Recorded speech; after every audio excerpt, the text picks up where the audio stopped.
The following video is based upon true crime content. Therefore, it may contain images and/or language that some find disturbing. For this reason, viewer discretion is advised. Hello, my friends. Good morning. How are we? Yes, if you don't mind, please take a moment and hit that like button. It would help me. I need it. Lord knows I need it.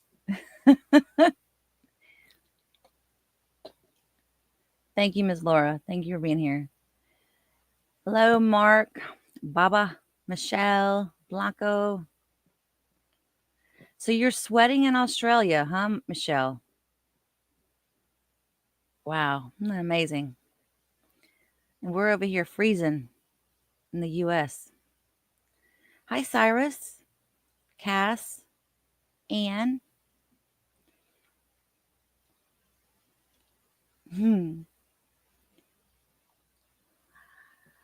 Are you guys ready for another day? I think today's going to be very interesting because I believe that we're going to be able to get to the family member testimonies. Hey, Bama. What did you say about I was watching the crash last night, yeah, before I went to bed. 67 folks. Teenage figure skaters. Oh, I didn't know that, Mark. I haven't watched anything this morning on it because I haven't been up that long. That is so sad. And it's so weird because the way that the plane was taken off, or was it coming in? It was coming in, wasn't it? And it didn't seem like the helicopter was really moving too much. It was just kind of there. And both of them had lights on. So I wonder what happened. It was just really strange. I mean, you got to figure as many times as planes come and go, there's always bound to be an error. It could be human error. I don't know. But it's just such a sad, sad case.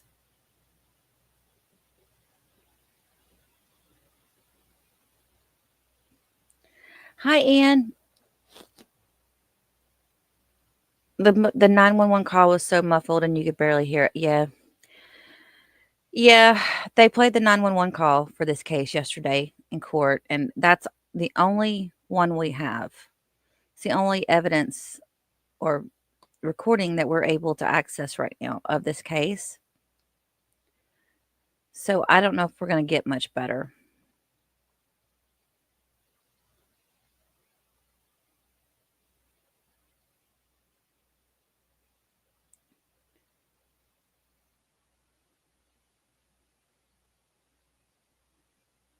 You're saying the helicopter hit it as it was landing?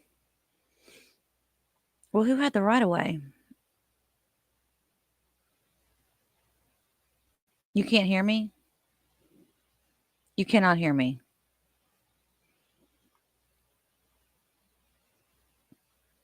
No, we don't have any courtroom feed right now.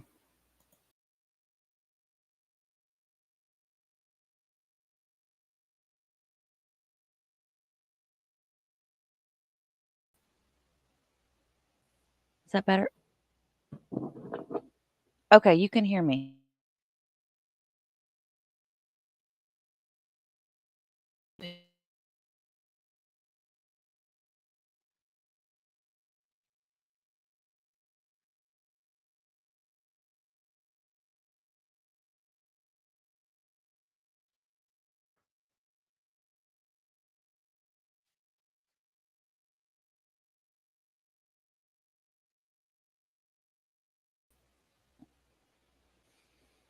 Okay, if my microphone is messed up now, please tell me because I just reset it. But I should be on my mic. There should not be any crazy background noise.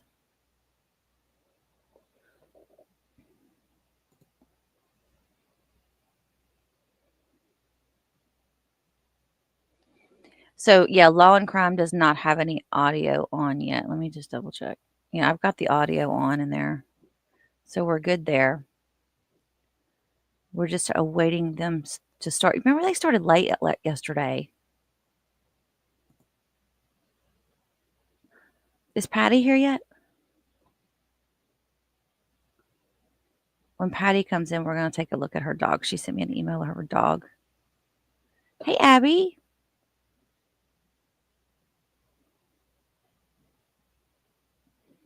If you guys want to send me if you want to email me pictures of your dog, please do. I love animals, and we'll put them up. Where the heck is JPC, you guys? She must have the grandkids or something.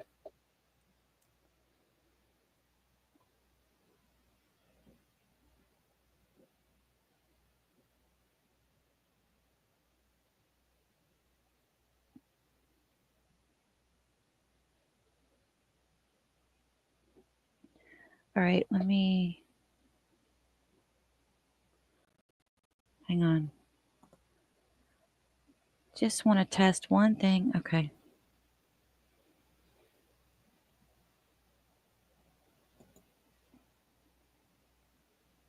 So, Laura, it's your side that doesn't have any sound. Of course, if I'm saying that, you can't hear me, so it doesn't matter.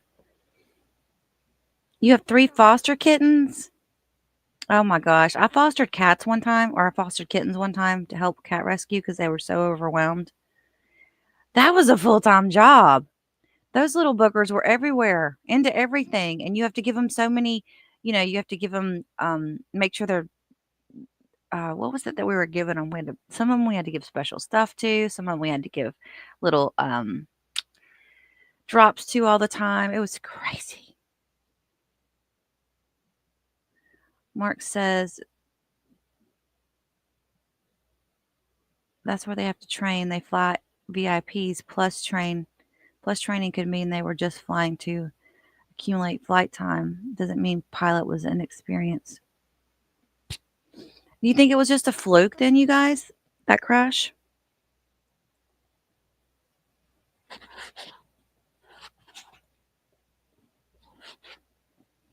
Put my banner up.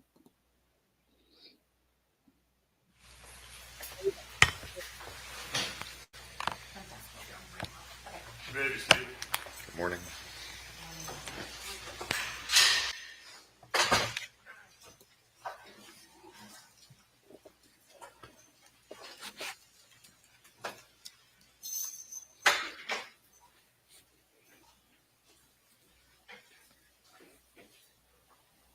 Your dad was there, Blanco? Okay, we got to talk about this on break, okay? I want to hear your thoughts on break.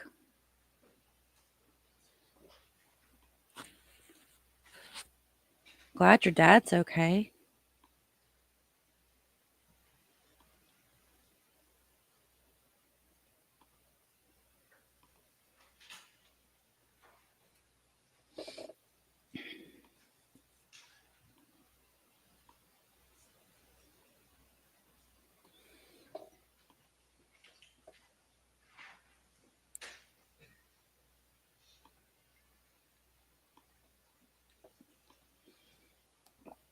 Well, of course, the media is going crazy right now. They're trying to connect that with the dude that drove up to the Trump Vegas thing and the other guy in New Orleans. They're trying to say they were all military. Well, don't text and drive. Be careful, Blanco.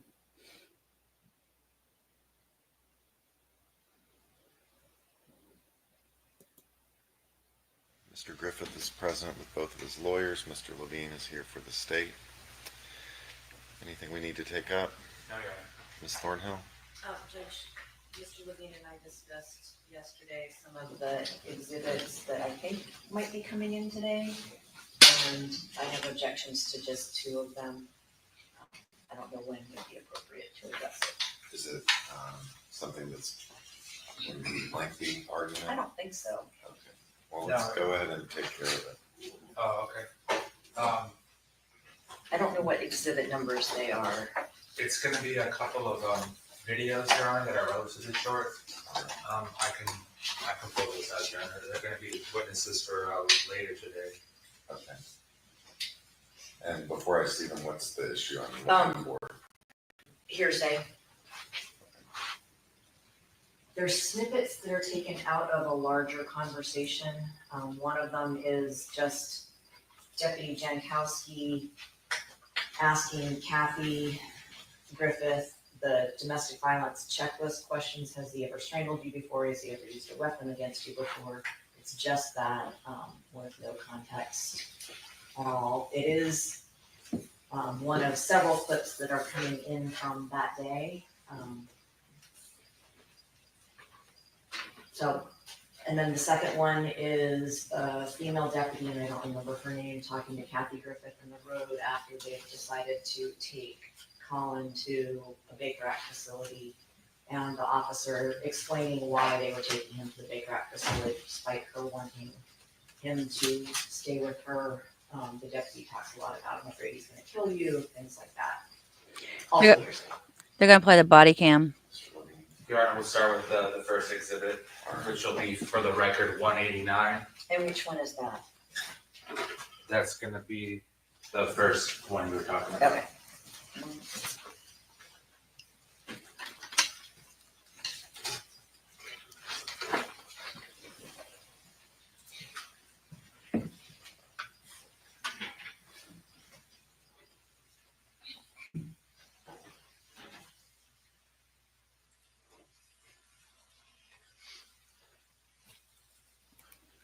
Once again, we're not going to be able to see it.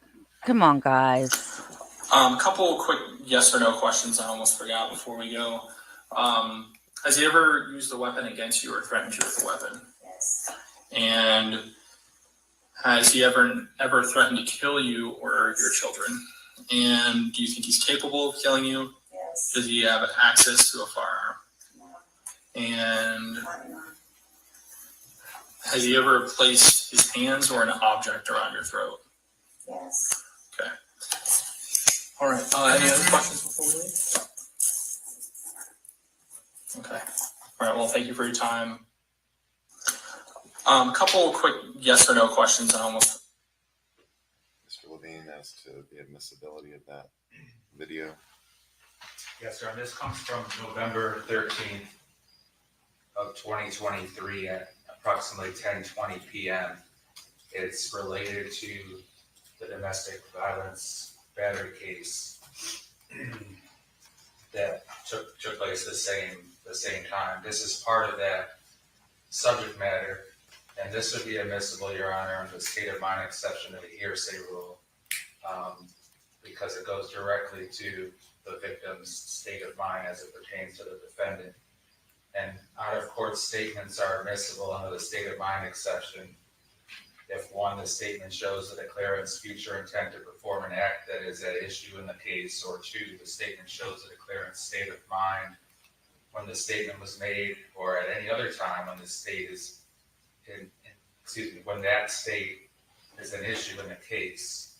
This is particularly true when the purported statements to a third party were made by a homicide victim. And then the case law goes on to hold, in this I'm reading from Kingery v. State, 523 Southern 2nd, 1199. It says, indeed, a homicide victim's purported statements to a third party have been deemed admissible only in three general categories in which the need for the statements appears to overcome the possible prejudice. These categories are: one, the defendant claims self-defense, which can be rebutted by the victim's statements that he feared the defendant, which that's right on point with what we have here. Or number two, the defendant claims the victim committed suicide, which can be rebutted by statements of the victim that are inconsistent with suicide, which would be relevant as well here.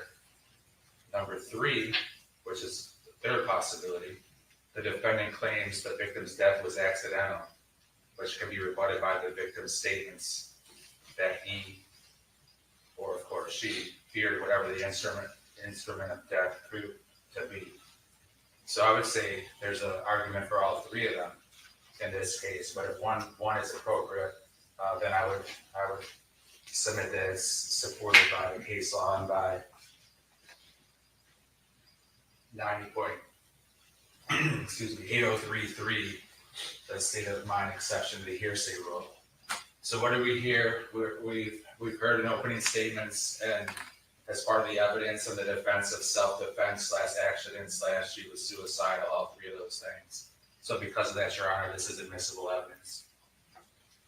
Thornhill. And Judge, there's plenty of evidence coming in about Kathy's statements to police about being fearful, about what he allegedly did to her on November 13th. I'm not objecting to any of that as hearsay. I think it does provide context, but this is different for two reasons.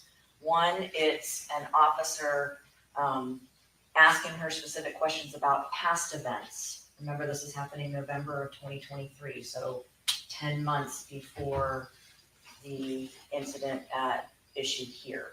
And he's asking about past events. That, I think, is very different on a checklist. It's not her state of mind. He's asking, has this ever happened in the past? So I don't think it meets the state of mind exception. The second reason it concerns me is the checklist that the officer is holding in full view of the camera has other questions and answers that I think are irrelevant. And finally, a 403 argument that these specific questions regarding past incidences, when there's plenty of other admissible evidence about their interactions, her fear of Collin, that I'm not objecting to. Your Honor, I would point out it's not just past incidents. One of the most telling things, and the reason it would be admissible pursuant to the case law and the hearsay exception, is the deputy asked about the future, which is exactly what the case law and the state of mind exception is made for, not the past, but the future. And of course, in order to predict or think about the future, there has to be some discussion of the past or some reason to have that fear. And there's specific questions about has he threatened to kill you, and do you think he has the ability to kill you or will kill you? And she says yes. So that goes to the future, which is why it should be admissible. So Ms. Thornhill, as to those particular statements that talk about, and I agree with you that the statements about has this happened in the past, et cetera, that should be excluded. I also agree that the video portion that shows the checklist should be excluded. So I'm inclined to perhaps allow some of the audio. So what is your response to the questions that relate to her present state of mind? And I don't have any further argument as to her statements about her fear of the future. so I will grant your oral motion in limine in part. Mr. Levine, any statements that relate to present or future state of mind will be admissible, but only by audio. Any questions and answers related to past occurred events are excluded. So I don't know if you'll be able to get that editing done before you have the witness call, but if you need a. Okay, I don't like that. I don't like that they're doing that. Why are they doing that? Why wouldn't past arguments between the two of them be included in, you guys? There was a history of DV. It needs to be on the record. This doesn't make sense. Moment to talk to your IT person, I can give that to you, but let's handle the other piece of evidence. Well, Judge, I will say that because I don't think this was going to be admitted this morning, and the reason I brought it up now is so we could deal with it. I think that there's time for it to be edited. At least that's my understanding of the procedure we're following today. What's the next piece? Oh, the second one is the Kathy talking to the deputy. Your Honor, that's going to be State Exhibit 194.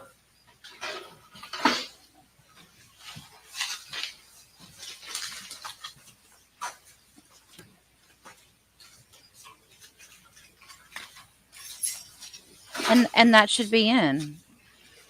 I mean, that's her last voice. Give the victim a voice. Yeah, it's a little strange. It's very strange, Mark.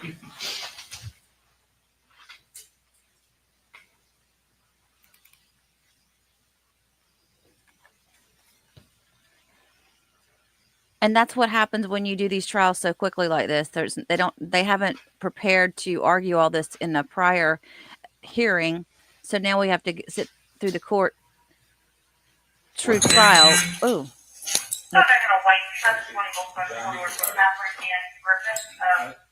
What date is this exhibit from? Your Honor, yeah, and that, it's, I can't read it. 195.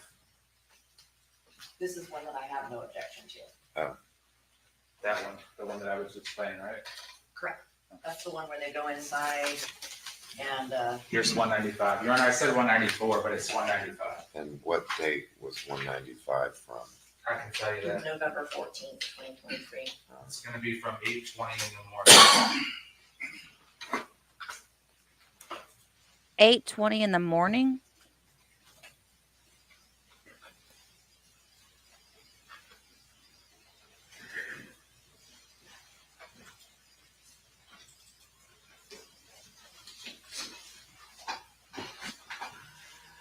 Because we want what's right for him, but we also want, I know. but we have an obligation to protect him I understand. and protect him. We have to protect both. Because even though he didn't threaten to harm himself, he threatened to harm his mom. And either way, that I know. You beat the shit out of me last Yeah. night. I know. And with all due respect, you can't have them here last night where you were fearful, and then 4 hours later you're recording, because recording's not helping you when he chokes you out. And what's the recording gonna do? What's the recording? It's not bringing you back. You'll still be dead. You know, I'm not trying to make it sound like it's an easy task, man, because I'm sure it's a tough thing to do. But I struggle with a kid that's being released from jail and saying, if you bring me back there, she's gonna die. If we don't do something, Shame on us. yeah, then we're not. Shame on us. Then And we we did our failed. job and we failed you. And I'm not failing you. Nor am I gonna fail your son. Mr. Levine? Your Honor, same arguments as it pertains to the state of mind exception as well as excited utterance. You can clearly tell that she's emotional. She's under the stress of the situation.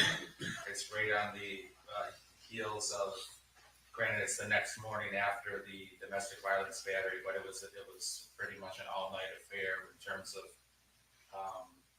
the investigation and then the body cam footage and the in-car footage going through to the early hours of the morning.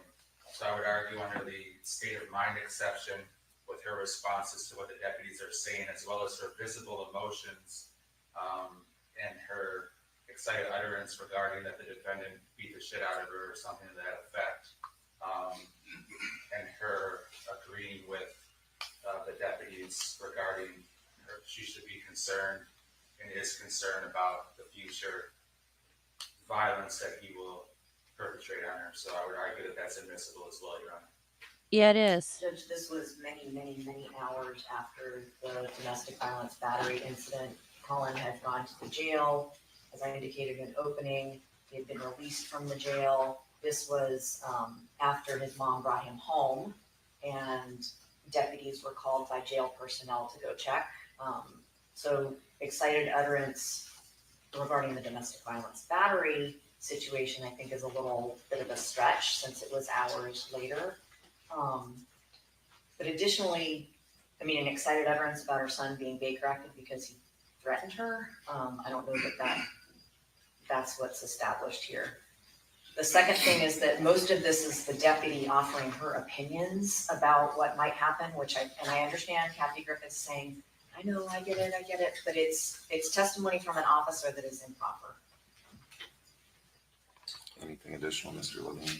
I would say it's not testimony from an officer, and it's in the context of Kathy's responses, both visibly, emotionally, crying, putting her hands over her face like an acknowledgement, and then her saying, I know. So that's critical to her statements making sense in the context of what precedes them with what the deputies say. She can either agree, and when I say she, Kathy could either agree, disagree, or whatnot, but you could tell what her response is as it pertains to in relationship to what the deputies are saying and her responses.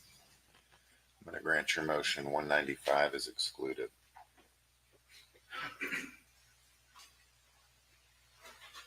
Any other evidentiary issues we need to take up? Wait a right minute. now?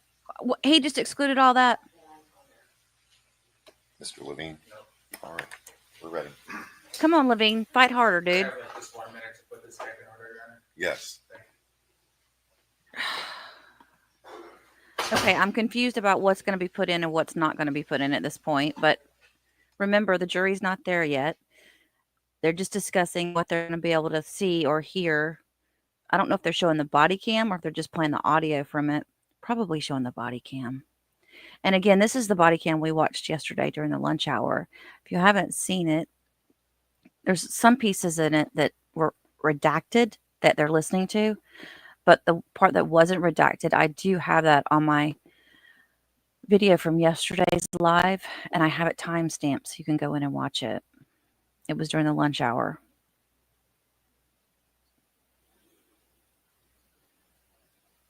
This makes no sense that they're not letting... I'm just confused about what they're letting in and what they're not letting in.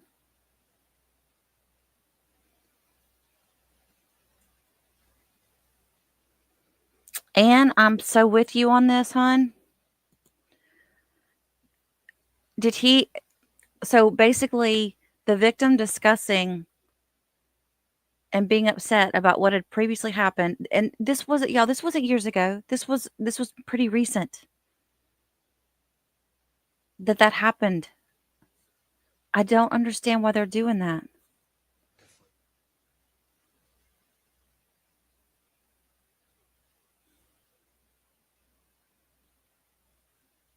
He's setting, well,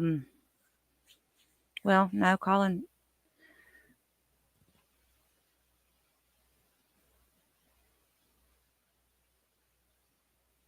I don't know. I just, come on, Granddad Baloney. What is it? Abdoni? Is that how you say it? I swear he looks like the guy from Ferris Bueller's Day Off. Mark says this trial is a joke.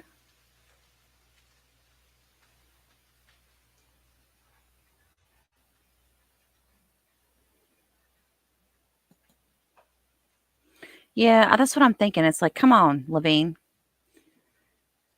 Get some gulags. Let's, you know, let's fight this a little bit.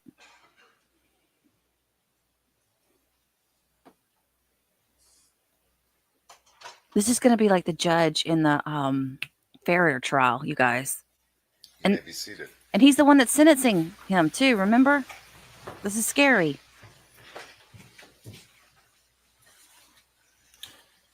Good morning, ladies and gentlemen. Welcome back. Again, thank you for your continued service in this case. Mr. Levine? Thank you, Your Honor. State calls forensic investigator Brandy Bange.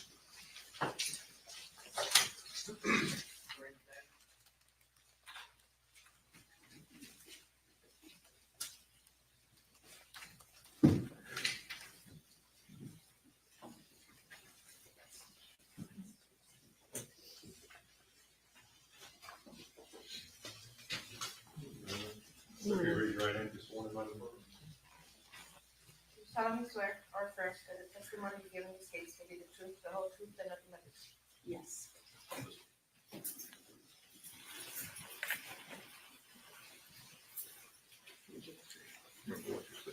Good morning. Good morning.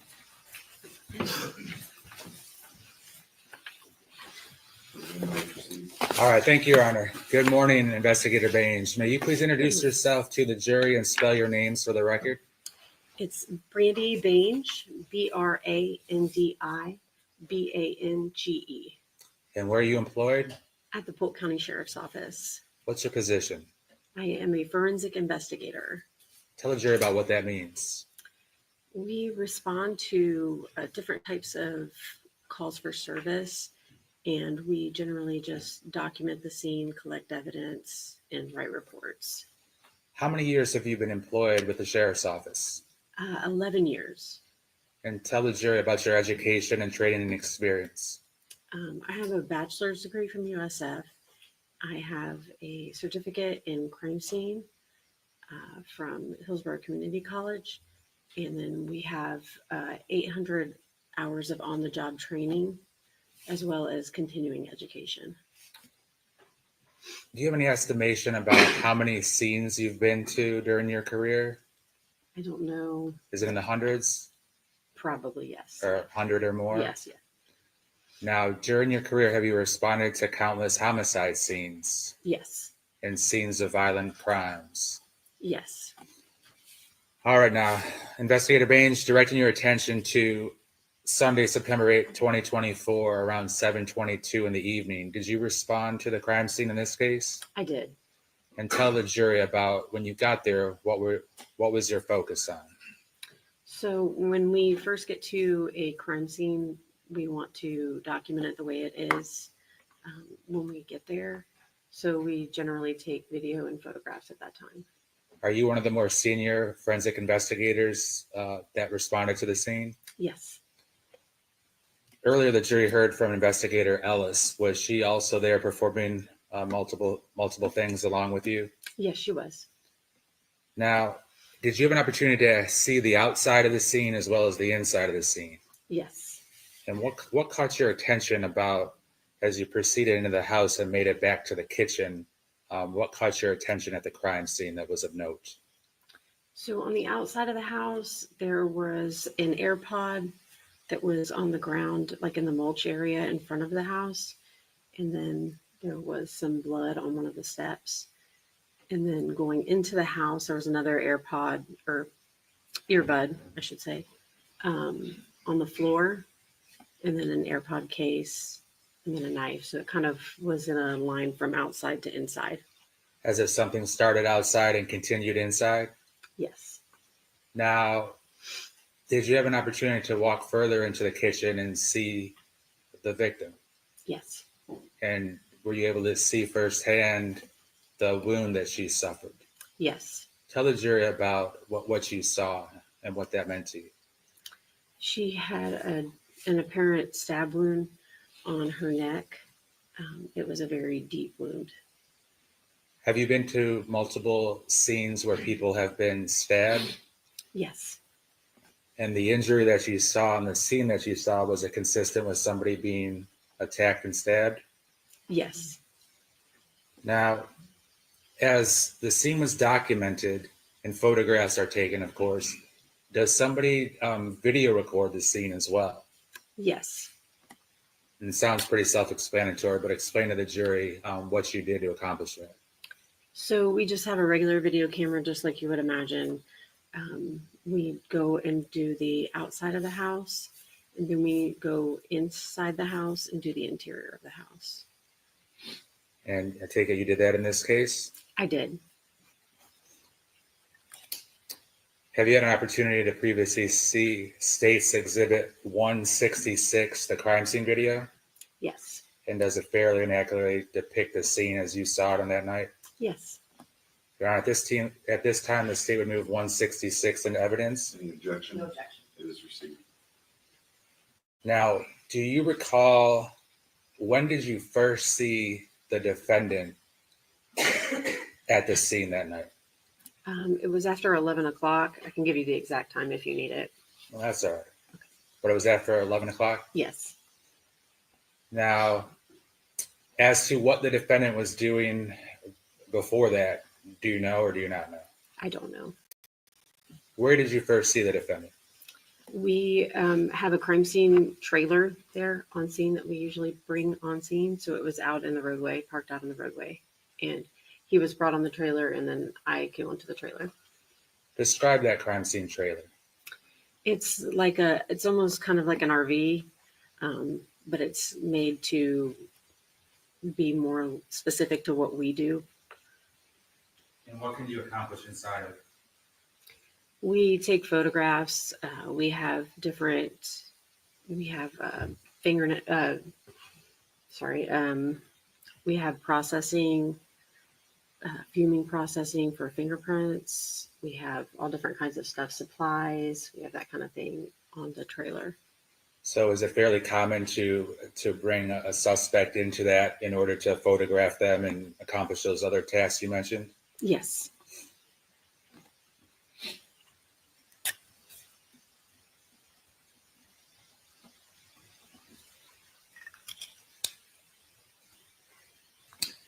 Have you been to crime scenes where family members or spouses are present and their loved ones have been injured or killed? Yes. And how do they usually act? Judge, I'm gonna object to relevance. When you came into contact with the defendant, how would you describe his demeanor? He was emotionless. Emotionless? Yes. Did that change at all while you interacted with him? No.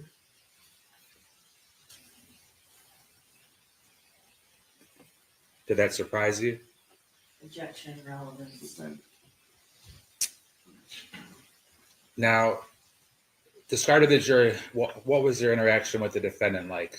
What did you do? So I photographed him,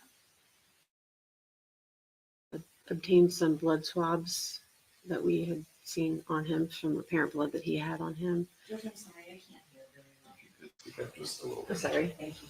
So If you could answer that question again, please. yes, so I obtained some blood swabs that were on him. He had some blood on him. I obtained fingernail swabbings from him, and I obtained buccal swabs from him. Starting with, where were the visible parts of his body and or clothing that you saw blood? So he had blood on his ear, on the right ear, on the right arm of his glasses, like right here. He had blood on his fingernails. He had blood on his shoes and some apparent blood on his shorts. Were you present when somebody from Polk County Fire Rescue washed off blood off of his arms and hands? No. So your photographs would have been after that, is that correct? I believe so, because I didn't see fire EMS, I don't think. Okay. Do they usually leave the scene after they tend to a victim? Usually, yes. And there was a description of that there was blood on from his like elbow to his forearm and on his hands, and that was washed off. Did you see blood on his forearms and his hands to a great extent? No, I did not. All right.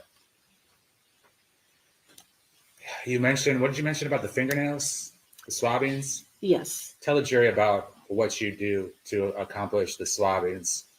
So he had some apparent blood on his fingernails, and we take a cotton swab, and sometimes we moisten it with some distilled water to loosen it up, and then swab all around the areas of the fingernails.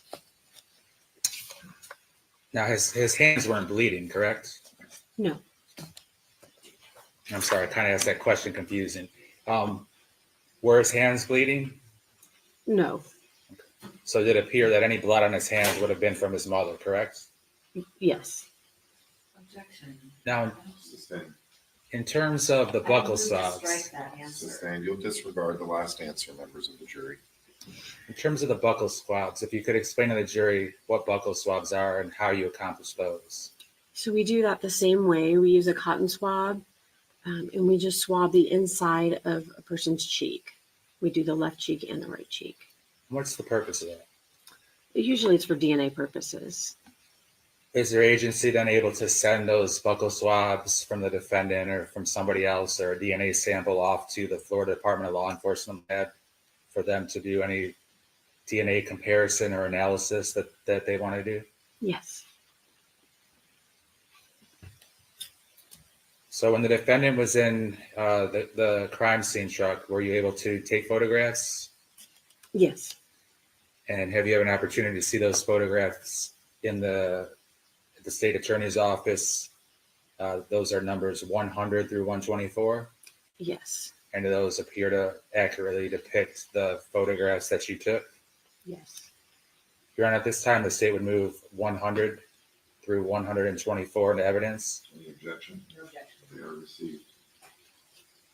Did you also take some photographs of the defendant's clothing and shoes? I did. And what was the purpose of that?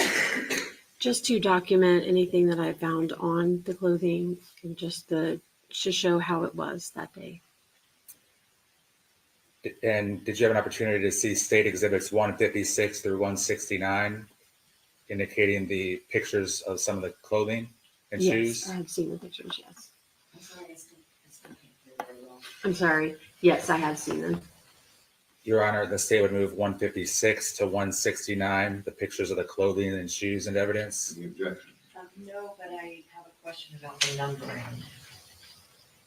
I have 156 to 164 are photos, and 165 is the 911 call. Oh, you're correct. Is So the- whatever the exhibit. I'm sorry, I couldn't read my own writing, Your Honor. It's 156 to 164. Any objection to that? No, sir. All right, the others are not received beyond 164, but states 156 through 164 are received. Thank you. Investigator Bange, in terms of the defendant's shoes, was he wearing shoes? Yes, he had on a pair of black tennis shoes. And did you see blood on his shoes? Yes, he did have apparent blood on his shoes. What about his shorts? Was he wearing black, like basketball shorts? Yes, And did he have any blood visible on his shorts? yes, there was some apparent blood on the shorts. Where was it? Do you recall, front or back? It was on the front. And then did he have a shirt on? No, he was not wearing a shirt. Your Honor, with the court's permission, the state would publish the photographs of the defendant. Amen. Thank you. Number 100, that's the defendant. Yes,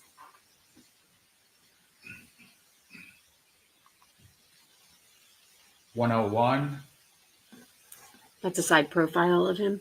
And if you look on is it on your monitor too? Yes, And if you see where I'm pointing, is that what would appear to be some blood on his glasses? yes.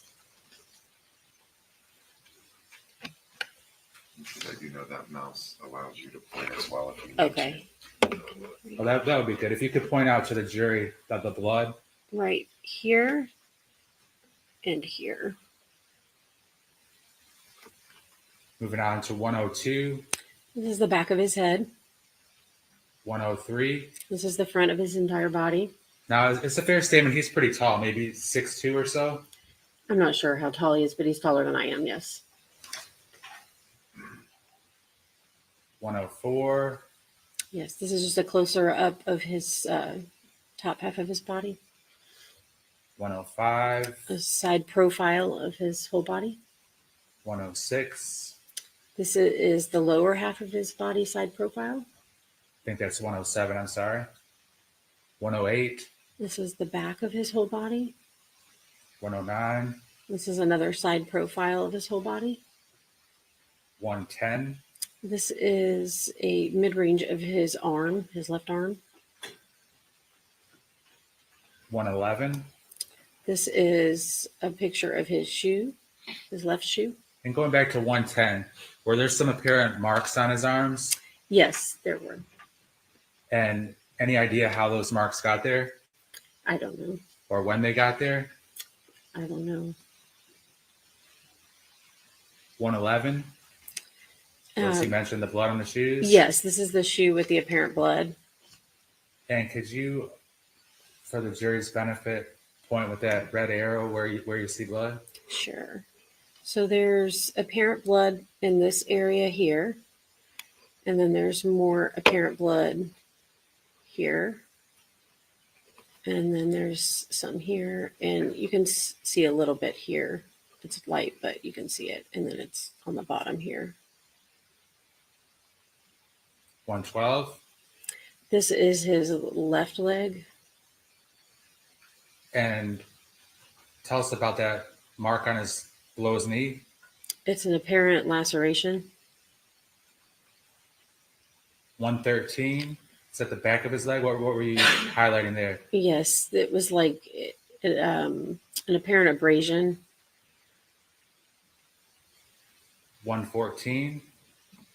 That's a close-up of the apparent abrasion. 115. This is his right forearm. Were there marks on his right forearm too? Yes. Were there multiple marks on both of his arms? Yes. Did they look like super fresh, like they had just happened? They looked fresh. And when you say fresh, like how fresh? In the last day. Were you able to tell how those marks were caused? No.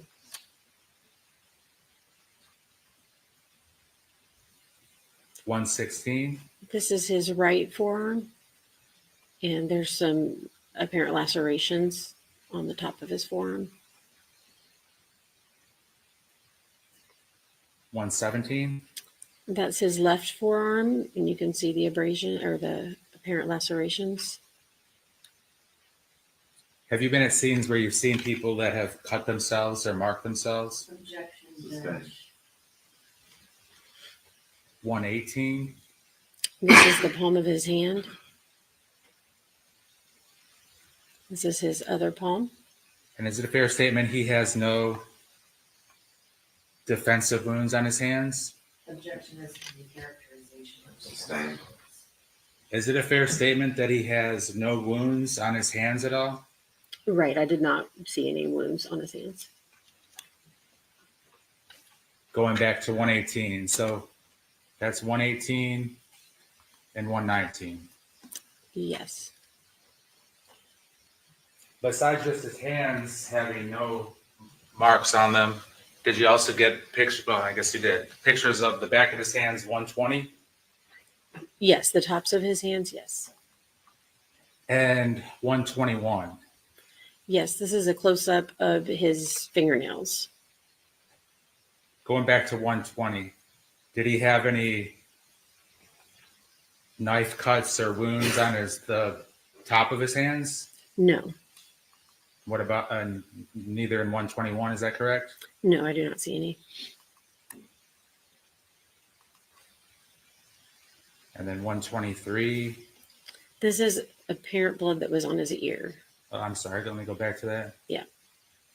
I can't really see that. It's but very can you point small, but it's right here. This is the area that I swabbed. it? And then finally, 124. This is a close-up of the apparent blood on the glasses, the right arm of the glasses. You can see a little bit better now in this picture. There's apparent blood here, here, and I think right here. All right, now we're going to go to 156, please.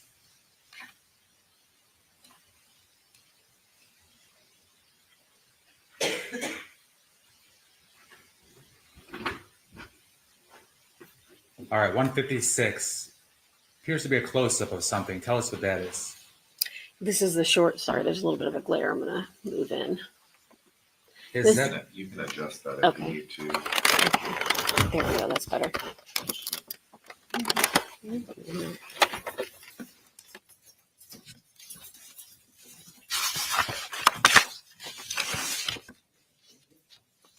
Should we check with the defense to make sure she's okay with her This is the doing shorts that? that he was wearing. This is a close-up photo of the front of his shorts. You can see some apparent blood in the picture. It's kind of hard to see. I can point to it if you need me to. please? Okay. Sorry. So this area right here, and then there's a little more here. All right, we move on to 158, the shoes, 159, 160, 161. Could you point to the blood in 161? Yes, there's apparent blood here, apparent blood here, here, and then all down here on the bottoms of the shoes here and this whole area right here. 162. Is there any blood there? Yes, right here, here, here, and then this area here. 163. There's apparent blood right here by the laces, this area. And 164. There's apparent blood right there.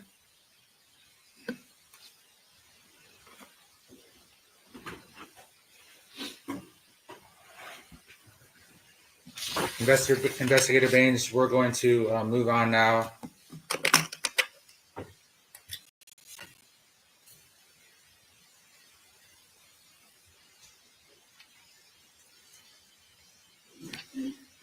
Approximately how many minutes do you think that you were with the defendant? Probably about 20 to 30 minutes. During those 20 to 30 minutes, did his demeanor change from being emotionless at all? No, he remained the same.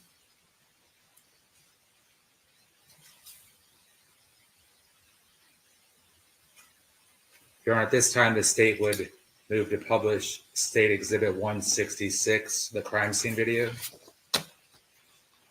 It's been received. Thank you, Your Honor. Has it been received? It has, Your Honor. Any objection to publication at this time? No, sir. You may.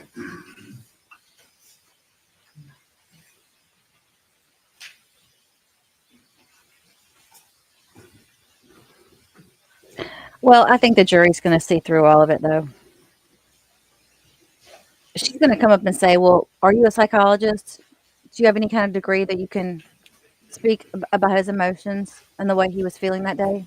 No, I don't. No, I'm not. But the jury will see through that.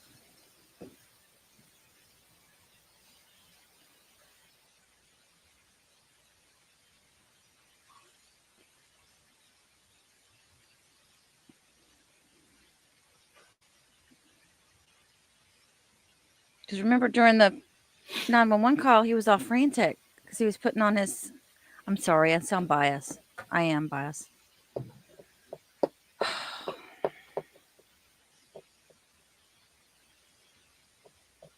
That's quite the difference. And you got to think, it was probably not even 10 minutes before these people got there. 10, 20 minutes before they got there.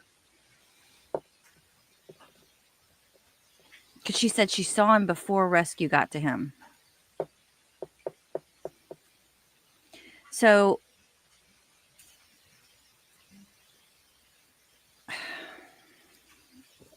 I'm just frustrated with the judge right now.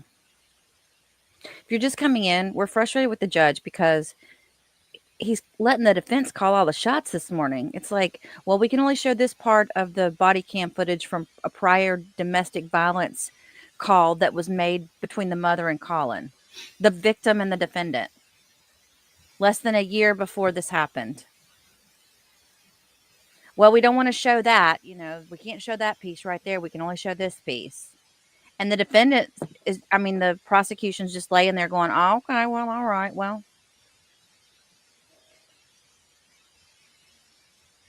Let's fight for things here. This kind of makes me wonder how bad the family's going to fight for the mom as far as when they get up and testify. Are they going to be the ones that have a voice for her? Because somebody's got to have a voice for this woman.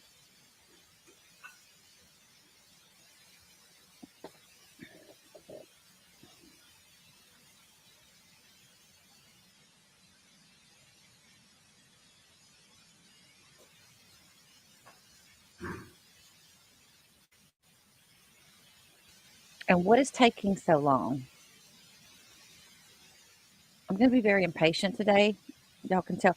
I'm going to be even more impatient tomorrow, probably. I was thinking we were going to be done by tomorrow, but I don't know at this point. The state's going to have to close today for that to happen. Now, we were pretty certain that she's not going to call Collin. He won't get up on the stand, the defendant.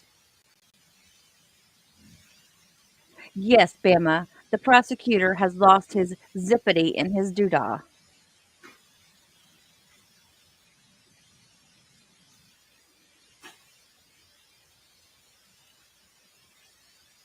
Michelle said, we're frustrated and they have the audacity to be slow. But except it was in an Australian accent. Wow. This is just too, I'm blown away by this. And another thing I was just thinking about, this was like the Clinty case. This was one wound, not multiple wounds. I wonder what that says in a it's like if you had a psychologist talk about the difference between somebody that does multiple versus somebody that does one. I would love to listen to that. Maybe I can find something on that without having to get copyrighted.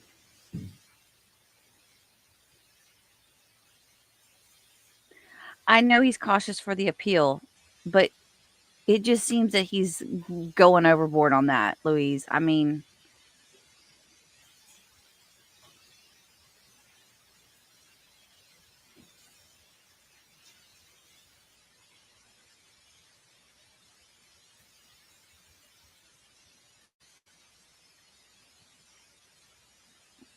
it's just too many things. Are they going to allow any of this body cam in? They've got to allow the body cam in where the mother was upset and the grandmother tells Collin, you're lying. If they don't show that, I'm going to be so mad. What are we? Oh, they're passing the pictures around the jury box so that they can all look at them, I guess. Or he's either putting them up on the screen and flipping through them. I don't know which. Because we can't see anything. That's another thing I'm frustrated about.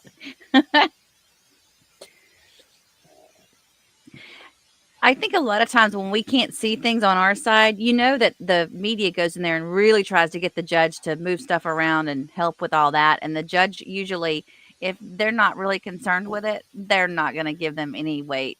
So I have a feeling this judge could care less whether or not this is broadcast or not.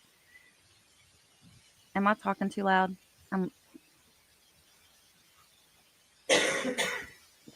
Y'all tell me if my mic is super loud. I'll pull it away from my face.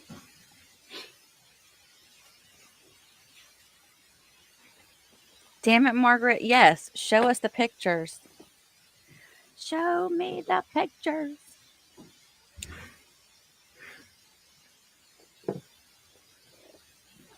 I know. You know why I haven't added any emojis? Because it's like a task for me to do that. And I have to go through a different channel and set all that up. So I'm really lax at doing that. Oh, finally we get to see somebody in the... She's on Collin's side, though. I wonder if that's the sister. The mom's sister. Well, technically, isn't she on the defendant's side of the courtroom? Now, remember, they said we've got the victim's sister, the victim's brother, and some other family members that are going to come in and testify eventually. I mean, if the defense will let them.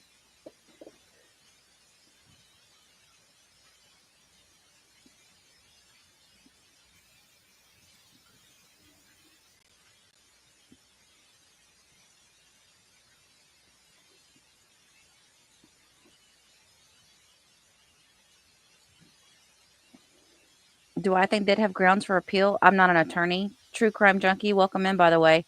How often do we see the state appeal a case, though? I mean, I think their attorneys, I think his attorneys told him to sit back so that the cameras can't see him. I can guarantee you Collin could care less. Yeah, Laura's going to be on her stream tonight with her Gacy thing, so we've got to watch that. So if you just keep putting it up throughout the day, Laura, so everybody will know what the link is.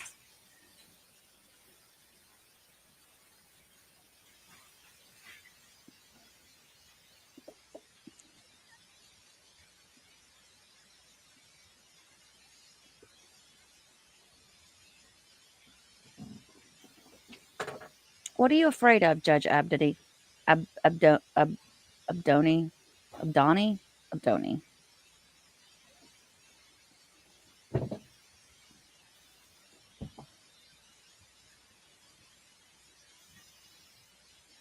Is the forensic investigator Bange watching a body cam clip? I don't think so. Could it be? Oh, what you're saying it is they're showing a body cam clip that she recorded. Oh, that might be what they're watching. Okay.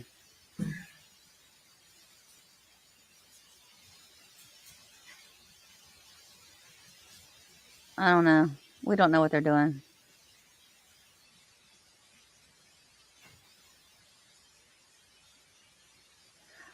They didn't have enough evidence, Kaz, against the. I think they knew they were. I think they tried to do more with the case with the dad, but they just didn't have enough evidence to prove that it was not self-defense. But the case is still open, according to the guy that was there yesterday from Oklahoma. So it doesn't mean that they can't come back and charge him. He was never arrested, but he was detained.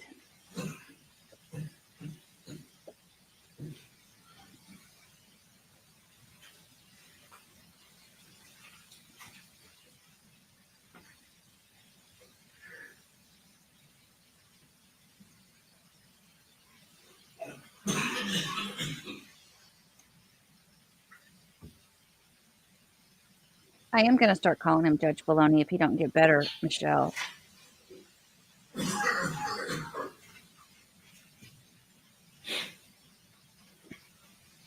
I think that when you walk into a courthouse, that the bailiff should be passing out cough drops every time. I'm just saying. You know, let's get these people some halls every time you walk into a courtroom.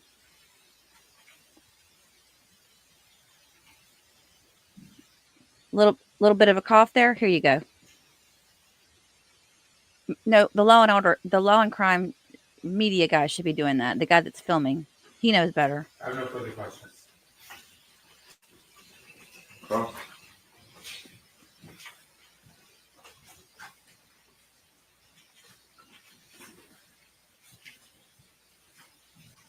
That's a very good point, Michelle. Good morning. Investigator Bange, the blood on the step that you pointed out to the jury, that was never tested, correct? I don't know. Oh, Lord. So you're not aware of it being I'm tested? not aware of it. No. And you don't know when that blood was deposited there, do you? No, I don't. In fact, you said you didn't arrive until many hours after the incident, correct? That's correct, yes. Okay, because the 911 call came in at about 6:10 p.m. Right. We arrived on scene, but I didn't go into the residence until much later, yes. When you arrived on scene, do you remember what time it was? You may have already said. I'm sorry if I don't. I can look at my report. I believe it was around. I got there at 7:22. So over an hour after the 911 call came in. Yes. Collin was already outside of the house when you arrived? He was not inside the house. I don't know where he was. And EMS had already, or Polk County Fire Rescue had already been to the house, been inside the house, stomped around, did life-saving actions, and then left, correct? Yes, I believe they went into the house, from my knowledge, yes.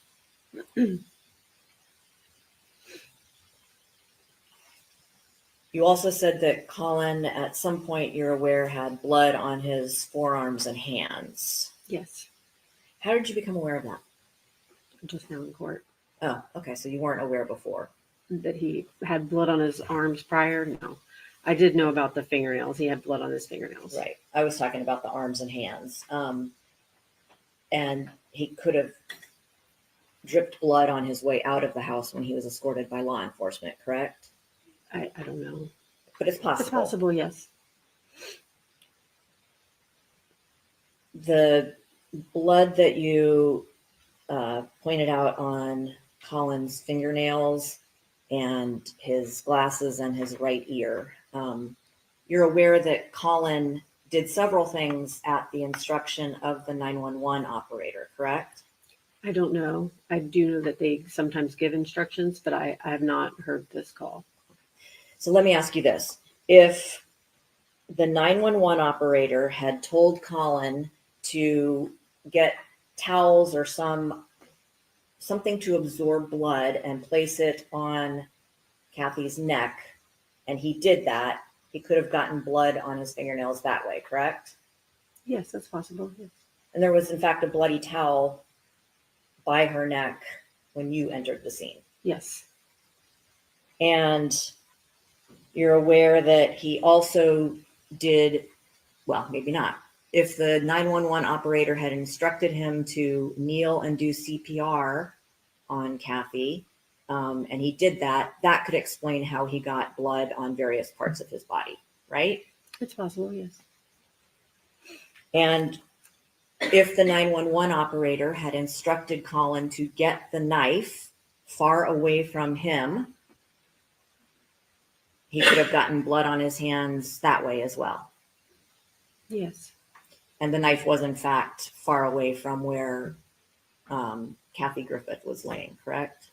It was in the same room, but yes, it was not right near her. You said that, oh, well, let me go back to the blood. You don't know if Collin, in his obeying the instructions of this 911 operator, came in contact with the blood that was everywhere as he's tending to his mother. Maybe at one point he had blood on his hands and adjusted his glasses. I don't know. But it's possible, right? It's possible.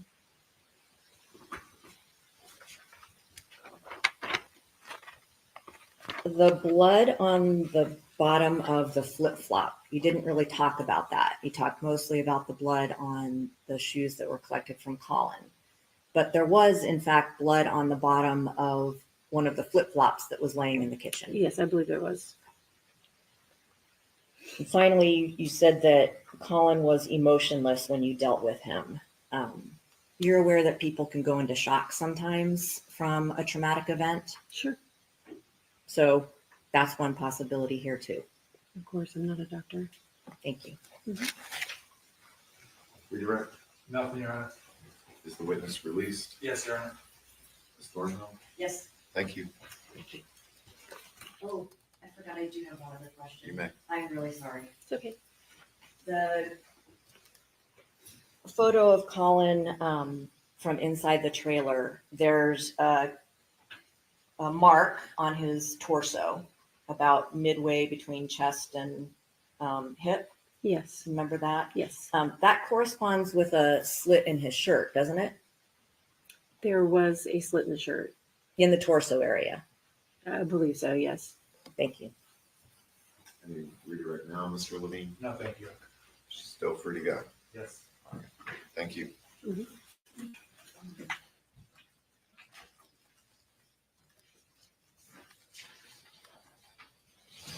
Next witness. Your Honor, the state will call forensic investigator Michelle Peters. So basically, the defense would have you believe that the weapon came to life and struck Kathy as she was standing there having a conversation with her son, who we don't even know was in the room at the time it all happened, according to them.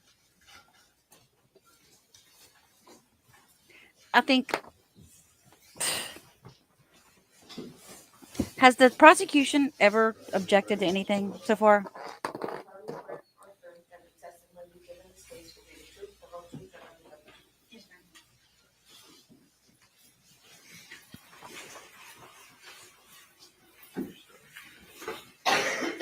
Good morning.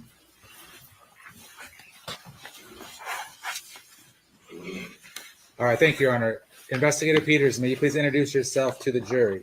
Yes, sir. My name is Michelle Peters. I work with the Polk County Sheriff's Office in the Forensics Unit. How long have you been employed with Sheriff's Office? Approximately 20 years. Now, let's talk about specifically in this case, did you have an opportunity to go to the medical examiner's office? I did. And what takes place at the medical examiner's office as it pertains to the homicide cases? A post-mortem examination of the body, which is actually called an autopsy in layman's terms. And they examine the body and we take photographs and collect evidence. Now, when you take photographs, does that give us a frozen in time picture of what the victim looked like? Any injuries or markings, anything of that nature? Yes, sir. And what evidence do you collect from an autopsy? Standard autopsies, we take head hair samples, we take inked impressions, which are fingerprint impressions, and we take a red top and a purple top blood tube. And then we take, depending on the case, we will take fingernail swabbings or clippings. We can take clothing, any weapons that may be present. All right. Now, in this particular case, were you able to take blood samples from Kathy Griffith? We did. And is the purpose of that so that it could be sent off to the Florida Department of Law Enforcement for DNA analysis? For further testing. Now, in this particular case, did you have an opportunity to see a series of photographs, State Exhibit 125 through 155? I did. And are those autopsy photographs taken of Kathy Griffith? Yes, sir. Do you recall what date it was that you actually went to the medical examiner's office? I'd refer to my report. Yes, ma'am.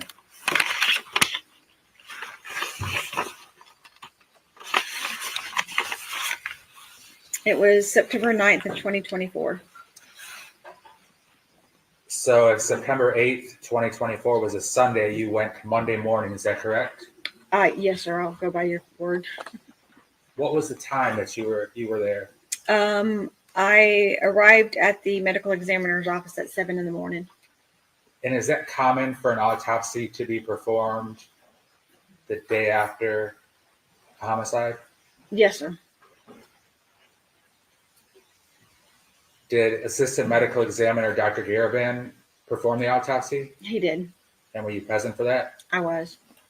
Your Honor, at this time, the state would move State Exhibits 125 to 155 in evidence. Any objection? No objection. They are received. With permission from the court, may I publish the photos? Thank you.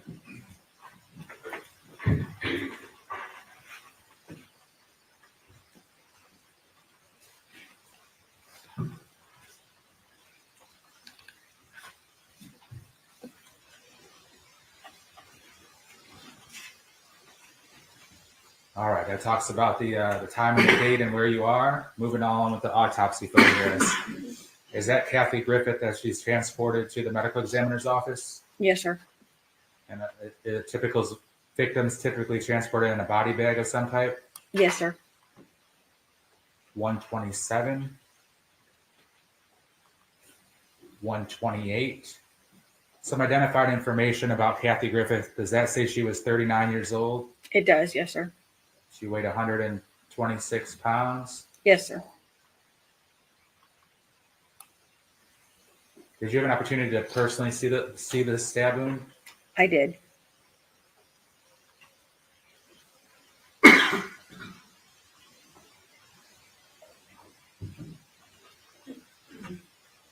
Is it a fair statement that it was a wide open, gaping wound? Yes, sir. Continuing on with 133. Were you able to see where the knife actually exited the other side of her neck? Yes, sir.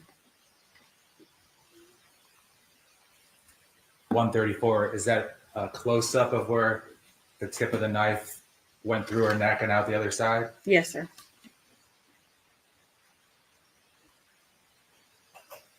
And that pointer, or the metal rod that's going in through the entry wound of the knife wound and transects through her neck and goes out the back left side of her neck, who put that there? Dr. Garavan. And is that able to show the pathway of the wound? Yes, sir. And they can do that for like a knife wound or a gunshot wound? Is that correct? Yes, sir. One being the entry wound and one being the exit wound? Yes, sir.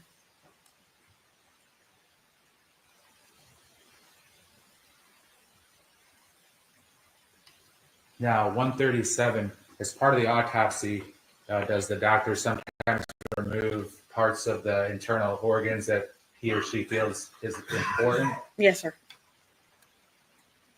And does this the metal pipe that goes through the esophagus and or trachea, was that done by the associate medical examiner, Dr. Garavan? It was. And does that also show the pathway of the wound? Yes, sir. Next, we have 138. Did you notice a wound on Kathy's right hand in the webbing of her fingers between her thumb and pointer finger? I did. 138. 139. Is it a fair statement that's not like a little paper cut or a little straight line, but it was an open wound? Yes, sir.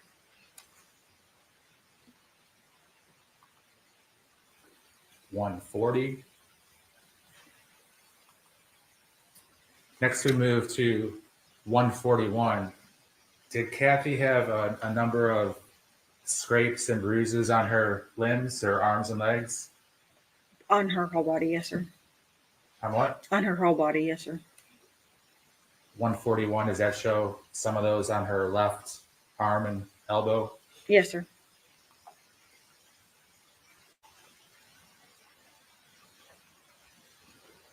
$142, is that a close-up of some of the bruising and scrapes and whatnot? Yes, sir. 143, does that show some prominent bruising on her left wrist? Yes, sir.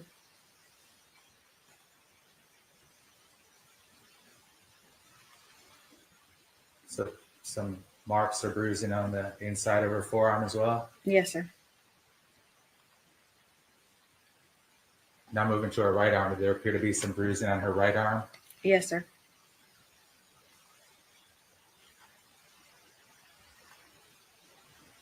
And going to her hands, was there some bruising on her hands Yes, sir. and her fingers? Yes, sir. That's 148. Were there some marks or cuts or bruises on her legs? Yes, sir. 149. Is that a close-up of one of those? Yes, sir. 150. Some bruising apparent on her shins or the front of her legs as well. Yes, sir.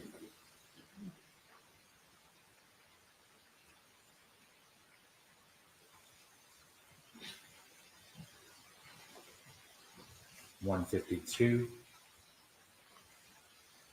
$153, $154, $155. All right, Investigator Peters, I don't have any other questions for you.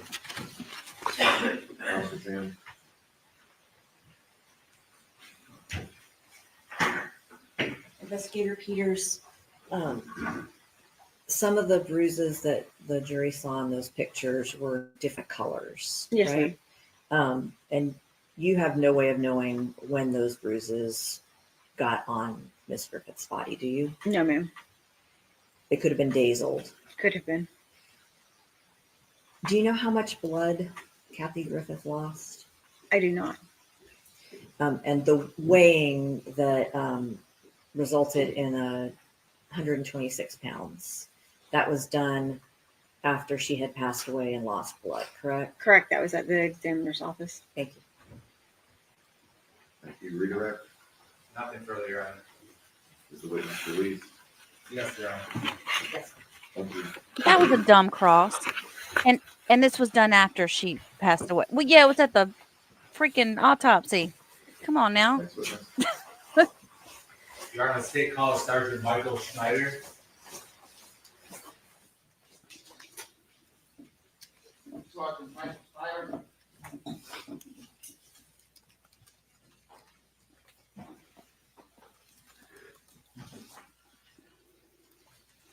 Mark does not like the defense attorney. It's very, we can tell. It's very obvious. Stand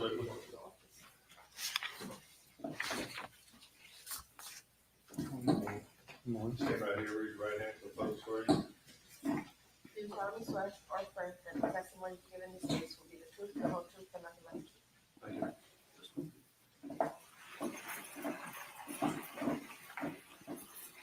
What you stepped on up there. Good morning, sir. Good morning, Your Honor. Levine, name required. Thank you, Your Honor. Good morning, Sergeant. May you please introduce yourself to the jury and spell your name for the record? My name is Sgt Michael Schneider, Schneider. I'm currently employed with the Florida Southwestern State College in Fort Myers. And tell the jury a little bit about what that entails. I am basically responsible for the security of the college. managing my crew, and a lot of it is community policing as well. And how many fellow officers do you supervise? Currently, I have a crew of 14. Tell the jury about your education and training and experience in law enforcement. So I went to the academy. Backing up, I have an associate's degree in AS. I went to the academy in 2010. Worked for the Fort Myers Police Department from 2011 to 2000, January 22. I left there. I basically retired due to age. Took a small hiatus, and then I started out with the Charlotte County Sheriff's Office, and I left there in November the prior year. And I've been at the FSW Police Department since December of 23. Approximately how many years in law enforcement do you have? It was about 14 now. And you mentioned your degree, and you said some initials. What does that stand for? An associated science degree. It's in the automotive field. I used to be an auto mechanic a long time ago. Okay. All right, Sergeant Schneider. So the time frame I want to ask you about is very specific, going back to the year 2023 in September of 2023. At that time, were you employed by the Charlotte County Sheriff's Office? Yes, sir, I was. And what was your position at that time? I was working as deputy in road patrol. Now, when you're a deputy on road patrol, does that mean you can see anything and everything and respond to countless different types of situations?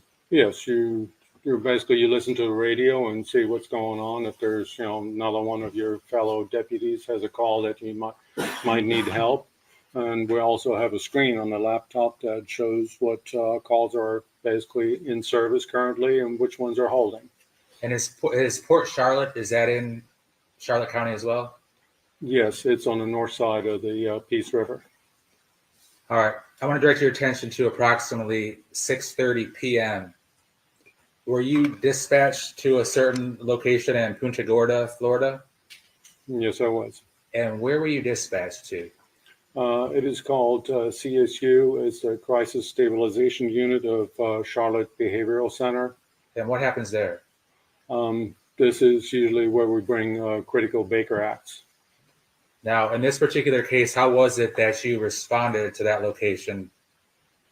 I was dispatched there. The call notes had said that I need to be there for a release of a potentially violent patient. And did that end up being the defendant, Collin Griffith? Oh, yes, it did. Did you see the defendant back on the evening of September 19th of 2023? I did. Describe to the jury, when you pull up to the facility, where do you go? Do you stay in your car? Do you go inside? To tell them the process. No, you don't go inside. You basically come in. It's kind of like a U-turn. You park under the portico. There's room for about 2 vehicles. I was on the left-hand side, and the entry doors are on the right, double doors. And when I got there was nobody there yet. What is the purpose of you being there? Basically providing a security escort. Somebody had a concern. I forgot who the initial complainant was on the call, but they had a concern that the patient that is to be released might has violent tendencies or might act out.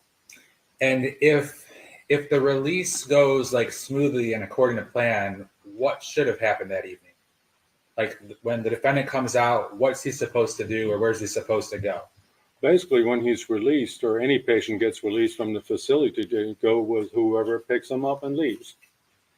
Now, did that happen in this case? No, they did not. Describe to the jury when you first saw the defendant. What happened? So I was standing there, standing by my car on the left-hand side, and you can see into the facility, and people were starting to walk out. And when the doors opened, the young man came straight up to me and approached me and said I needed to be Baker acted. Were you surprised to hear that? Oh, yeah, because that is usually people want to lead. Now, how would you describe his demeanor when he said that? He was focused. He had a goal, for sure. He was somebody on a mission. He looked at me and said, I need to be Baker acted.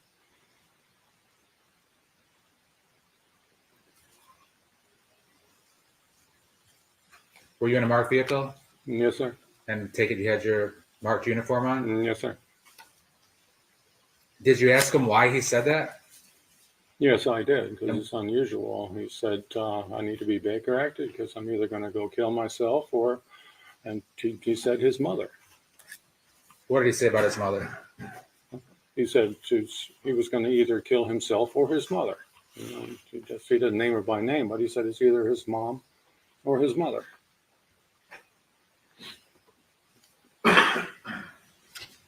When the defendant said he was either going to kill himself or his mom, were you surprised? Yes, definitely. Well, did you ask him any questions or respond in any way? Usually when people do that, they have some sort of motive. And so I asked him, so how are you going to do that? And he stated, I'll find a way. I'll find a way. He named numerous methods, but unfortunately I didn't write them down. And so I don't recollect that, but there was several ways he was going to do that, and it was significant what he said.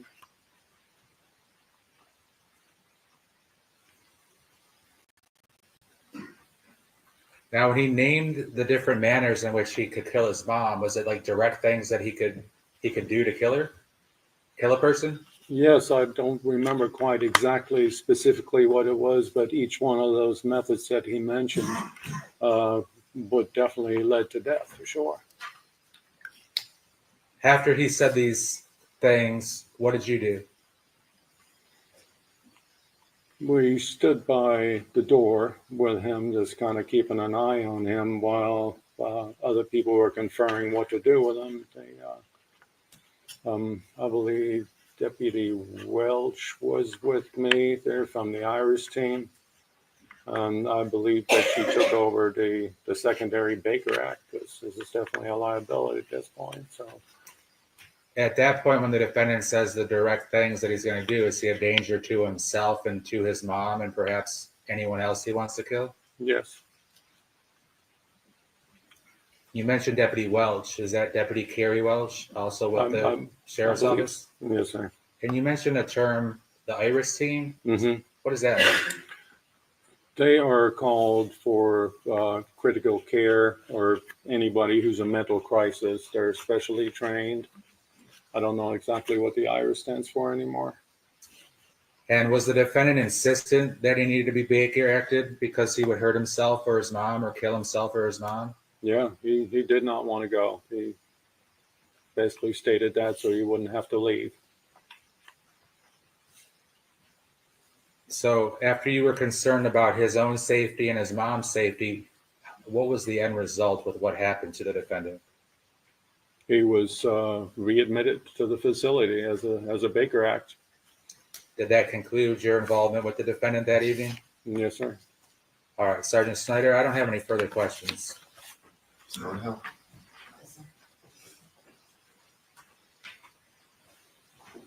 Sergeant Schneider, you weren't involved in the initial reason that Collin Baker was placed in Charlotte Behavioral Health, were you? No, ma'am. So you have no knowledge of what led to him being there? No, ma'am, I do not. And are you aware that Collin had been trying not to get released from that facility under his Baker Act before you were alerted and told to go there? No, not until he told me. Okay. And are you aware that his mother had done everything she could to get him released from that Baker Act? No, I did not have any background information at that point. All I knew was potentially violent. Are you aware now that his mother did everything she could to get him out of the Baker Act facility leading up to your interactions with Collin on September 19th, 2023? I did not follow any of that, ma'am. And are you aware that the staff at Charlotte Behavioral Health was insisting on releasing him to his mother on September 19th, 2023?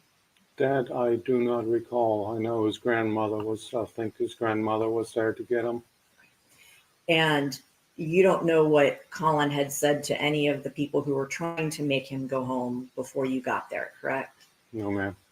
And basically Collin told you, I would rather go back into this facility than be sent home.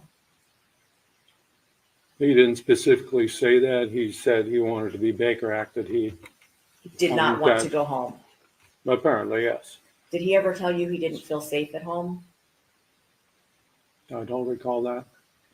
He might have said that, but you didn't write it down or you don't remember? I don't know. What I remember is on the short notes. Did you make those short notes? Yes, ma'am. So it's entirely possible Collin told you that I'm afraid my mom will do something to me and I will kill her, I probably would have remembered that. but you're not sure. No, ma'am. And you have no idea if he had said that 1, 10, 1,000 times in the hours leading up to your interactions with him. No, I wasn't there with him. I only had a short interaction during the time. But you said he was focused on getting readmitted to the Baker Act facility. That's what the end goal appeared to be. Thank you. Redirect. Nothing further. Is the witness released? He is, Ms. Thornton? Yes. Thank you, sir. Now the prosecution should have come back and said, he should have readdressed that and said, Next witness. were you were not aware or you were aware Alexander Sharp. that he was being released to his grandmother and not his mother? Because she just made the jury believe that they were insistent on releasing Collin to his mother, and they weren't. That's not what was happening. I want to smack this prosecutor. Is that wrong? Can you delete that part that I just said that? Do you solemnly swear or affirm that the testimony you give in this case will be the truth, the whole truth, and nothing but the truth? Yes, ma'am. I know I can't follow Laura's guidelines either, y'all. Thank you, Laura, for keeping us all in check. Good morning. Good morning, Your Honor. Good morning, Deputy Sharp. May you please introduce yourself to the jury? Yes, sir. Good afternoon, ladies and gentlemen. My name is Deputy Sharp. I work in the Charlotte County Sheriff's Office. Your first name, sir. Alexander, sir. Tell the jury about your education, military experience, and law enforcement experience. Sir. Okay. So, education. I went to technical college for automotive. I graduated high school from the academy in Charlotte County. I have spent 4 years in the United States Marine Corps as an infantryman. I've also spent 3 years in the Fort Army National Guard as an infantryman as well. And I've worked for the Sheriff's Office in Charlotte County for about 2.5 years. Now, at the Sheriff's Office in Charlotte County, what's your position and what are your responsibilities? So I am currently a road patrol deputy assigned to District 1. Responsibilities are handling calls for service, traffic enforcement, and assisting other specialty units as needed. Deputy, I want to direct your attention to November 13th of 2023. Did you respond to a house in Port Charlotte in your jurisdiction? Yes, sir. And what type of call was that you received? I responded to a call for domestic violence between a mother and her son. Do you recall the general neighborhood? Was it single family houses? Yes, sir. It was a neighborhood of single family houses in a residential zone of Port Charlotte. When you arrived, what did you do first? Well, when I first arrived, they made contact with the supervisor deputy, Corporal Moore, who had gotten on scene prior to myself. And the deputy, who was my trainer at the time. During the time that this happened, I was still in PTO training as a deputy. And who was your field training officer? My field training officer was Deputy First Class Jankowski. And you mentioned Corporal Moore. Is that Corporal Joella Moore? Yes, sir, it is. Was she aware of the defendant and his mom? In what regard, sir? Like, did she give, without telling us anything she might have said, did she give you any background of the family dynamics or the parties? No, sir. I was just aware that this was a domestic incident between a mother and her son. There was no other context given. So you had no prior opinions about any of the parties involved, is that correct? Correct, sir. I had never met either one of them before, nor did I know anything about them or their any other history. What did you do next, Deputy? The next thing that I did is I went to go and make contact, I believe, with the individual and his mother to try and start gathering information, and his grandmother, who was there as well. And what was the defendant's demeanor like? I would say calm and collected. And when you made contact with him, were you inside the house or outside the house? I believe I was outside the house when I made contact with him, as he had left the residence initially when we had gotten there and then ended up coming back.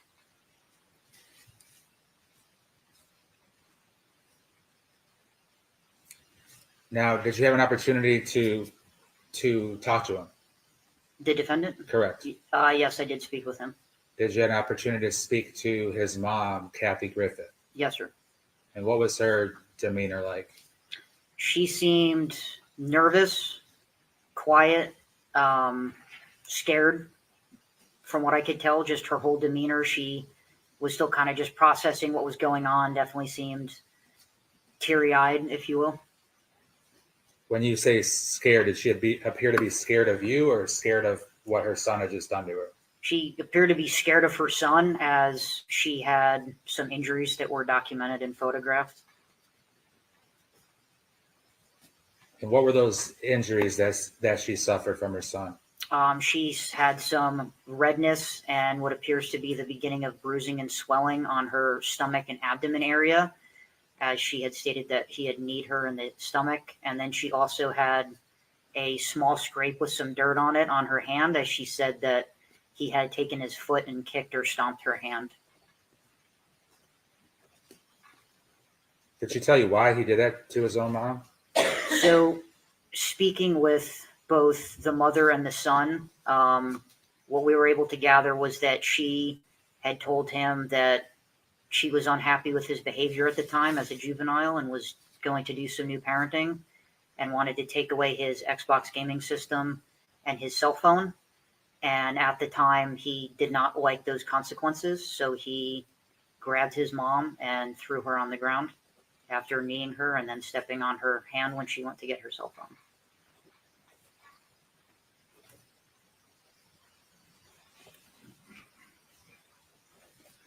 Now, was there another lady there, the grandmother of the defendant and the mother of the victim? Yes, sir. So the defendant's grandmother and the victim's mother was also present at the house as they were eating dinner together that night. So they were having a family evening, the grandma, her daughter, and the victim's son, correct? Correct. Those three individuals were the three people in the home that night. And did you have an opportunity to speak to the grandma as well? Yes, sir, I did. And did her statement corroborate what her daughter was saying? Yes, the grandmother's statement that she provided to myself and Deputy Jankowski was consistent with the statement given by the mother and the victim. Basically, they stated the exact same thing, that they were having dinner, and she told him that she was going to take some things away for disciplinary reasons, and pretty much gave the exact course of events the same.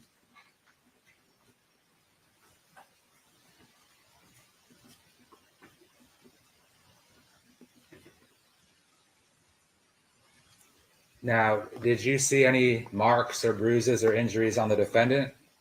On the defendant, we did not see any marks, injuries, or bruising on him at all.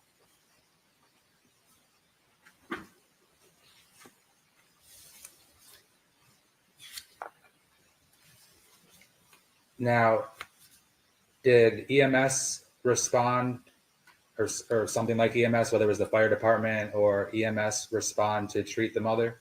Honestly, sir, I do not recall. What happened? How was that case resolved that night? Who got arrested? That night, Collin was placed under arrest for domestic violence against his mother for battery by strike. And was he transported to the proper location then thereafter? Yes, sir. He was transported to the Charlotte County Jail afterwards. Was the mom or the grandmother arrested for anything? No, the mother and the grandmother were not arrested. Now, facts. In addition to you and Deputy Jankowski, you mentioned Corporal Moore. Were there any additional law enforcement there you can recall? I cannot recall. Is it a fair statement that the three of you were doing multiple, multiple things, and were each doing your own part of the investigation, and not necessarily all three of you together at the same time? Correct. We were all doing different things together. I was going and getting paperwork at different times to provide the victim, such as Marcy's Law paperwork, as well as victims' rights forms and things like that, while other deputies were doing other tasks on the scene at the same time. Now, when you went to get that paperwork, you mentioned victims' rights and Marcy's Law.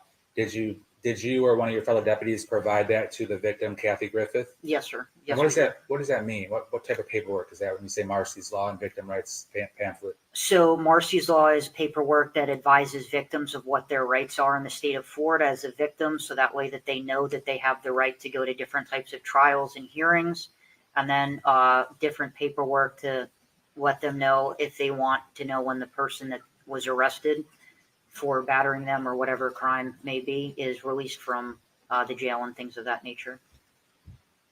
Without okay. And then whether it's you or Deputy Jankowski or someone else, is that explained to the victim, Kathy Griffith, and certain questions asked and answers given? Yes, sir.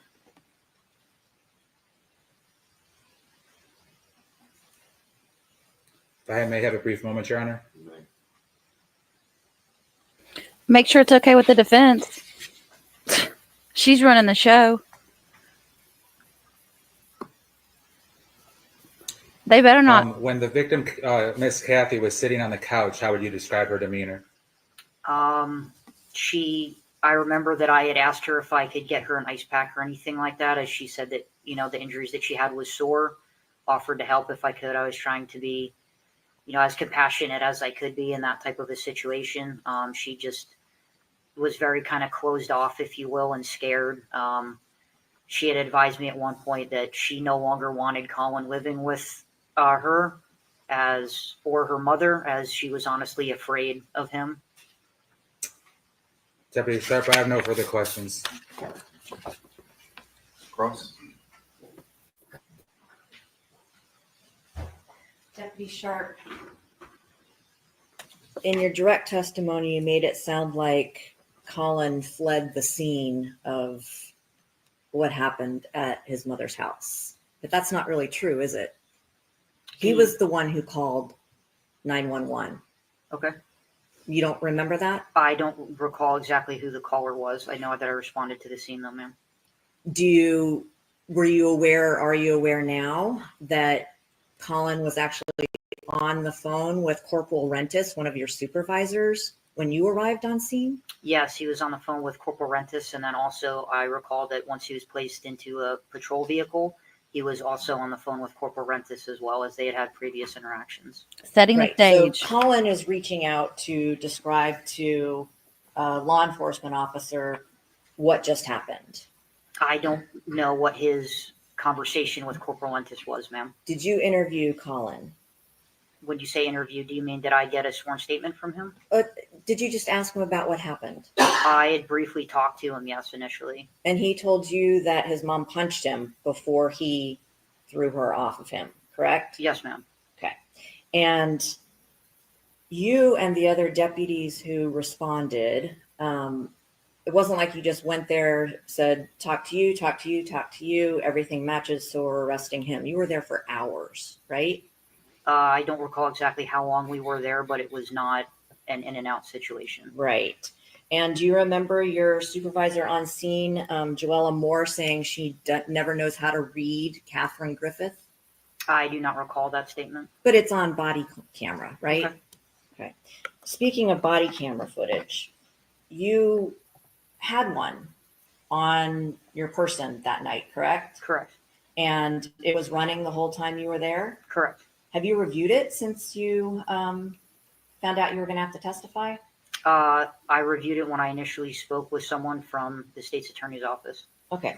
So you interviewed Susan Detman, the grandmother, right? Yes, ma'am. Okay. So you know that her statement did not exactly match what Kathy Griffith told you, right?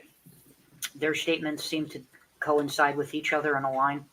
That's what your opinion was, right?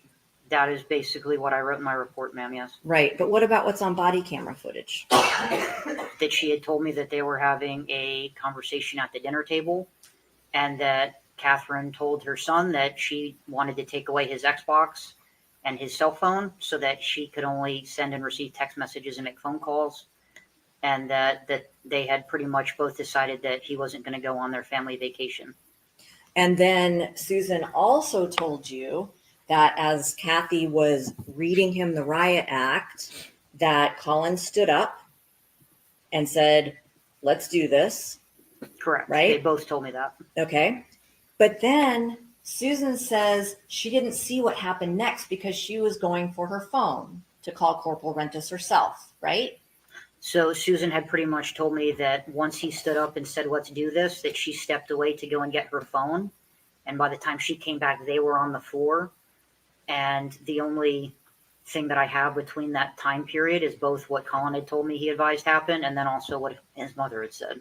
Right. And Collin told you that his mother punched him in the face. Correct. Collin had told me his mother had punched him in the face, but when we were on scene, I did not see any bruisings, marking, or swelling, or any indication that he had been struck in the face by any object. It is possible to get punched and not have redness, swelling, bruising, correct? I guess anything's possible, ma'am. Right. You're not a doctor. I am not, no. So Susan did not tell you the same thing that Kathy did, because Kathy said, I never touched him. He's just being a brat because I took away his stuff, right? Correct. The grandmother and mother had both pretty much told me, I'm sorry, ma'am, can you please rephrase the question?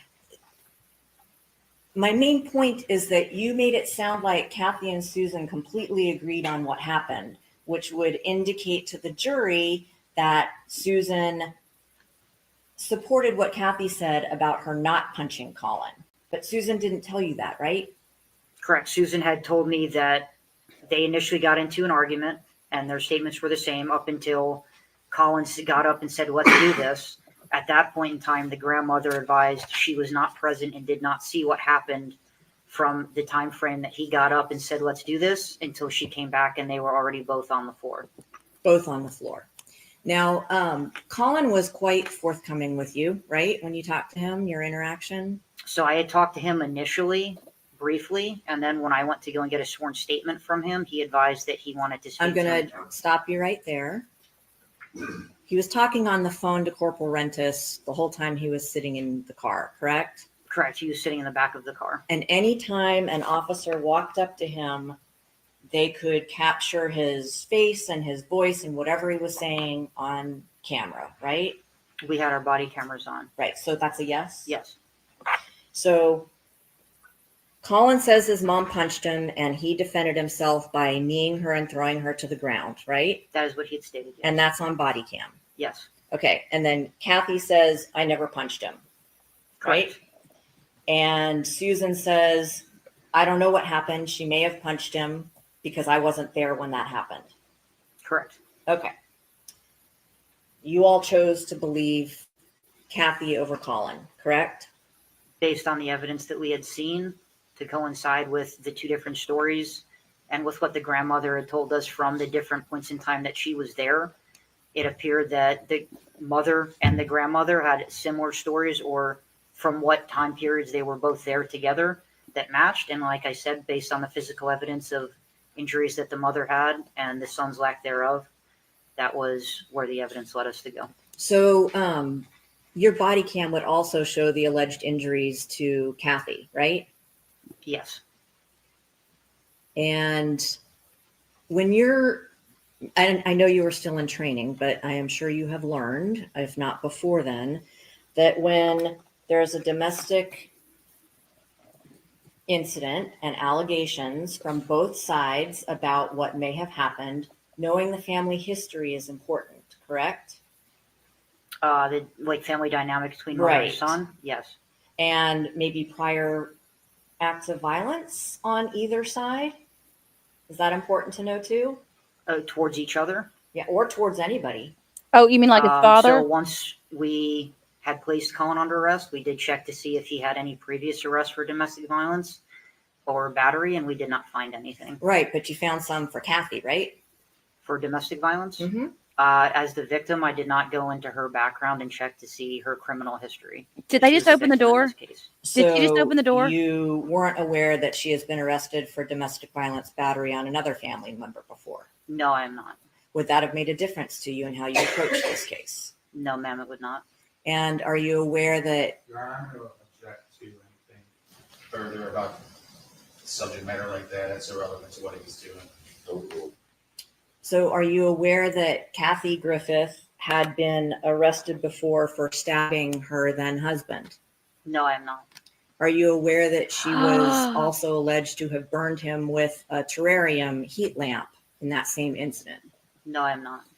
Are you aware that Kathy Griffith was on videotape shown to law enforcement and a DCF investigator driving her car and pinning her then husband to the house, between the car and the house, in front of her children? I'm not aware of that, no. So you're not aware that the incident where she stabbed her then husband and burned him with a lamp was also in front of her children?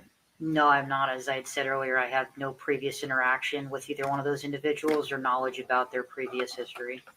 Are you aware that Kathy Griffith had threatened to kill multiple members of her then ex-husband's girlfriend? I am not aware of that, no. Are you aware that she was actually contacted by law enforcement on her way to their home in Homestead? No, I'm not. And you're not aware that she was on an audio recording saying she was going to kill all three of them? I'm not aware of that, no. With her gun? I'm not aware. Come on, prosecution. Are you aware that she has pulled a gun and threatened Collin in the past? No, ma'am, I'm not. And that happened in Charlotte County just 2 months before this? I'm not aware of that incident, nor did I have any involvement in that case. And are you aware that Kathy Griffith had pulled a gun and threatened to kill her mother's husband? Oh my God. No, I'm not. Would any of those prior instances, if you had known of them at the time, would they have made a difference in how you treated this case? So I would personally say no, they would not have made a difference to me because I would have gone into this case as it is a separate incident from things that happened previously. And in this case, you have to treat in different cases or any case, you have to treat different. You can't take other instances into account into how you look into cases. Collin was taken to jail that night, you said, right? Yes. And you claimed that, or you said that Kathy claimed she was afraid of him. Yes, I did. Are you aware that the very next morning, she insisted on taking him home with her, despite Collin saying, I'd rather stay in jail than go home with my mom because I'm afraid of what she'll do to me? I was not on that call, nor was I aware that that call even came out.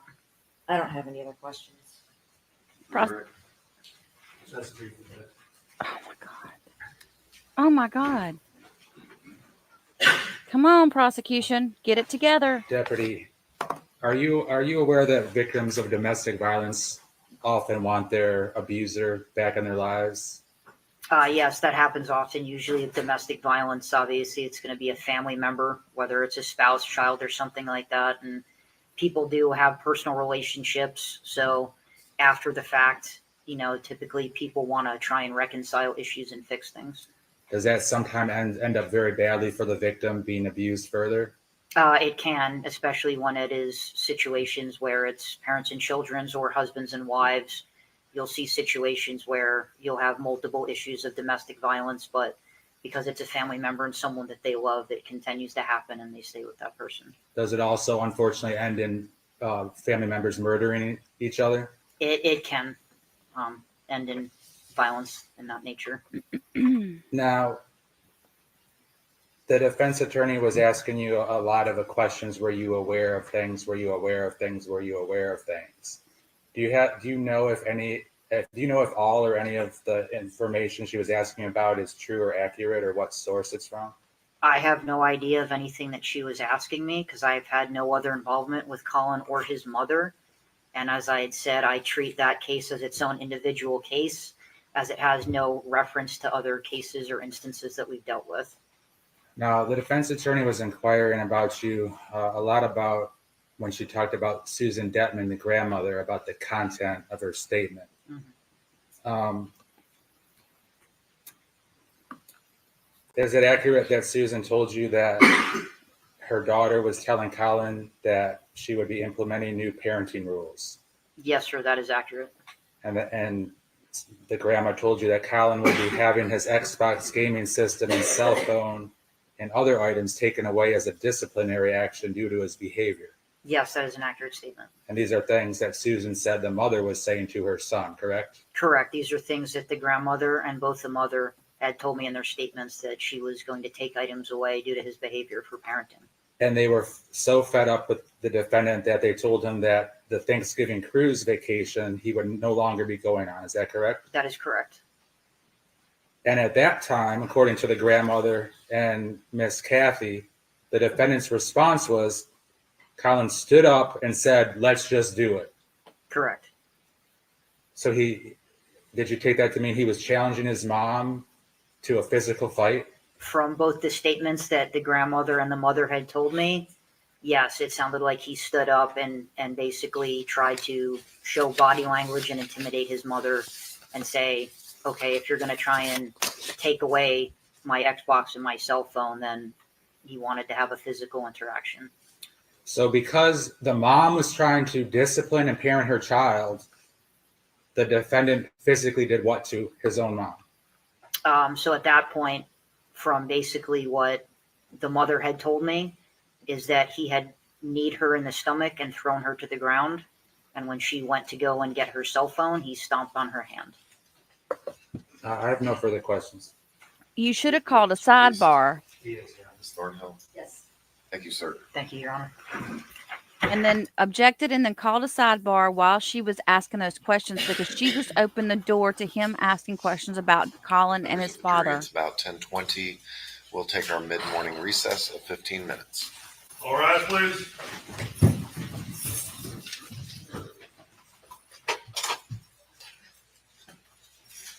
Oh, yeah, y'all can all smile over at the defense table because you are doing great right now, but your opposition is failing the victim.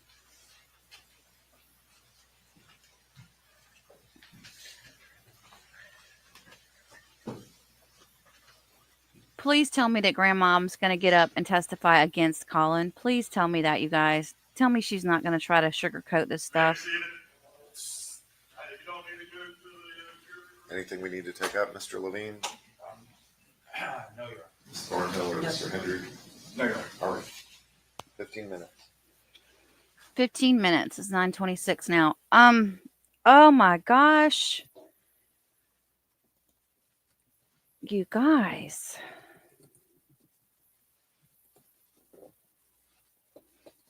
I know I've been reading y'all's comments in the chat. I know y'all are just as mad as I am. Melissa says, Judge better let the dad's death by Collin's hands because defense opened the door. Yeah, but if the prosecution doesn't call her out on it, the judge isn't going to be the one to do that, is he? I mean, I've never seen that happen. There's no way she just said all that she said and they did not. And she did not open a door. There's no way, you guys. Michelle says, no, the judge can't say anything. I didn't think he could. Now, I will say that when he came back to do the cross, he did get a lot of things out that he reiterated a couple of things. So that was good. I think if I'm sitting on the jury, let's back up, you guys. If you're sitting on the jury, you don't know anything about this case, what that deputy probably just, I did too, Cass. I liked him a lot. What that deputy just testified to was very, very, very strong for the victim. So I think that he's the best witness so far, in my opinion. I see Collin, Dread. I see Collin siding, or grandmother siding with Collin too. I just see it coming.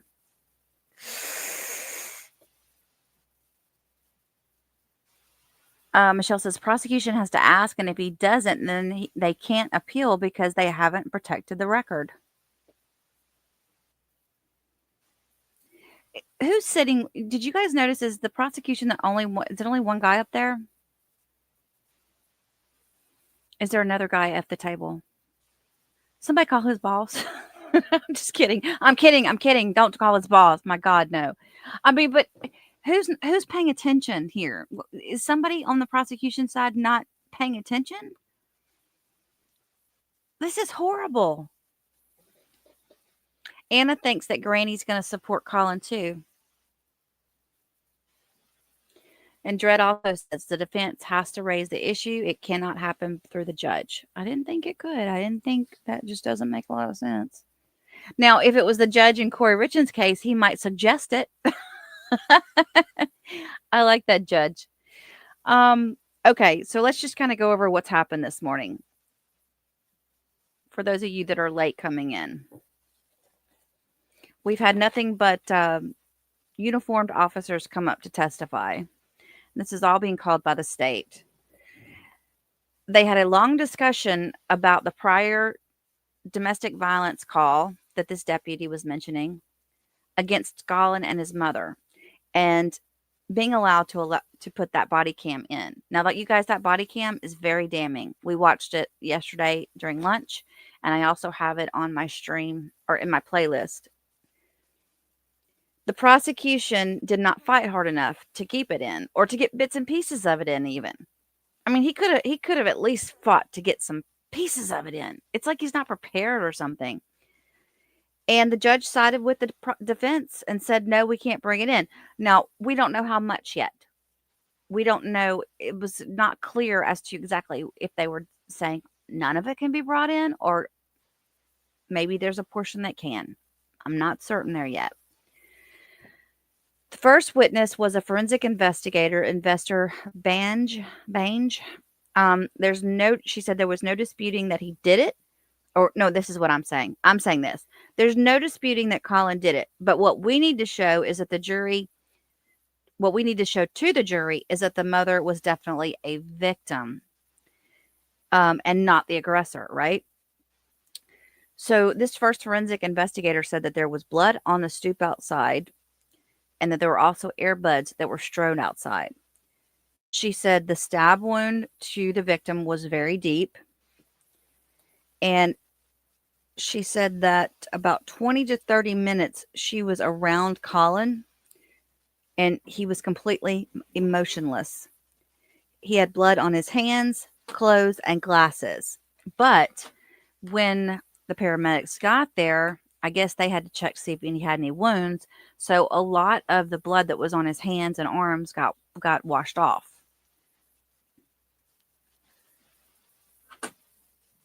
They asked her, now this is something that I don't know, it needs to be brought up probably. They said, did the blood on the outside step, was it tested? And she said, I don't know. So if somebody did test that, the prosecution needs to find out, and they need to clarify that so the jury can hear it. But I'm sure they won't. She said that she was there over an hour after the incident, and she went inside. EMS had already been there and disturbed the crime scene. The defense was definitely, while she was on the stand, they were trying to paint the picture that Collin had blood on him from doing the CPR and doing everything that the 911 call operator had told him to do to try to save her life. Like, basically that he didn't even have anything to do with her wound. It was so strange. Ugh. Then they called CSI Peters. They got autopsy photos from the next morning. Again, we're not able to see any autopsy photos or body cam footage. They're not showing them on screen. Then they called up witness number 3, which was Sgt Schneider, who was at the time a Charlotte County Sheriff's deputy. He was there on September 19th of 2023 when Collin was being released the first time from Charlotte County Behavioral for his Baker Act. He said as soon as he got there, Collin made a beeline to him and said, I need to be Baker Acted again. And he said it was unusual and that he felt like Collin knew what he was doing. He wanted to stay. There was a reason behind what he was doing. He definitely did not want to leave that facility. So they readmitted him for another 72 hours. Now, the defense said that the behavioral center was releasing Collin to his mother, or that they planned to. And that's not true because the grandmother was the one that was there to pick him up. So they were releasing him to his grandmother. Again, prosecution let that slide, didn't come back and say anything about it. Witness number 4, Deputy Sharp, was there. He was there for the first domestic call. This is the one we just saw. He says Kathy was scared and she had injuries. Collin had kneed her and stomped her hand. And all of this because Mom said that she was going to take away his Xbox and he couldn't go on the cruise. Grandmother was also there. The defense tried to say that, well, she was trying to, of course, alter what he was saying, but he came back and said that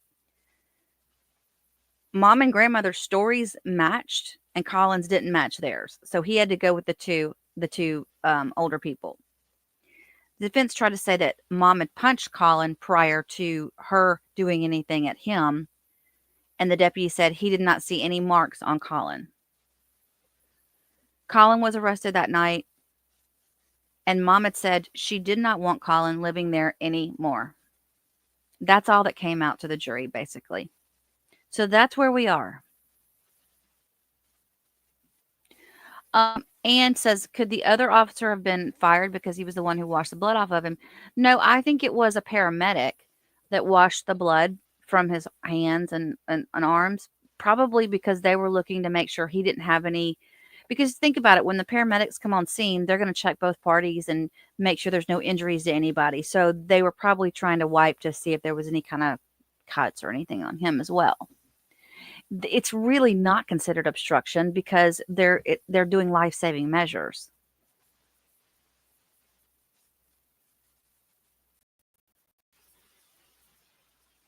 Laura says she thinks that Collin might have liked someone there, so he wanted to go back in. It just sounded to me like he sat there and begged for a foster home, which I don't know. I mean, if he'd gone to a foster home, he would not have lasted long. Does he think he's going to get away with more in a foster home? That doesn't make a lot of sense to me. But again, my point was in just doing the research that I have on this story and watching all the different body cam, reading the reports and stuff, it just seems to me like Collin was setting the stage for all this to happen. He flat out told the CPS worker during that Baker Act that he had done it once before and got away with it and he could do it again. If that's not allowed into court, I'm going to be so mad. Because they can say that statement and not say who the victim was. Exactly, Cass. Cass says, how can they bring in Mom's violence towards the husband, but they can't bring up the violence the son on the father? This is a one-sided trial right now. They need to discuss this. And maybe that's the prosecution is trying to figure out a way to do this and do it the right way. I don't know. I mean, he needs to stand up more.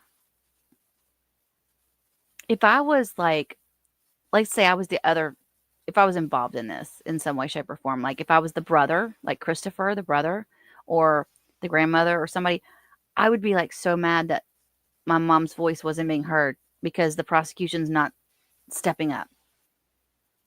And I would have called that prosecution aside during this time period right now when they're on break and said, this is BS.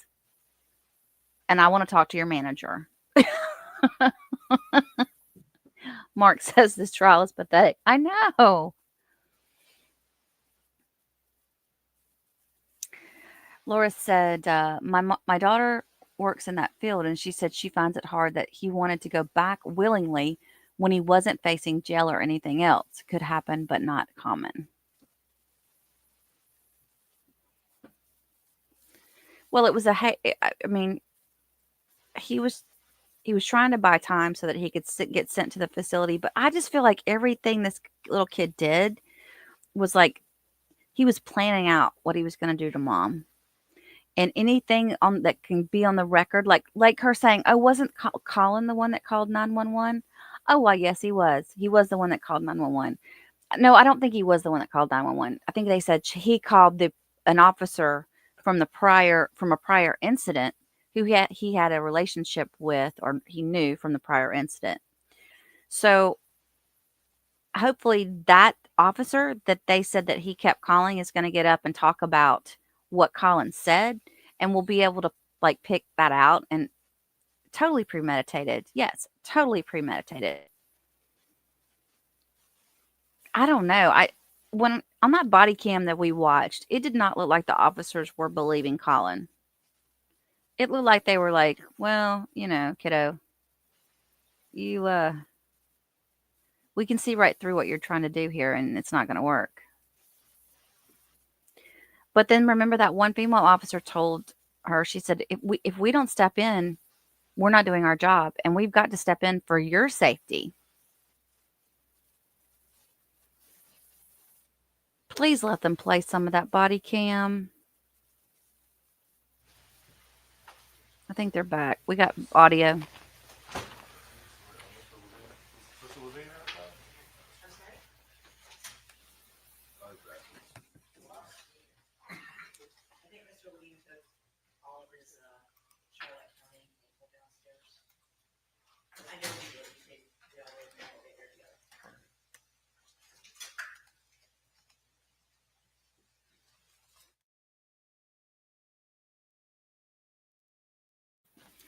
Blanco says, I think Collin thinks that he's smarter than everybody else.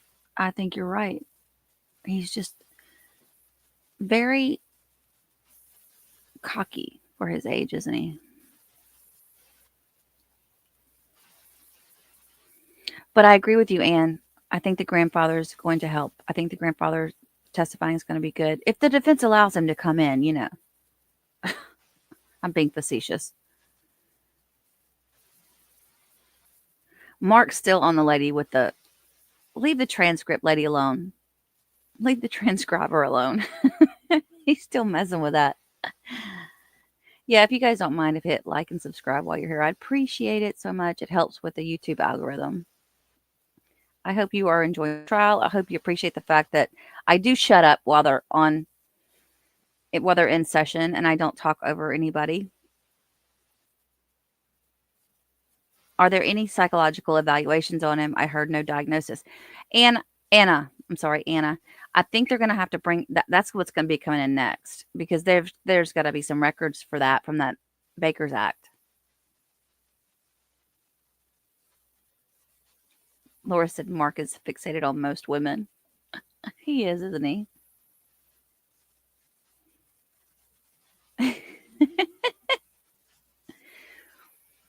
Yeah, they've got to. So I guess right now, like they're going through the different pieces with the officers. I would think that if we're finished with the officers, then maybe we start to see what the people from the Charlotte Behavioral Center come in to testify. And then I guess after that, we'll see the grandmother, the grandfather, the brother. I hope Christopher, the brother, testifies. I really would like to hear his side of everything because he was there in the home.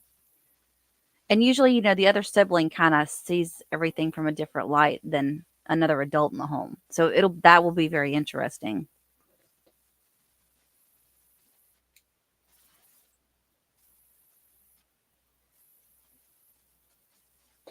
What are we waiting on? The prosecutor to grow baseballs? I'm just kidding. I didn't say that out loud.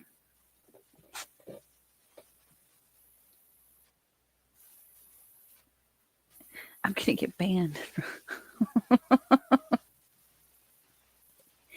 Thank you, Mark.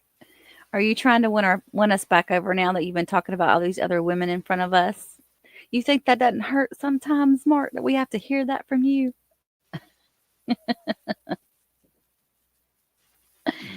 Hey, if we have any newbies in the chat or on just listening in, thanks for being here, you guys. Mark's our special person. We get on him all the time. He gets sent to timeout a lot.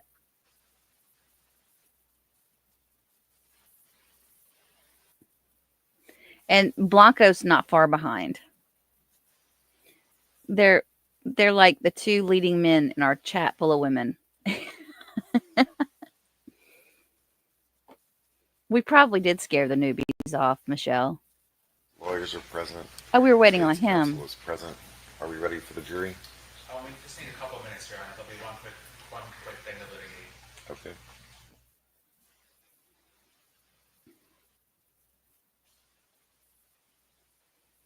Chat ladies are in the lead. Well, you know what? You are in a chat of a lot of. I would say we're seasoned. We're seasoned women. Deputy Carrie Welsh. Oh, thank you, With the Baba. Charlotte County Sheriff's Office. Okay, another sheriff. And I want to inquire from the court and ask permission for her to be able to say one of the things that she had mentioned before at the prior hearing we had. And that was the defendant telling her, as it pertains to the prior killing, he made a statement to her that when he was talking about killing his mom in the future, he mentioned that he's killed before and he could kill again. Yes. It would be my intention to ask Your Honor for her to be allowed to say that, as it would not be contrary to the court's ruling. Exactly. She would not be saying, and she did not say that the defendant said that in the context of his dad, and she would not be able to say that anything about him killing his dad here at trial. But I would ask for permission to be able to ask that question. And I would say it would not run afoul of Your Honor's ruling and what has already come in regarding that killing. And I would object to that, Judge. It Mm-mm-mm. implies something that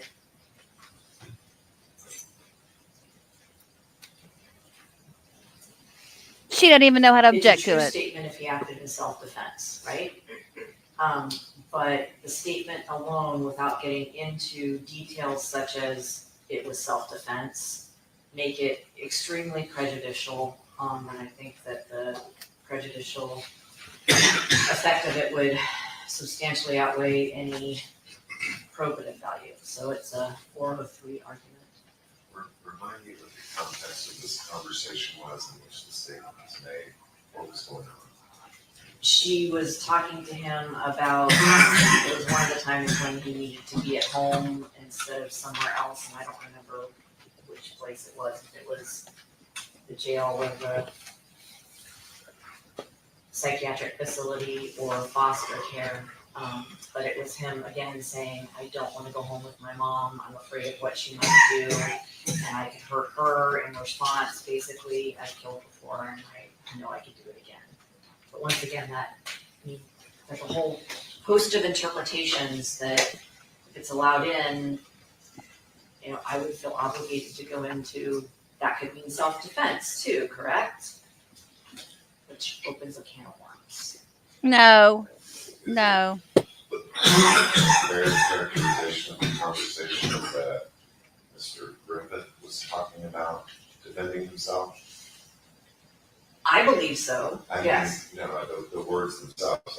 I know there's been some This talk was- about I'm afraid of what she'll do and then what I'll do. Is it that sort of give and take that's going on there? I believe so, yes. But I could be wrong. There was one deputy who testified, and it might have been Welch, who said that it was not a conditional statement. I can't. That was Welch. It was Welch? Yes. Okay, so I remembered it correctly. When was our hearing? I have notes. 14th and 15th, I think, of January, or maybe the 13th and the 14th. Yeah, I think it was the 14th and 15th.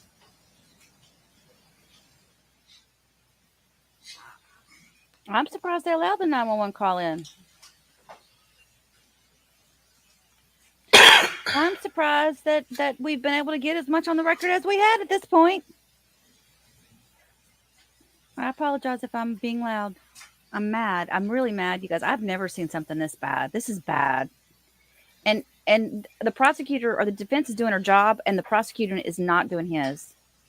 Exactly, Bama.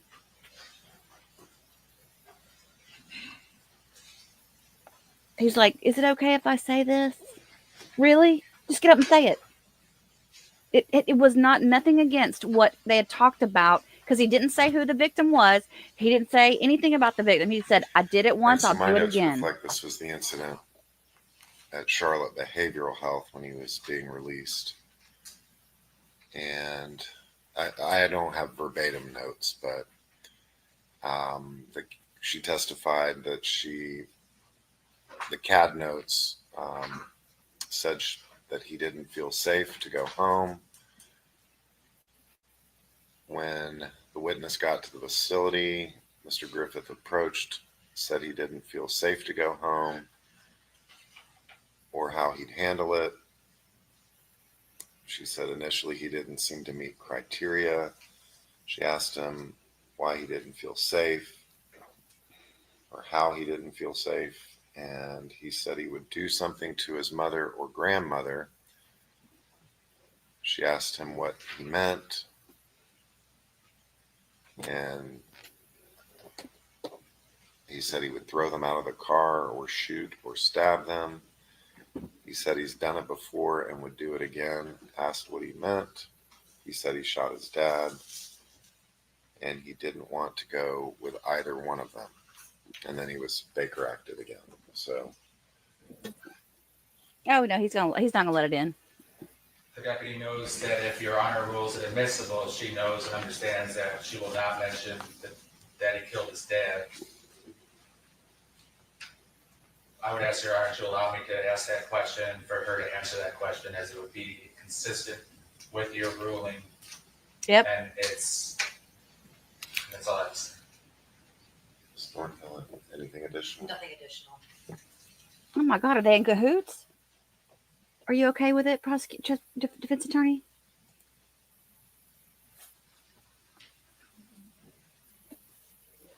Really, Judge? You got to think about it? Come on now. This is, oh my word. I'm going to have a heartburn. I have a transcript.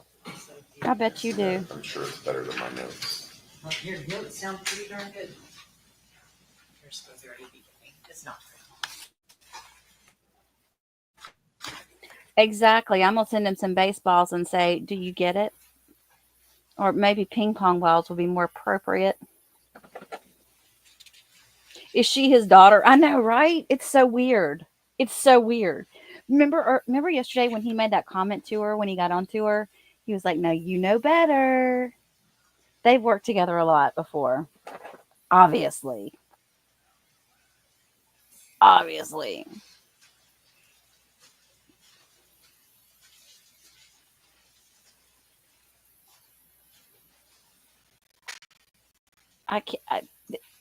What needs to be read? What don't you understand about this? It doesn't go against anything. As long as the witness knows she can't say who it was, she can say what he said before it happened.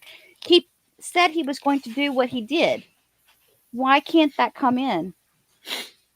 That, y'all, this is horrible. I swear, thank God I'm not in Florida anymore. I would only be like maybe a couple hours, 2 hours maybe, the most away from this courthouse.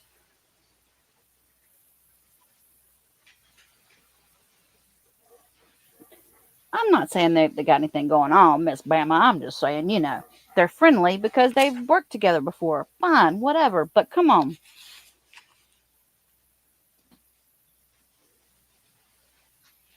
Who's at the prosecution table, you guys? Is it just him or is there anybody else there? Let's look real quick when they show it. He's there by himself? Yeah, that's part of the problem. He needs somebody else in his ear. I think this speedy trial has hurt the prosecution more than it's hurt the defense. Which would make sense. Melissa, we're going to send Melissa over to the courthouse. She's over there.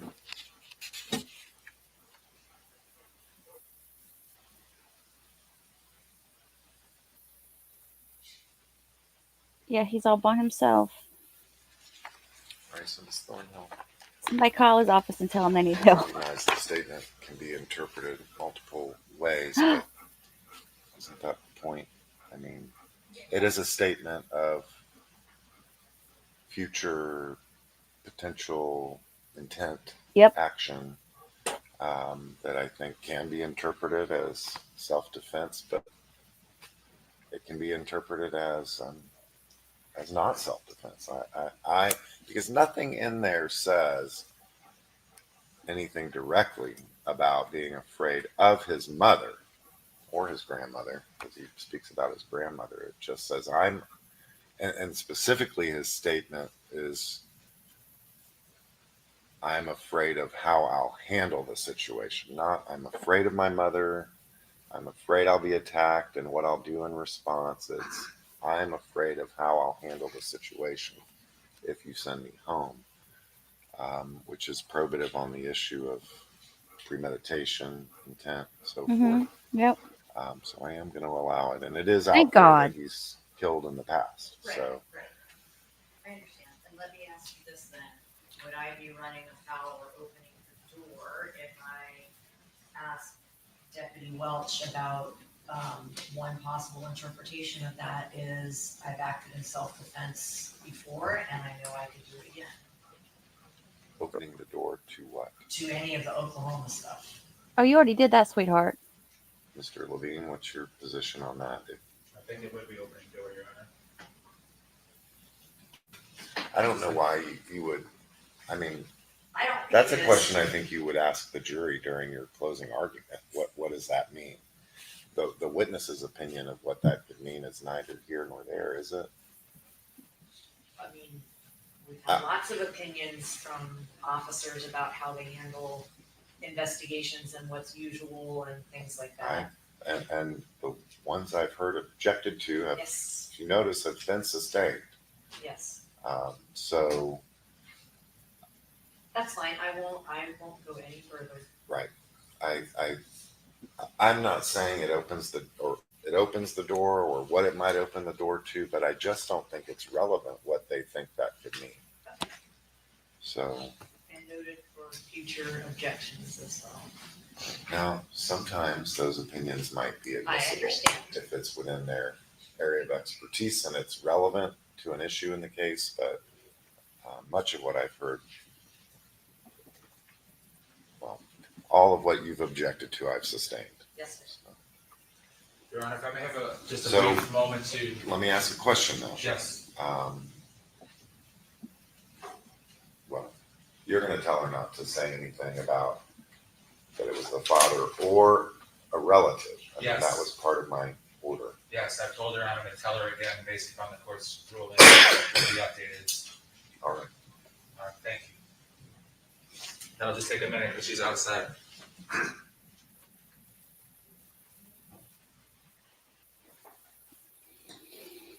All right. Well, if she objects, I'm gonna be mad while he's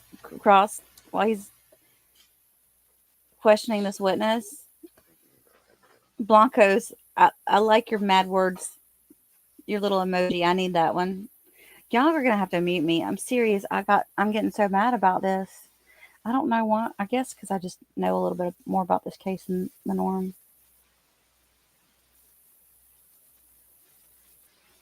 And I just got through saying I don't talk over the court. All right, thank you, Your Honor. State's ready. Lumberjack Larry. All right, I'm going on mute now.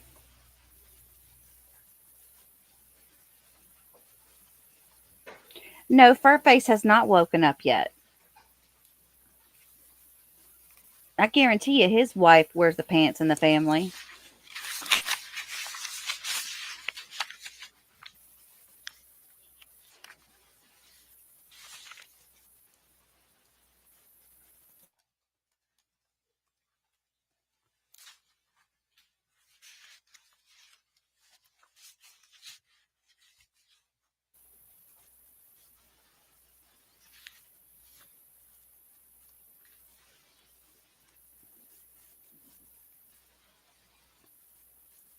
I swear I want to go back and look at the transcript. Your Honor, she understands. All right.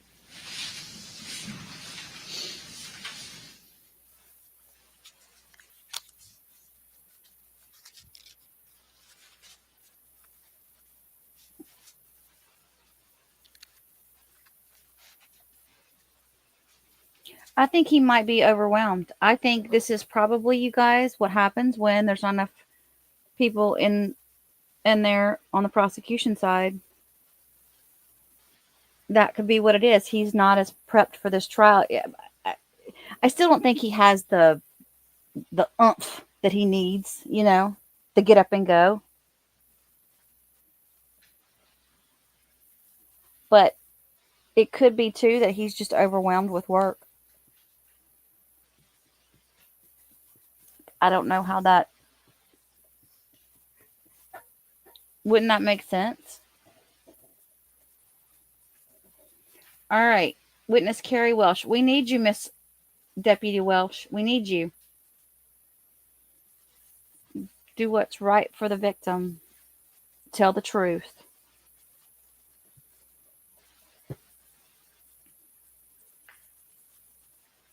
Bama thinks this might be the prosecution's first trial. He looks old enough to have had several trials. I'm going to look him up on lunch. How about that, y'all? Y'all want to? We'll look up his, we'll look up both the attorneys. We'll be fair. We'll do it both. He needs an assistant. He needs somebody there next to him, helping him like call stuff out. Because it's hard for one person to keep up, you know, with so much going on. Very rarely do you see only one at the table.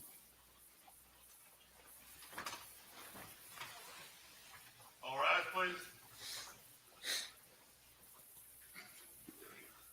Anne thinks it doesn't matter. She thinks that the jury probably knows by now.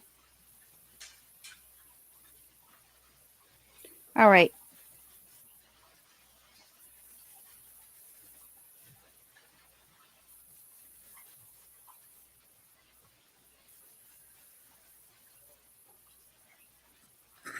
Maybe that's what it is, Melissa. He's like, he's trying to work ahead and prep himself for the questions, and he's not listening to what she's saying. Be seated, please.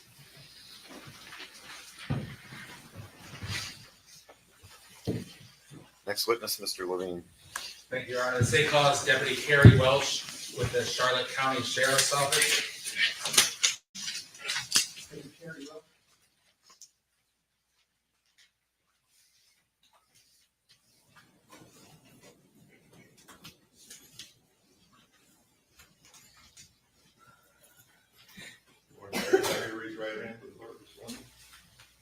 Do you solemnly swear or affirm that the testimony you give in this case will be the truth, the whole truth, and nothing but the truth?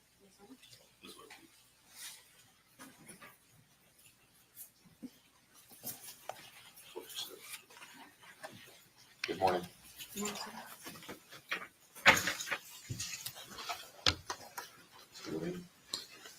Good morning, Deputy Welch. May you please introduce yourself to the jury and spell your name? Yep, I'm Deputy Carrie Welch, Keriwelch.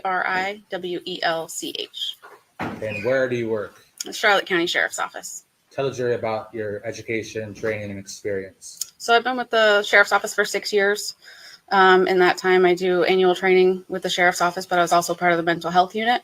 So I did some crisis intervention training and extra training for de-escalation and things of that nature. I want to direct your attention to the defendant in this case. Did you have an opportunity to come in contact with the defendant, Collin Griffith, around September 19th of 2023? Yes. Describe to the jury how that came about.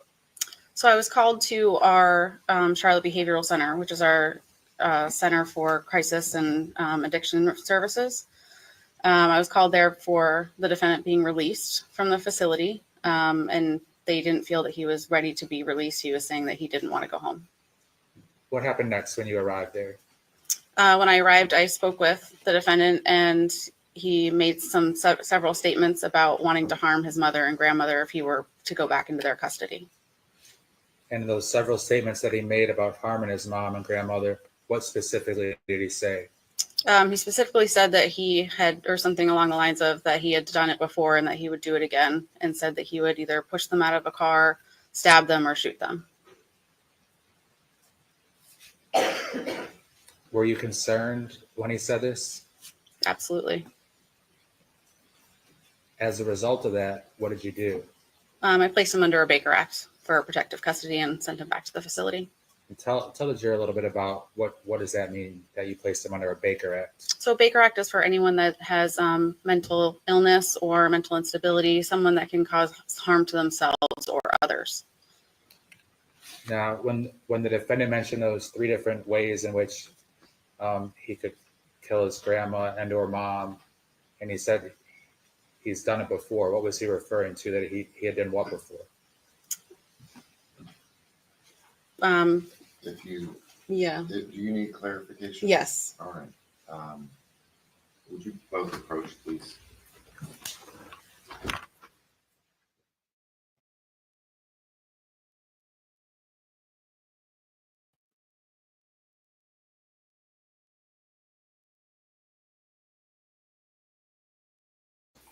What are we approaching about? The facility itself? What are we approaching about? Oh, The facility I forgot to turn my itself? thing off. I had to go let Frankie out. Let's see. I want to look up Charlotte County Behavioral. I'll show y'all what it looks like.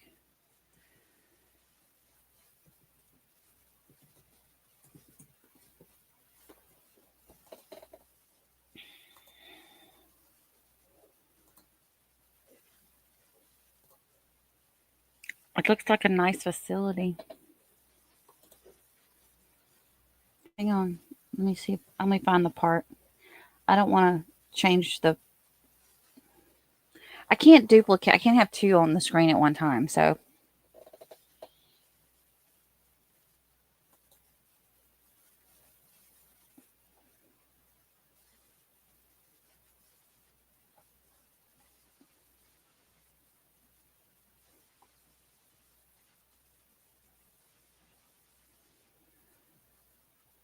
they provide... Well, Mr. Levine, rephrase your question. Thank you. Deputy Welch, when you said that the defendant said he had done it again, he had done it before and could do it again, was he specifically referring to he had killed before and could kill again? Yes. All right, I have no further questions. Cross-exam?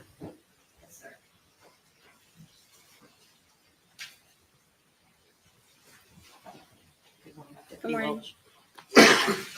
Back on September 19th, when you came into contact with Collin Griffith, that was at Charlotte Behavioral Health Center? Yes. And were you aware he had been in that facility under a Baker Act hold for several days leading up to your encounter with him? I don't know how long, but he was in the facility prior. Yes. And are you aware of what caused him to be placed in that facility initially? No. Collin told you multiple times that he didn't feel safe going home, correct? Correct. And when he said, I don't feel safe at home, you all kept saying, well, if you don't give me something specific, you're going to go home. I mean, he wanted to stay in the Baker Act facility, right? Yes, he didn't feel safe. Correct. And Sgt Schneider was there with you? No. At some point? No? This is separate from Sgt Schneider? What time, if you know, was Collin supposed to be released from the Baker Act facility to go home with his mom? I don't recall. Okay. Is it safe to say that you responded to the facility hours after his release was supposed to happen? I don't recall. Do you remember going there at one point, finding that he didn't meet criteria to be re-Baker Acted, and then having to go back at another point? No. No? Okay. It just, there's some times on your reports that indicates you responded at both 6 and at midnight. Did I misread that? Yeah, I don't recall going twice, just once. Do you have your report in front of you? I do not. Is it possible you went more than once? Not to my knowledge, no. So Collin is saying, I want to stay here. I don't want to go home. I don't feel safe at home. I don't feel safe at home. I don't feel safe at home. Because he said it multiple times, right? Correct. And y'all kept saying, you got to go home. You got to go home because you didn't think he met the criteria to be re-Baker Acted, right? Correct. And then finally he said the magic words that got him re-Baker Acted, right? I'm not sure what you're referring to. Well, once he said, I'm afraid I'll hurt or kill my mom or my grandma, you guys immediately put him back in the facility, right? Absolutely. It's a homicidal statement. Right. And that appeared to be his goal the whole time, was to get put back in the facility rather than going home with mom or grandma. I don't know what his intention was. 1 second.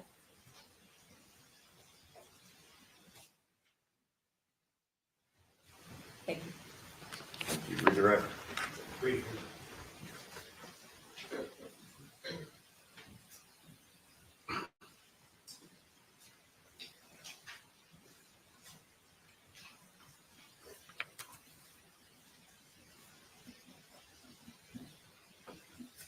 Deputy Welch, is it a fair statement that the defendant, in reference to killing his mom or his grandma, said, "I will kill my mom"? Yes, So it wasn't dependent on anything. It was, "I will kill my mom." that's correct. And when you asked him how that would happen, his response was throw them out of the car, shoot, or stab. Yes.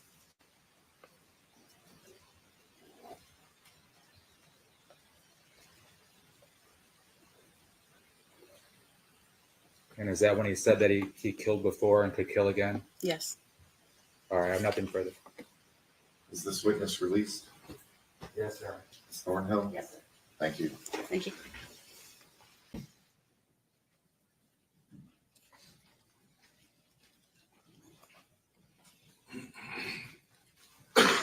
Next witness.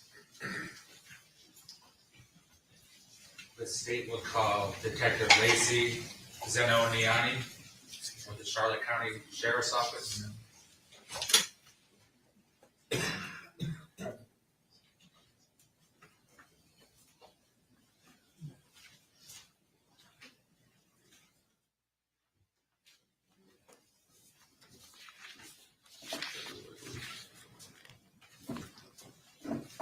Right here, raise your right hand, this morning by the clerk.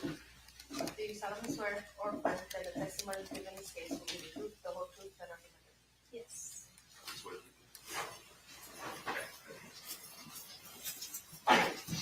Here, watch your step. Good morning. Good morning.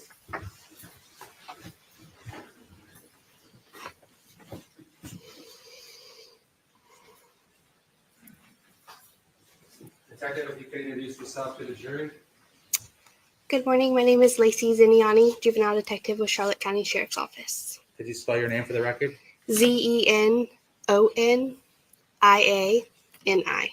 And how long have you been employed in law enforcement? I've been employed in law enforcement for 5 years. Tell the jury about your training and experience. My training and experience started on road patrol for my first 3 years, and I have currently been in this position for 2. And the position you're in as a juvenile detective, what does that mean? So my position focuses on juvenile intervention and working with the youth within our county. My unit focuses on working with juveniles who are at risk. I also monitor our juveniles who are on probation and try to lead them into a successful pathway, as well as working with our runaways and just any juvenile who is experiencing issues or trouble at home. How did you come into contact with the defendant, Collin Griffith? I came into contact with the defendant after the initial incident that occurred. It was forwarded to me for intervention purposes. What were your goals then when you got involved in the defendant's life? Our goals were to implement intervention and work with the family to assist them with resources and guide them to a successful pathway. Would you have interaction with not only the defendant, but also his mom, Kathy Griffith? Yes. Did you have any interaction with the defendant's grandmother, Susan Detman? Yes. And was that both in person and on the phone? Yes. Describe to the jury the accessibility part of your relationship to the mom and the defendant. So I spoke with the mom and the defendant very often. My role was to be available to them, again, for resources. So we would sometimes speak daily, sometimes speak multiple times a day. Whenever they needed to call, I was there to answer and assist with whatever they needed. On the day that Kathy Griffith died, did she contact you or try to contact you? I had yes, prior to she contacted me via phone. And was that a text message or a phone call, do you recall? It would have been both. And you responded to her at some point on that same day? Yes. Was she alive to answer that phone call? Yes. Or, did she answer that phone call? Yes. Towards the end of the day, did you ever call or text her and she didn't respond to you? Yes. All right. Now, can you give us kind of like a time frame, the general month and year to the general month and year of when you would have been in the defendant and his mom's life? Roughly, we began intervention back in September of 23. And that would have ended September of 24, I believe.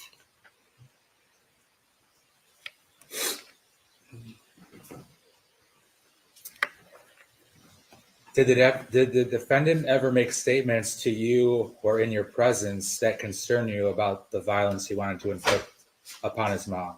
Yes. And what do you remember him saying?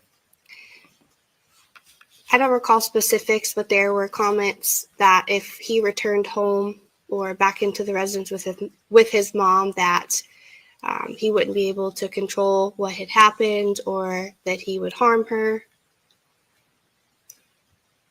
When you say he wouldn't be able to control what would happen, do you mean how he would act? Yes. Did he say anything more than harm her? In terms of, did he say he would hurt her or kill her or anything specific? There were comments that he would kill her. And did he say to you or in your presence on more than one occasion that he would kill her? Yes. And did he make those statements that he would kill his mom on different dates? Yes. What type of time period do you think he made those statements in terms of how many days, weeks, or months of a time period did he repeatedly say he would kill his mom? I don't know any specifics, but it was often that the comments were made. It was the defendant made those statements often? Mm-hmm. Yes. And when he would make those statements, what would be your response? We would just try to work through with him and mentor him about the opportunities that he had for his future and how to work through the situations at hand and the consequences that would result from those comments. Did it appear that he would get angry when mom would try to take away his video games and cell phone and things of that nature? Yes. Was that a reoccurring source of discontent on the defendant's part? Yes.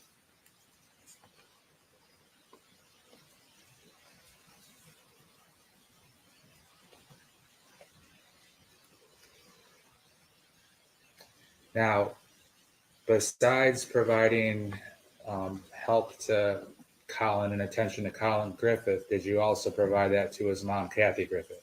Yes, we did. Was she receptive to doing what you told her to do? In the beginning, she would act like she was receptive, but would go against what was being discussed. And would she basically give in to cater to the defendant's desires? Yes. Do you think she was would give in too much and be too soft on him at times? At times, yes. Now, from those many months that you interacted with the family, was it clear to you that she loved Collin and wanted him to be around her? Yes. Did she understand the danger to her life having the defendant around her? Yes. Did she know that he had explicitly said he would kill her? Yes, she made a comment to me that she was willing to accept her faith if that gave her more time with her son. Meaning she was willing to die at the hands of the defendant as long as she had more time to spend with him? Yes.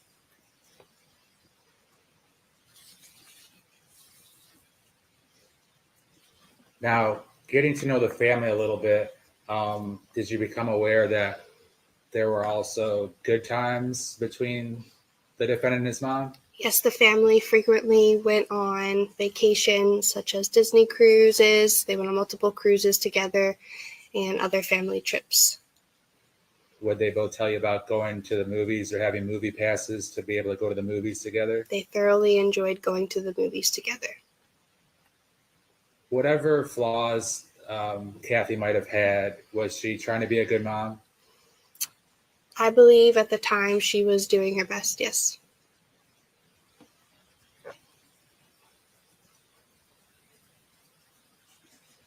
From your observations over that many month period, did the defendant have respect for his mom and her rules? No. All right, detective, I don't have any further questions for you. Cross.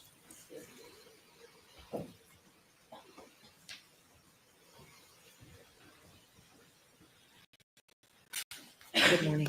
Morning. Detective Zenoniani, you talked a little bit about your role in the juvenile division. It's sort of a special role in the sheriff's office, isn't it? Yes. Because you're doing your best to intervene to help families make it through a difficult adolescent period often. Yes. And the resources that you provide, which is your job, right, is for both parents and the kids. Yes. So it's not limited to just the kids or just the parents. Well, it mainly focuses on the juvenile itself, but taking it an extra step further to make sure the parents have what they need to follow through thoroughly, yes. And sometimes problems that children appear to have are related to their parents or how they were parented. Yes. Is that fair? Obviously, you got to know Kathy and Collin Griffith pretty well here over the year that you were involved, right? Yes. Sorry, you need to answer out loud so the court reporter Yes. can take it down. Did you also get to know Susan Detman? Yes. And as part of your job in getting to know the family and the dynamics, because that's important too, right? Yes. You came to learn quite a bit about everyone's background, right? Yes. Okay, especially Kathy. Yes.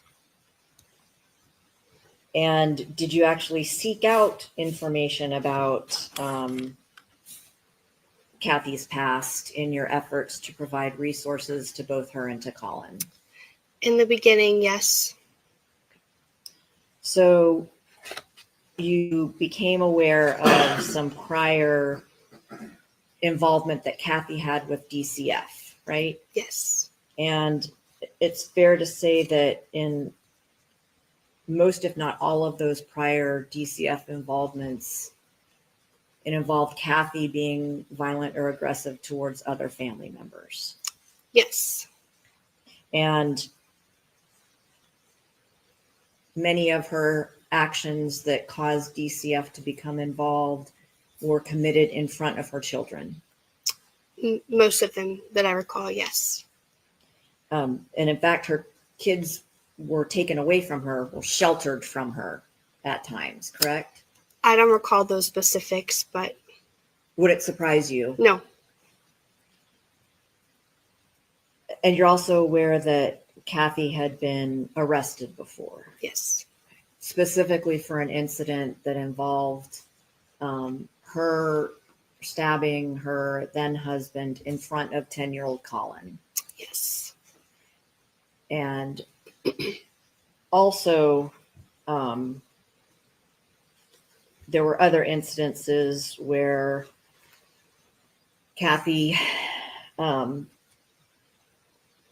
committed violence upon her then husband in front of the children.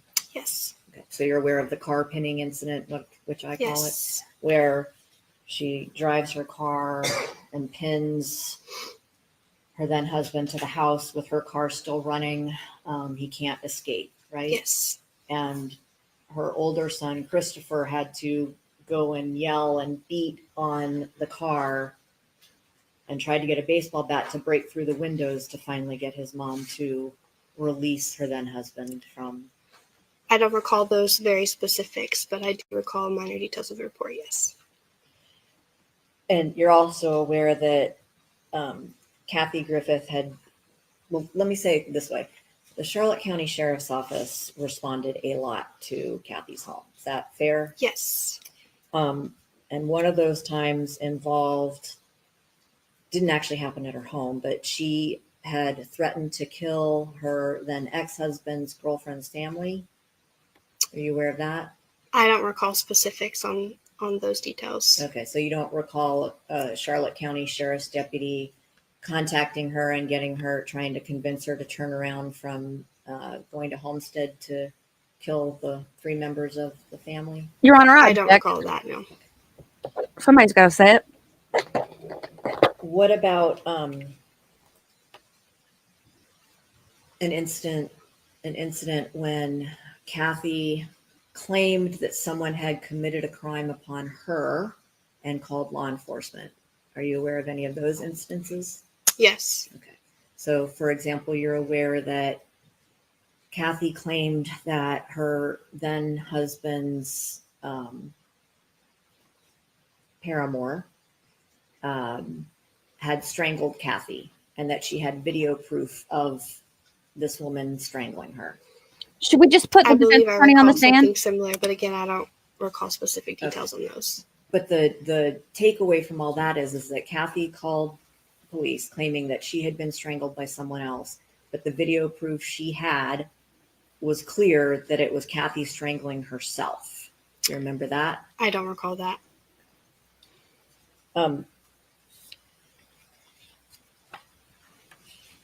But the jury just heard Would you it. say So that Kathy, in your interactions with her, definitely wanted her things to go her way, or she was not going to have it? Yes. So sort of her way or the highway. Yes. It's also fair to say that she really, really, really wanted Collin to stay with her. Yes. She knew that Collin did not want to live with her, correct? Yes. She knew that he had said he didn't feel safe with her, right? Yes. And she still wanted him there at all costs. Yes. Even despite the things that you all told her he said. Yes.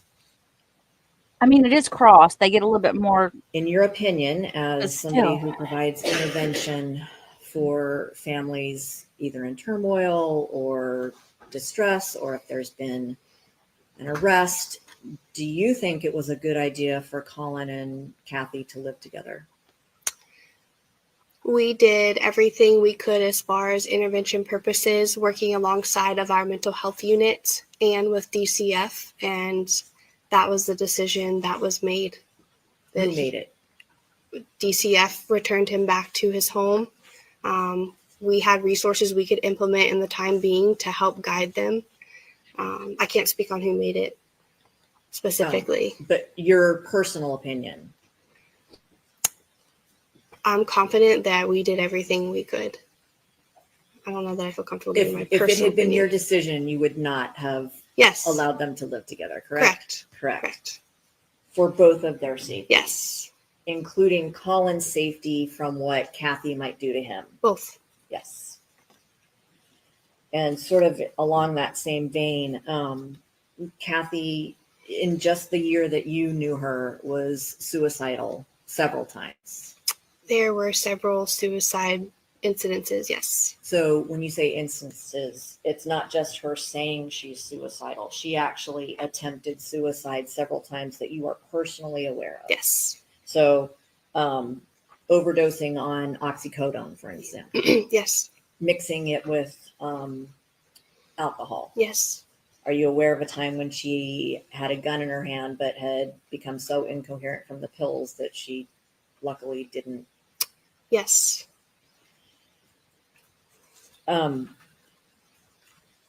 She even posted things sometimes about wanting to kill herself. I aware of that? I never had access and or viewed her social media accounts to answer that. But safe to say that at times she really wanted to die. Yes. And went beyond just saying it, but actually tried to. Yes. On September 11th or 12th of 2023, so right when you first became involved with Collin and Kathy, did you speak with Collin about why you had gotten involved? About why the sheriff's office was, talking to them? Yes. And he told you that time that his mom had pulled a gun on him, right? Yes. And that she had pointed at him and threatened to shoot him? Yes. Or herself, or both? Mm-hmm. Yes. And he gave you a lot of details about what all she said to him. He gave a lot of details to the initial responding deputies who took the report, who would have had everything. I followed up the next day for intervention purposes, not mainly focusing on that, but figuring out how we can help them moving forward. And I mean, what he said happened is not unfathomable given Kathy's past, right? No.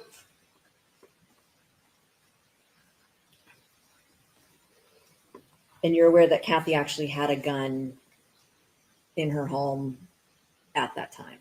Based on the information of the initial call, it was assumed there was a gun in the home, but she denied it being in there. There was no way for us to prove if it was in the home or not. But you found out later that there had been a gun in the home, right? Several months later, yes. Yeah. And so she lied to you about that? Yes. And she convinced everybody that she had never done such a thing, right? Yes. Are you aware that she actually admitted to her own mother that she had pulled a gun on Collin? No.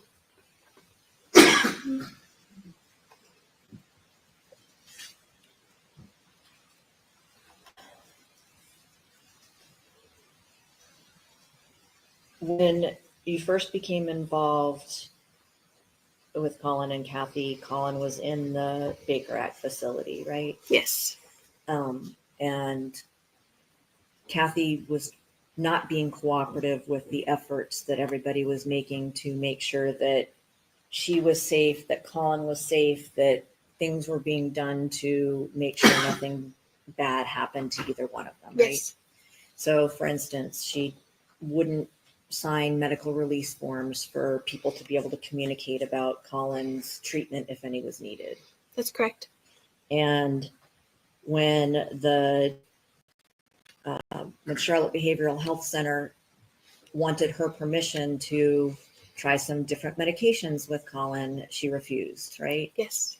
And at that point, he was only 16, right? Yes. So she had to make those decisions for him. Yes.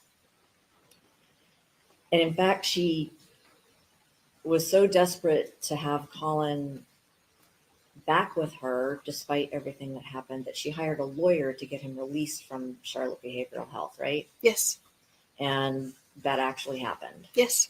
But Collin kept saying, I don't feel safe going home. I'm afraid of what she might do to me and then what I'll do in response. Mm-hmm. Right? Okay. And then another time, I think it was part of that same episode, Collin actually got placed into a place called Sandy Pines. Yes. And what do you know about Sandy Pines? Sandy Pines is a residential facility on the other coast. Usually your local mental health facility will complete a packet. Our mental health team would be able to answer this a little bit better than I can. But they go through a formal process and send them away to this residential facility to obtain help. Okay. And your understanding of it is that it's a 60 to 90 day program? Yes. And that's designed to get the maximum benefit from Yes. it, correct? As opposed to, say, Charlotte Behavioral Health and Baker Act, which is usually just a few days to get someone past Yes. whatever acute problem they're having. Correct. Kathy checked Collin out of Sandy Pines after 3 days, right? It was very quickly, yes. And against medical advice, right? Yes. And against your advice. Against all of our advice, yes. Everyone's advice. Yes. All right. So you're checking in regularly with the family on November 12th of 2023. So the night that Collin was arrested for battering his mom. Well, actually, this is the day before. I apologize. there might have been some contact between either you or Corporal Rentis, who is somebody you work with in the juvenile division, Yes. right? Okay. Corporal Rentis was also very involved with Collin and Kathy, Yes. right? In fact, I think you may have told me on another occasion that you had a really close relationship with Kathy in terms of you communicated more often with her, but Collin and Corporal Rentis would communicate most often. Yes. So Collin would reach out to Corporal Rentis more often than he reached out to you. Yes. But he did reach out to you sometimes. Yes. Sorry, I thought I heard something.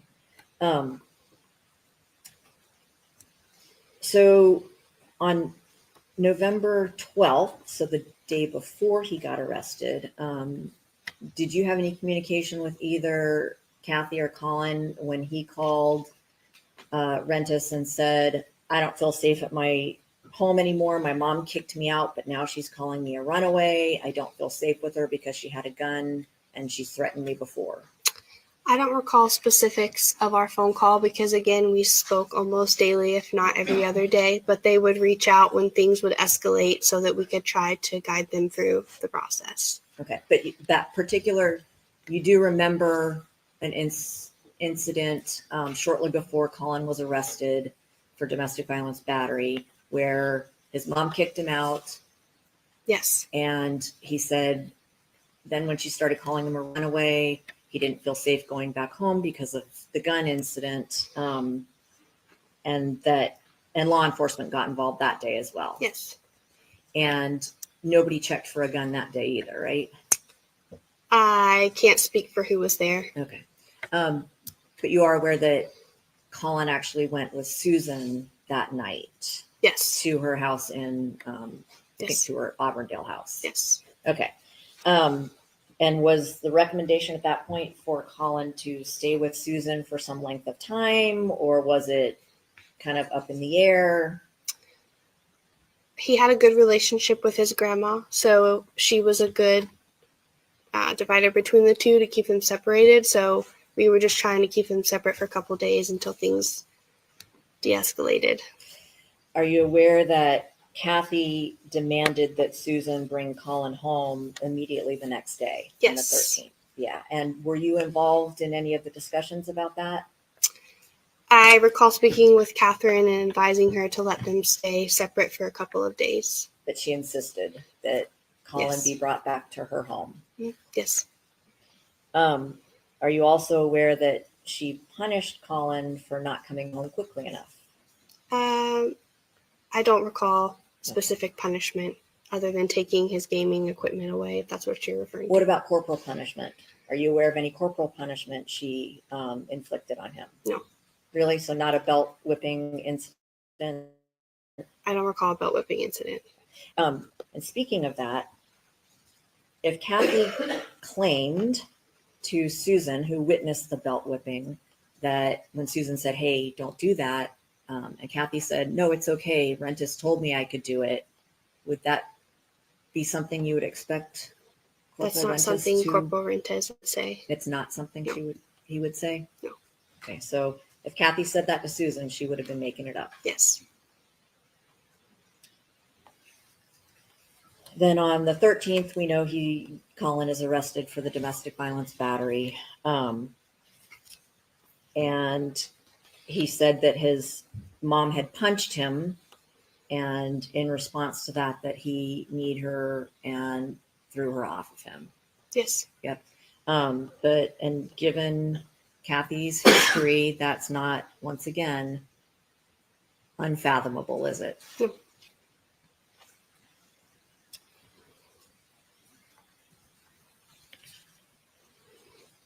On the 14th of November, so the day that Collin got released from the jail, you're aware that he told jail personnel, I don't want to go home with my mom. Please don't make me go home with my mom. I don't feel safe with my mom. I'm afraid of what she'll do to me and then what I'll do in response. I wasn't there for that specific situation, so I can't really speak on their behalf. Are you at least aware that it occurred? Yeah. And jail personnel made him go home with his mom. At the time, again, I wasn't there, so I can't speak on that behalf of what happened there. Well, Colin's at home with mom when Charlotte County Sheriff's deputies have to respond to the home because the jail, I think, realized maybe that wasn't such a good idea to make him go home with mom and asked them to go check. Were you a part of that? No. Oh my going gosh. to check? Were you aware of it at any way? Not at the time, not at the exact time, no. But you found out about it later. Yes. And you're aware that as soon as the sheriff's deputies get there, that Collin is doing standing marches right in front of Kathy, holding weights above his head. I remember a comment being made about it, but again, I wasn't there during that specific time. Did you ever speak with any of the deputies who responded to the house that day? No. No? Okay. At any rate, you're aware that Collin ended up being Baker acted again on the 14th because he said, I'm afraid of what my mom will do to me if she comes at me, if she abuses me, if she attacks me, I will defend myself. I may hurt her. That same day, I know you're aware of this because you actually, I think, made the call. Kathy overdosed on medicine, right? Yes. Okay, so she ended up in a Baker Act facility on November 14th, 2023. Yes. Doesn't mean anybody can kill her, though. Over the next few months, oh my you're God. aware of the ups and downs between Kathy and Collin, right? Yes. And they went back and forth with who would be taking care of him, to the point where eventually Collin's lawyer, you know who Jeff Rapkin is, right? Yes. That was Collin's lawyer for the domestic violence battery. Yes. Actually, let me back up then. I'm sorry. I just have to pause it for a moment and just say something before I explode. Why do they even need the person on the stand? Just let the defense attorney just sit there and do another statement to the jury. I mean, if they're going to allow this, where? Thank you, True Crime Junkie and Bama. Where's the prosecutor? What is going on here, people? I've never seen anything like this. This guy's not even in the game. He's not even in the ballpark. He's left the facility. And so on the domestic violence battery charge, it seems that Kathy was a little inconsistent in what she wanted to see happen with that charge. Is that fair to say? Yes. So sometimes she wanted the book thrown at him, take him away, lock him up, whatever. But then other times she wanted the charges dropped completely. Yes. Okay. And it wasn't always predictable what she would want. Correct.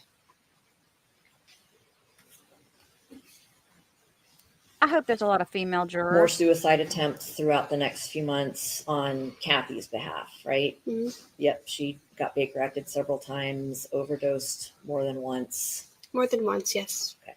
So during this time, Mr. Rapkin is representing Collin in the domestic violence battery case, and eventually Collin gets put on probation. But that's not until several months later, right? Yes. Okay. But in the meantime, as Kathy's not sure what she wants to happen, you're aware that both Kathy and Susan signed an agreement to have concurrent custody of Collin, right? Yes. And that's called the 751 plan. Yes. So both people who are taking on the responsibility or the duty of caring for a child have to sign in front of a notary for that to happen, right? Yes. And they have to file the paperwork with the court system. Yes. And then eventually a judge either agrees with it and signs an order or says, no, I don't agree with the concurrent custody. Yes. In this particular case, you're aware that a judge did sign off on the concurrent custody agreement. Yes. So that meant that both Susan and Kathy at any time could be caring for Collin, and it would be legal. Yes. They could each make medical decisions for him at any time. Yes. And enroll him in school, things like Yes. that. And neither one needed the permission of the other to do any of those things. Correct. So DCF got involved again. in February of 2024. You know what incident I'm talking about? Can you specify? Well, it's the time when they actually found a gun in the home, the gun that Kathy claimed wasn't there, and DCF got called out, and Kathy actually claimed that Collin had attacked her and battered her again. Does that incident sound familiar? I don't recall very specifics.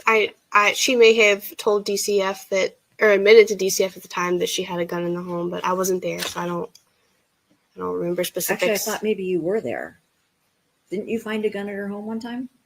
After the fact, yes. After what fact? After working with him for a while, she admitted and willingly gave us the gun to hold into our evidence for everybody's safety. And when was that? I don't recall. Okay. Specifics. But after she had told you that she didn't have a gun in the home, you Yes. went and actually retrieved one. Yes. Okay. And you have no idea if she bought another gun or had another gun or... No, I mean, I can't speak on what she did. Okay. Behind closed doors.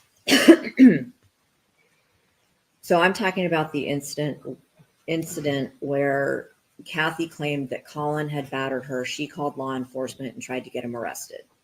Okay. And the deputies looked at ring video from the home and determined that that did not happen. Are you aware of that? Briefly, yes. Okay. And that DCF thought that Collin should stay with Susan or someone else for a while. Yes. But Kathy wouldn't allow it. Correct. Once again. Correct. Okay.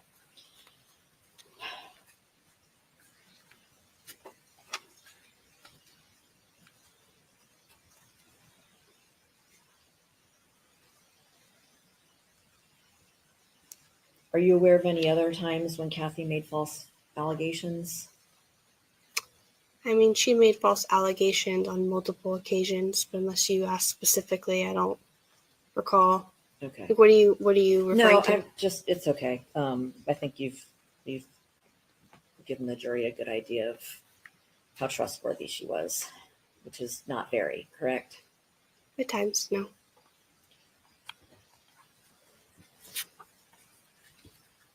Would you say that she was erratic in your experience with her? I would say she was very indecisive. So erratic is not a word you'd use. Well, what about the kicking Collin out and then turning around and calling him a runaway because she'd kicked him out? That's pretty erratic. Yeah. Yeah, Yes. and she did that more than once, right? Yes. Including when she knew she had kicked him out and he was with Susan. Yes. She'd call him a runaway and... Yes. Would you say she was unpredictable? Yes. How about manipulative? Yes. She manipulated you or tried to manipulate you and other law enforcement officers, right? I believe they both were, yes. Yeah. Okay. Yes. Fair enough. What about sort of self-sabotaging in terms of what she wanted and how to Yes. accomplish that? Yes? Yes. I want to talk a little bit about Collin's probation terms. So far as you know, he was complying with his probation terms, right? He was compliant with probation, yes. And those probation terms also allowed him to go out of county to stay with Susan, right? Yes. Okay, there wasn't any requirement beyond that other than letting his probation officer know that he was going there, right? Correct. And his probation officer was Monique? Yes. In all the time that you dealt with Collin and Kathy,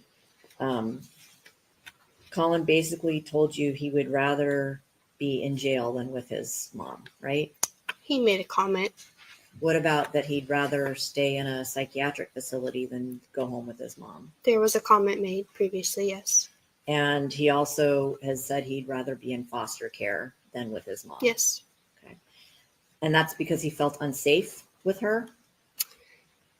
That is because he felt unsafe and they just did not get along. Right. They didn't agree or respect each other. Okay. But let's talk specifically about these statements Mr. Levine asked you about, him, threatening to cause harm to his mom. Every single time you heard one of those, it was always prefaced with, if she attacks me, or if she harms me, or if she comes at me, Yes. I will harm her. Yes. Okay. So indicating that he would utilize self-defense if she attacked him. Yes.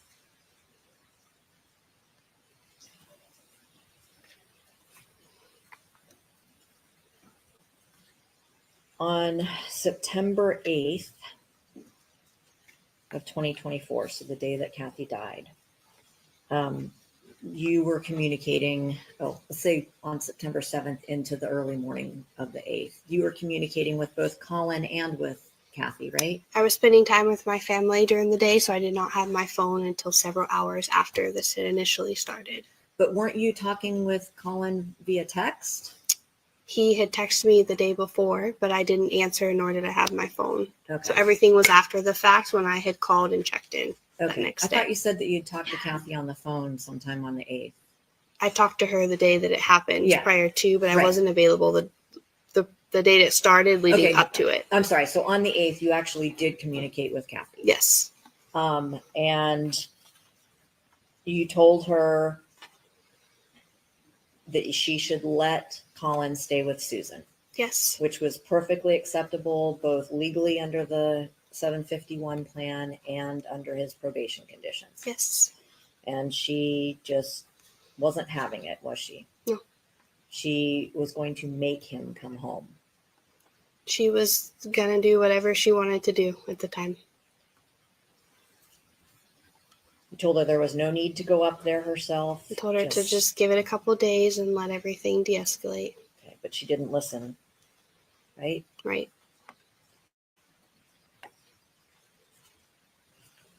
Kathy made some claims via text and maybe even to you, I don't know, on September 8th, like that Collin was a runaway. Did she ever claim that to you? Yes. But that wasn't true, was it? No. She also claimed that Collin had stolen his car. Yes. And that she was going to get him arrested for stealing the car. Yes. But that wasn't true either, was it? No. She made claims that she had sold the car. You aware of those claims? Not specifics, Okay. but I'll move on. What about that? She specifically made a claim that law enforcement, meaning your sheriff's office, had told her that if Collin was not back at her house by 10 a.m. on the 8th, that she could be arrested and that you all were going to get involved because Collin was a runaway, and it would have been 24 hours then. I don't recall those specific details that she would get arrested. Okay. So safe to say you never told her that if Collin wasn't at her house by 10 a.m. on Sunday, September 8th, she would be arrested? No. Okay. No. And that law enforcement gave her until 10 a.m. to get him back? No, that's incorrect.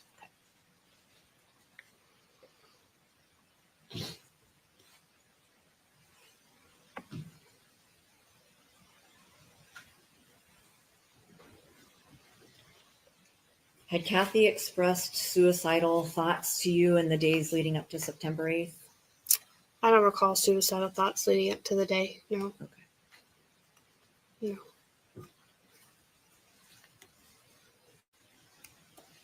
One second.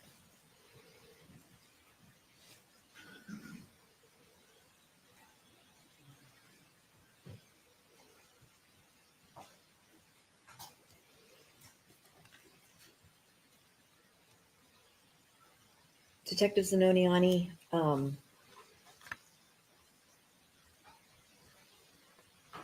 actually, I don't have any other questions. Thank you. Redirect. Oh, were those questions? I thought she was testifying.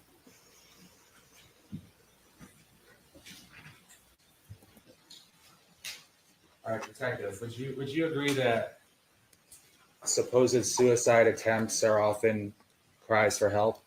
Yes. It's pretty easy to commit suicide. Would you agree? If someone's actually wants to do it, Yes. if you have a gun, you can put it to your head, pull the trigger, and suicide accomplished. Yes. All right, so Kathy had a gun. She could have killed herself anytime she wanted to, correct? Yes. But she didn't want to die, correct? Correct. She wanted to spend time with her son. Is that correct? Yes. Now, there was some mention about some prior allegations between Kathy and the defendant's father, her ex-husband. Yes. And you were asked if you were aware of a bunch of different things. Were you aware that the defendant's father / Kathy's ex-husband was very abusive to Kathy? Yes. Were you aware that he impregnated her when she was a mere child? Yes. Were you aware that he was physically and mentally and emotionally abusive to her? Yes. And were you aware that there was some incident or some allegation where she did something with a corkscrew to him? Yes. Now, violence, of course, is not acceptable, but would you agree that Kathy was the relationship with her ex-husband and what she put up with at his hands was atrocious? Yes. So that probably certainly didn't help her being a child, being impregnated, and then, living however long she lived until she died, correct? Correct. So the defense described her as unpredictable. Is that correct? Yes. But what was predictable was her love for her son and her wanting her son to be with her, correct? Yes. And she was cognizant of the fact that probably as soon as he turned 18, he was going to say, see you later, and basically Yes. ignore her. Yes.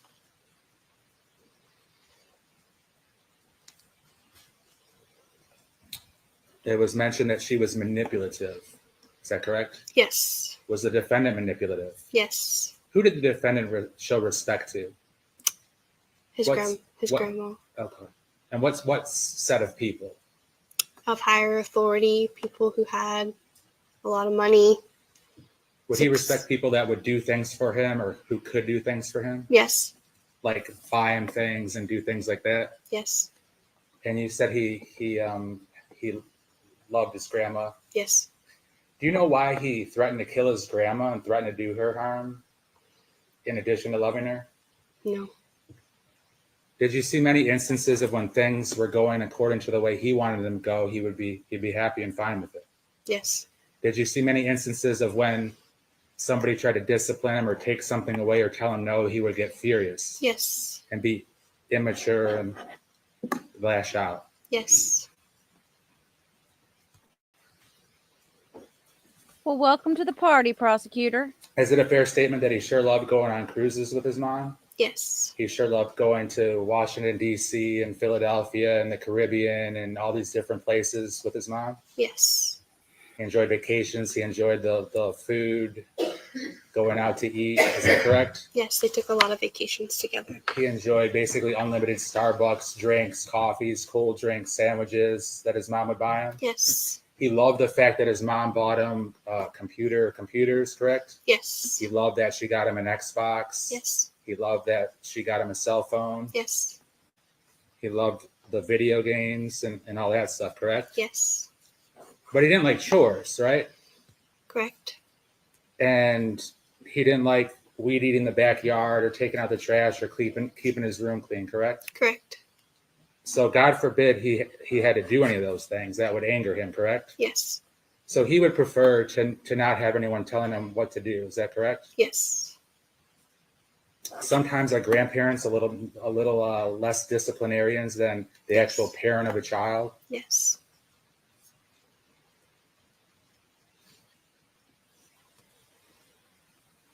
And despite knowing that she might be signing her own death certificate, she still wanted to spend every moment with her son until he killed her. Yes.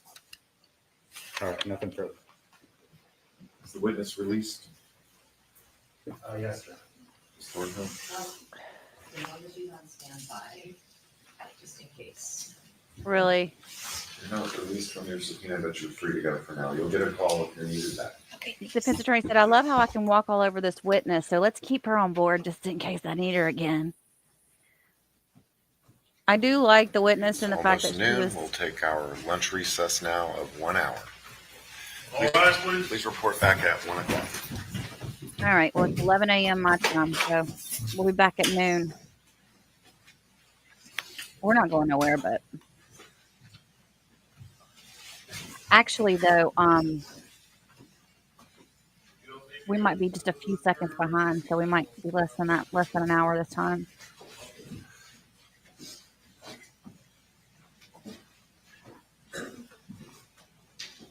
Good point. Crime Junkie said he's redeeming himself a little, but still think there is more he can do when the defense is. There's not more he can do. There is more he can do when the defense is railroading the How victim. many afternoon witnesses do you anticipate? I have 3 witnesses for the afternoon, Your Honor. There are 2 more Charlotte County Sheriff's Office witnesses, as well as a little bit of Detective Danny Peters. A lot of his testimony will be tomorrow. So those will be the final 3 for today. I heard you all whispering that it would be an early day today. Is that It probably will be, Your Honor, yes. any reason we're not filling the day up a little more? Well, Your Honor, some of the testimony and witnesses have been moving quicker than anticipated. However, we're way ahead of schedule in terms of it's not going to be going the full 2 weeks at all. Do you have some, if you continue with this pace, do you have some prediction as to when you might rest? Monday, Your Honor? Monday. At the end of the day? Yeah, I would think so. And then if you have a case, do you know about I still think it would be about a day. a day? At least that's what I think right now. So this could go into Wednesday for jury Anything we need to take out collection. before the break? No, Your Honor, but in terms of based upon the court's ruling and the defense's objection regarding the CD for Deputy Jankowski this afternoon, those redactions or changes will be made. So that's about the only thing. Maybe you could return just a few minutes early so Sure. you can view it or Yes. listen to it. You got it, Judge. All right, thank you. Thanks. Did you need to do something on the record? All right, hang on just a minute. So they are going to show some body cam. Yeah, I would say if I was going to jail, I'd want her to defend me because she's pulling all the punches, and I definitely want him to be the prosecutor in the case because he's letting her do it. Patty, that is not the right question right now. I'm just picking on you. No, Patty just got in, y'all, because she's been busy this morning. But this has been horrible, Patty. You'd be so angry. We're all so disgusted. We'll be in a recess, but would you remain for just a few minutes off the record? All right. And if you'd cut the feed, please. But will you remain off the record? I wonder if the judge is going to get on to her. You guys said he couldn't, but doesn't mean he can't say something to her off the record and say, "Listen, you're pushing your boundaries here. You've gone past the boundaries." He just said, "I don't think it's going to be going the full 2 weeks." I thought it was only 3 days.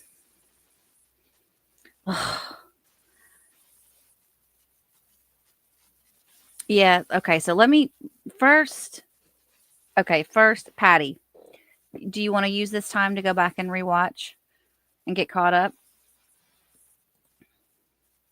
while we do some other stuff, or are you going to stick in? Because I have a picture I was going to put up for Miss Patty sent over her baby, you guys.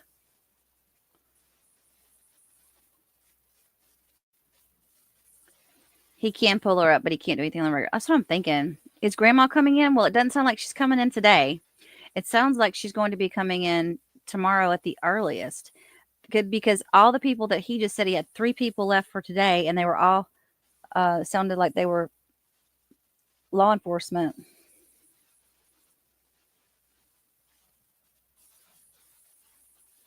Okay, you want me to share noodles real quick? Y'all, Patty wanted me to share a picture of her dog with you guys.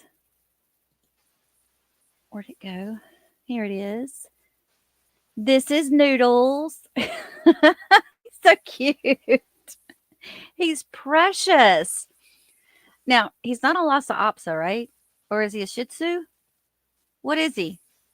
He is absolutely adorable. I love his color. The red and the white. Look at those eyes. I bet he could get away with anything with me with those eyes. What a sweet baby. What kind of breed is he, Patty? He is too cute, you guys. We're going to go over some more stuff. I had some stuff pulled up about psychiatric discussions in regards to knives and stuff. He side eyes. Yes, it would kill me too. He's part of a Shih Tzu and part long-haired Jack Russell. Really? That's where he gets the coloring from. That is interesting. Is he active like a Jack Russell? So Ann says, I'm confused how the jury is wondering why he hasn't been sent to his father. Well, I think, here's the thing. You guys have said this for quite some time, that eventually the jury's going to figure it out. And I think if we keep going this route that we're going, and then again, we get to the end of the trial and Dad's not brought up at all, they're going to figure out Dad's not around anymore.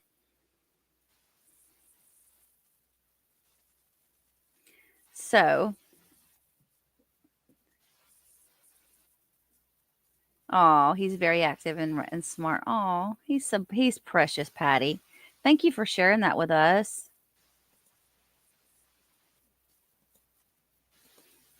He's so cute. All right, so I was looking at some stuff first I'd said I was going to show you guys the Charlotte Behavioral Health Center. Here's what I found. It looks like there's 4 psychiatric providers in there. That's all. Let me make sure I'm in the right county here. Yeah, Punta Gorda. So there's 4 of them there. And I wanted to look at their classes and whatnot that they offer.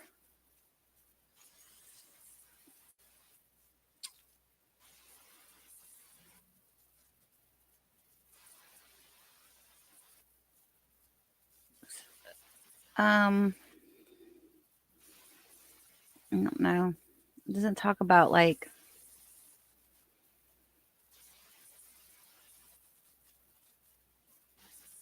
services.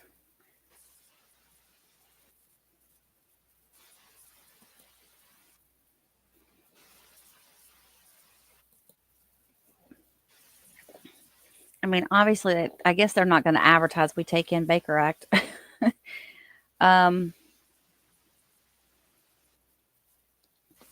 Case management, crisis services, court services, which would be Baker Act, right? Let me see if it has anything on that. Dang it. I hate when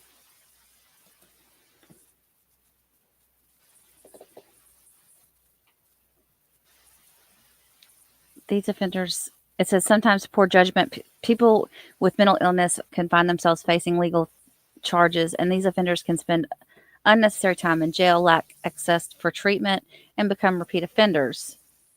If our court services program involved close collaboration between the criminal justice, mental health, and substance use disorder treatment systems, all of who truly want everyone to succeed. The goal is to divert individuals from the jail system and into the treatment.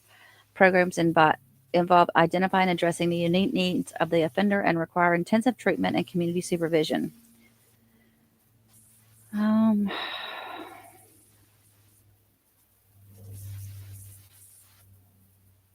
It talks about juveniles and drug abuse, but it doesn't.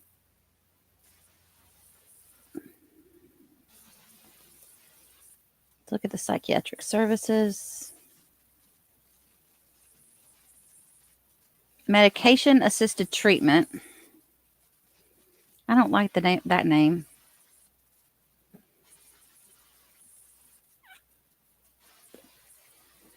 I guess I don't know. I just don't like that it's like front and center.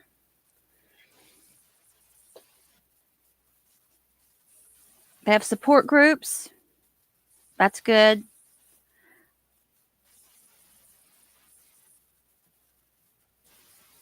So they do a little bit of everything, it looks like. All right.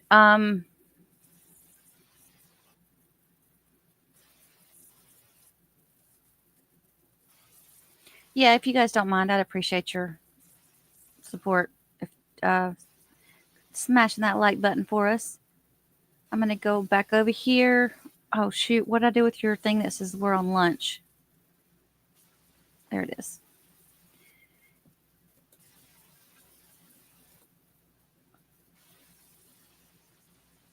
Now, in regards to Mr. Levine, our attorney that we're getting frustrated with, it says that Mark Levine is an assistant state attorney who has been with the office since January of 2003. In addition to his caseload, Mark is also the division chief in the child abuse section. So he should know a lot about child abuse laws and whatnot.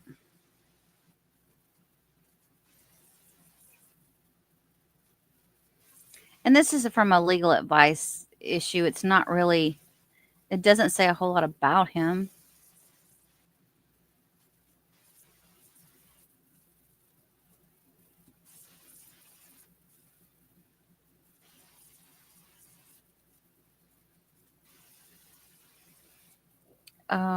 Because I was trying to find something about him,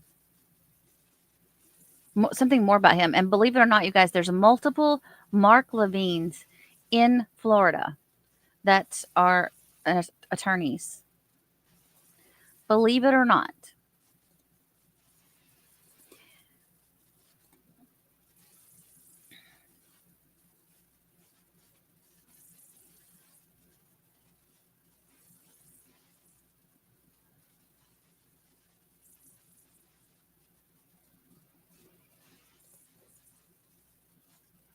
Talk amongst yourselves just for a minute. I want to check and see what Laura's saying to me.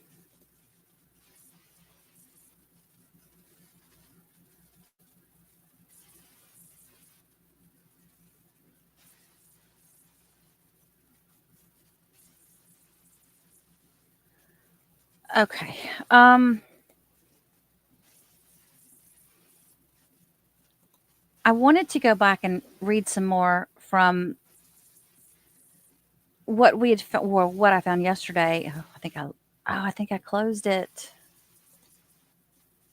I think I did close it. Dad blast it. I know I closed it on that computer. I definitely closed it on this computer. Well, son's a gun. Hang on just a moment, please. Let me see if I can find it in my history. That's not it.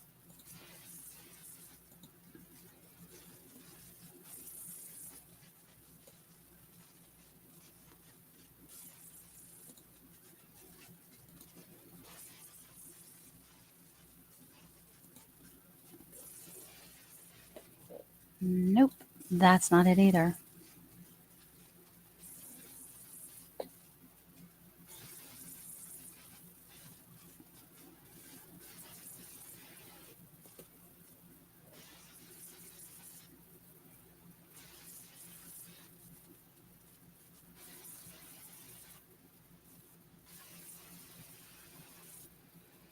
I'm going to have to re-download it, I think. Yesterday we were discussing what was going on when they had that psychiatric call. And so what I did was I pulled up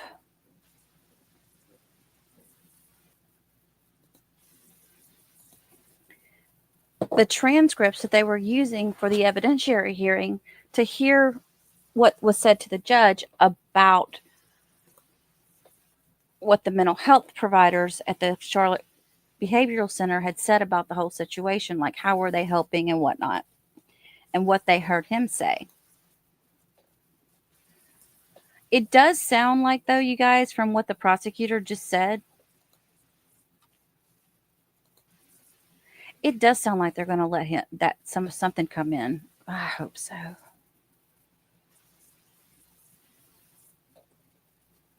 I really hope so. So bear with me while I pull this up. I'll try to pull the whole file up again.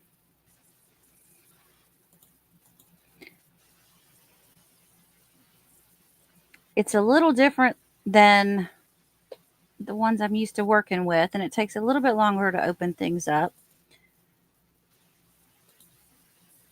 And it's 206-page document, so it takes a few minutes for it to allow us to pull it all up. I should have downloaded it, and I did not. I apologize. I don't know if that would allow me to download it. I'll have to look. Whew. This weather is just killing me. It's 72 degrees right now here. I don't like the back and forth. Oh, I got to tell y'all what happened a while ago. But in between Welsh, Sheriff Welch, excuse me, Deputy Welch, and the other lady coming in, I had let Frankie outside to go potty. And I set my little timer because I'm old and forgetful. I set my timer to go back out and get him in about 5 minutes because he never runs off or anything. And I went out there, and the guys are out there at my sister's house they're extending her back patio roof. And I forgot they were there. And Frankie's up there, like, just hanging out with them, talking to them, getting in their way. I was just, oh God, here we go again. Every time the FedEx guy comes, he goes and greets him. He's just, it's so much for protection. It's not happening. But it takes me a bit to get him back to the house because he wants to go hang out with all of them. He loves men.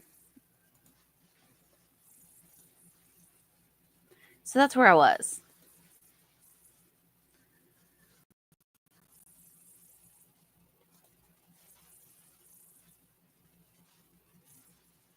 Look up the defense attorney. What's her first name? I've got it right here. Why I'm asking y'all. I know. It's right here.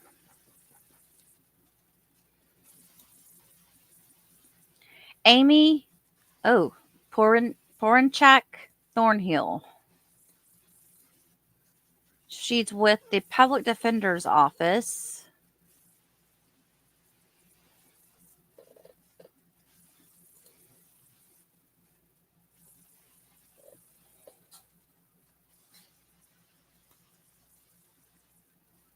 She's had 29 years of experience. She's had her license since 1995. No reviews.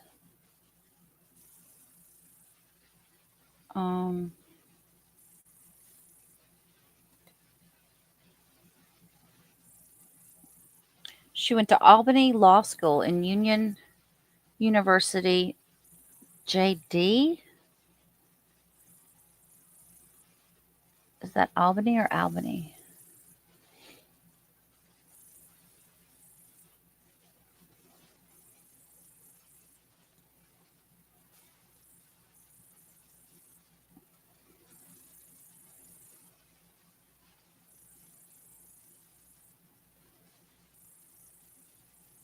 Not a whole lot on her either, other than just, pulling her up on the Florida bar or whatever, but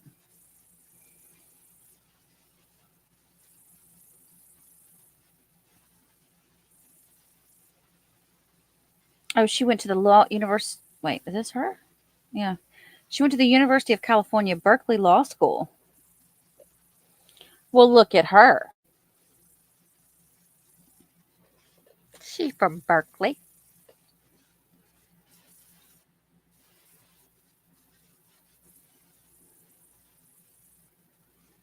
Gabriel, that's what we've been saying the whole time.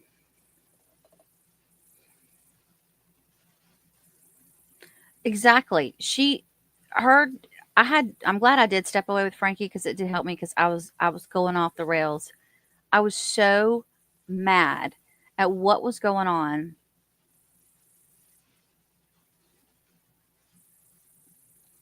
That I was just having a fit over her testifying. He should have said objection. It was ridiculous. And I wanted to get I'm wondering if that's what the judge was calling her out on when he said, I want to talk to you, off the record. I hope it was. I'm still waiting for this to pull up, you guys. Okay, it's here. Okay. All right, so yesterday we began reading this. Now, this is them.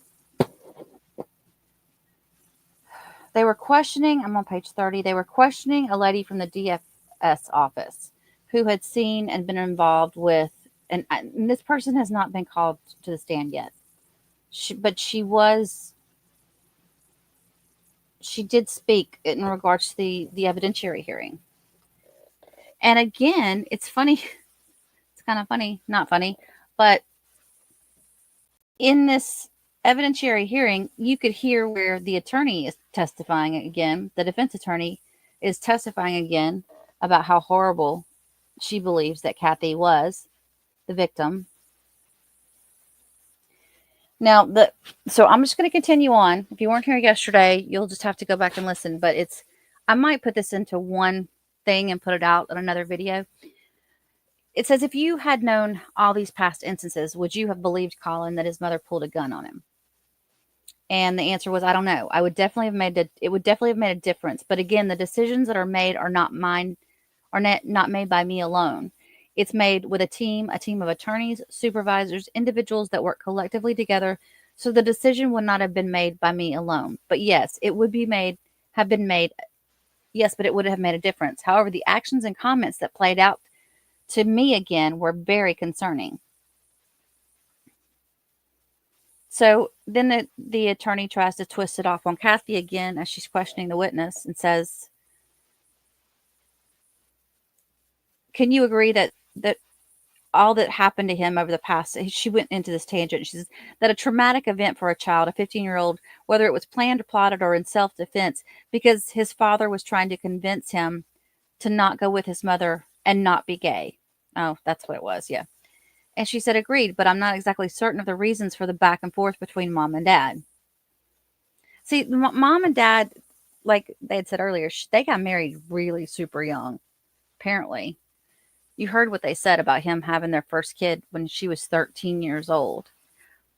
And it sounds to me like they probably had a long, bad relationship. They probably never should have been together because they got together way too young. And it sounds like they stayed together because of the kids. Now, there's a bunch of claims of abuse by the father, but we don't know that for a fact. It would make sense, though, like if that's where, I mean, if that was the case, that kind of makes sense in the way that that Collin is, that he was around a bunch of bad things. And does that make a difference in how he is today? Absolutely it does. But still it's not the main focus, in my opinion, because the jury is not sentencing him. The judge is sentencing him. So that kind of stuff can be brought up after the fact before sentencing. Not to the jury who needs to say whether or not he did was right or wrong. I am not purring. Why do y'all say I'm purring? Is my, I noticed yesterday my microphone had a lot of static in it. Is that what it is? Okay. I'm going to go back over here. So she said something about the brother Chris is that the father would cry and say, I'll beat the gay out of him. And the answer was, I'm not aware of that. I know that Christopher came out as gay, and that was an issue with him and his father. I do know that. Okay, so Christopher came out as gay too. So Collin is at the Baker Act facility. You guys, the way Collin is, the way he manipulates everything, there's no telling if he really is gay. He's just so... This one is just interesting to me. She said, you mentioned all these comments that he made and that he was stoic throughout. You have no idea how he is at other times in his life, though, do you? And she said, no, I dealt with him that particular day, and my comments were regarding his character and how he acted and how he was acting They were all done about numerous meetings that we'd had with him. He's a very intellectual, very, very smart young man. His demeanor was very matter of fact, but you're right. I do not know what he was like considering how smart he is. And then they asked a question. Okay, so let's talk about traumatization, or let's talk about traumatized children. Can traumatized children present with a flat effect? And she said, yes, they can. So there's no right way for somebody who's been traumatized, physically abused, psychologically abused, held at gunpoint by a parent to act, is there? And she said, if that can actually happen based off of my investigation in the Charlotte County Sheriff's Office, we did not feel that that incident had occurred. Did you hear that? They think that he lied about it. So is that going to be brought into court? She said, it can if it actually happened. But based off of my investigation and the Charlotte County Sheriff's Office, we do not feel that that incident actually occurred. She said, okay, well, even though Kathy has lied too, we'll understand that. Oh my gosh. I don't even want to read what she's saying. I'm so mad at her right now, y'all. Something about Collin just being a brat. She said, but knowing that Kathy had lied a lot, and knowing that Kathy has been violent, knowing that Kathy has been aggressive, knowing that she had access to a gun, you still believe her, just Collin being a brat. And he said that would not be the assumption. Never. I went to help here, and I went into DCF to make a difference, to make an impact. I would never assume that a child is lying and being a brat. So no, that's not my stance. Absolutely not. Whoever this person is, I hope they call them up. She said, okay, so when Collin said he would stay at the psychiatric facility, then go home with his mom, and yet he was made to go home with his mom. Oh, so when Collin said he would rather, they left that out, would rather stay at the facility. She said he was made to go home with his mom because his mother and family hired an attorney to overturn his 72-hour hold. That's right. I'd forgotten about that. And again, we were concerned about that. So we had him Baker acted again because of his comments. And then he went from there to Sandy Pines. All because of what Kathy, his mother, wanted, correct? Correct. But at the very end, Collin also wanted to go to Sandy Pines.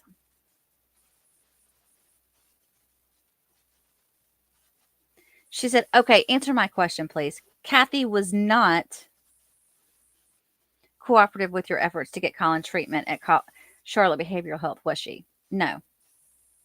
She did not sign medical release forms as you requested. She refused to allow Collin to take the medication the professionals at Charlotte Behavioral Health thought were necessary for him, correct? Correct. She was the one who hired the attorney to get him out, correct? Against everybody's advice, correct. And then it says, the court said, sorry, we need her answer. And there was sort of a delay, and I think depending on how quickly you answer, we don't pick that up. She said, oh, I'm sorry. She said, yes, they did. Kathy's the one who checked Collin out of Sandy Pines against medical advice, right? Oh, so Kathy checked him out of Sandy Pines too. Correct. I believe her brother was also there with her. Okay, this is good. This is good, you guys. Because now we know, the way that the defense has been painting things with the family, it was as if Kathy was completely estranged from everyone else in the family. However, they're saying what this person has said right here is that when she went to pick Collin up, she took her brother with her. And hopefully her brother will be testifying soon here. So we'll get to hear his take on stuff.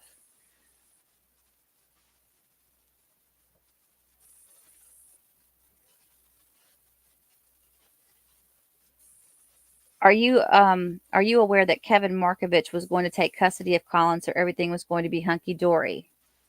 Kevin Markovich, I think I know it's a family member, but I guess that's her brother. No, that can't be her brother. Well, it could be her brother. Well, you said he was going to go. She said, my report states that the child left Sandy Pines and it was advised that the child was staying at the uncle's residence, and by no means was I okay with that. I contacted Charlotte County Sheriff's Office immediately and contacted Catherine, and I was at home within a half an hour. And I was at her home within half an hour. So this DCF person, this worker, really went above and beyond to try to help this family. She said, there's body cam of me talking to Collin and to Kathy, very honest. Because I'm like, this has been 6 days. You two are going to kill each other. Can I leave you in this home? How can I leave you in this home? So is she the one that was on the body cam? It didn't say we were. I don't think this is Welsh. Maybe it's another one. And he wanted to be there.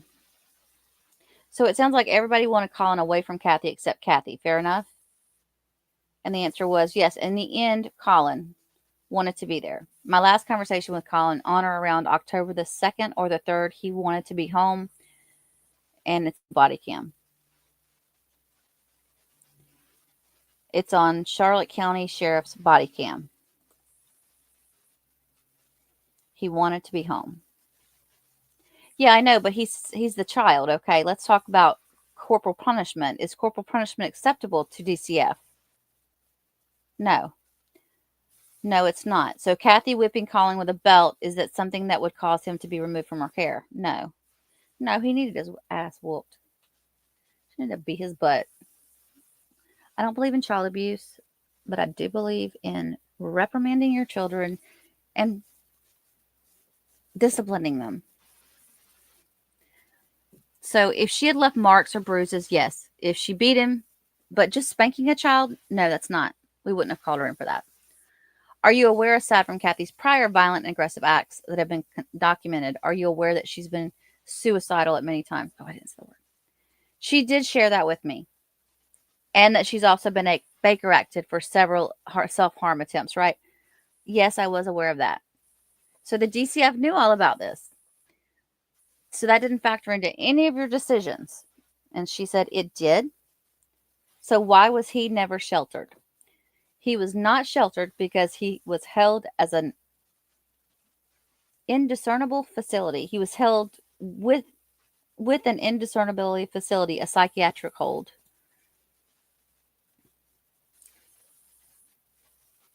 That decision wasn't mine and mine alone. And some of our concerns were with him going back to her home. Absolutely. But as you can imagine, I'm trying to find a home that is suitable and safe for someone who has unalived their father.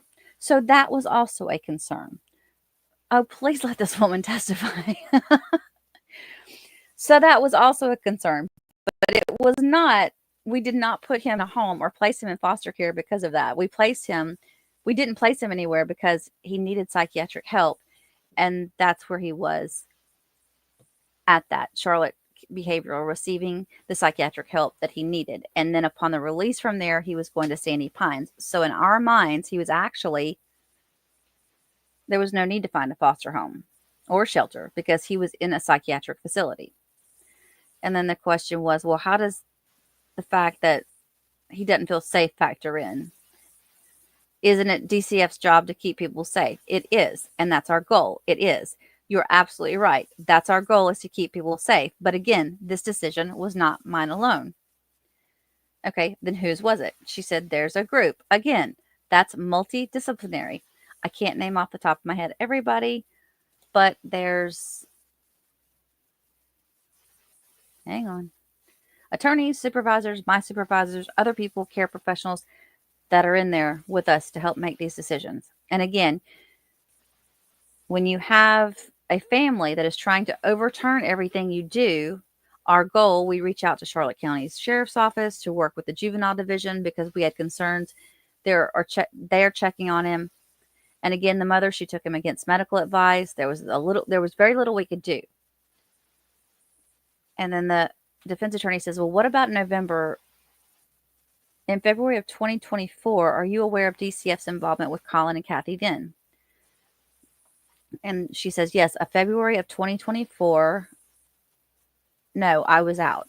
I left DCF in February of 2024. The last time I heard from Collin was in November of 23. I happened to be out of state. My father had passed away, and Collin called me and stated that he had an altercation with his mother and that he had called law enforcement and that he was at his grandfather's. And at that time, She stops her. She interrupts her. She says, well, I'm just asking you about February of 2024. Were you aware of that fiasco? And she said, I wasn't.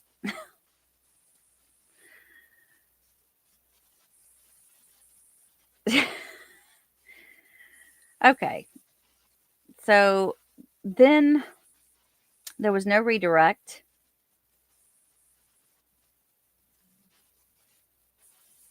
So this hearing recessed on January the 14th, and it resumed again the next day, the next morning. And it was, they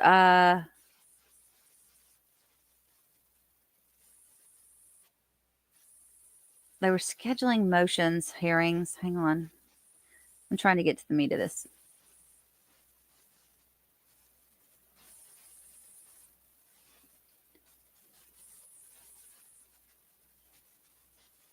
There was a direct examination again of Detective Peters. Now, is that the female in the black jacket that we just saw? Or was that, which one was that? No. Which one was Peters? Oh, she was the one that did the autopsy photos. So let's see if she has any.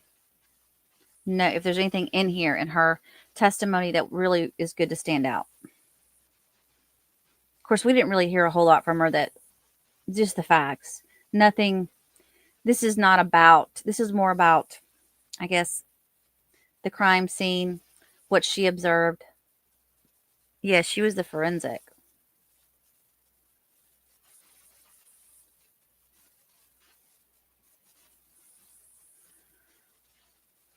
A crime scene video was moved into evidence.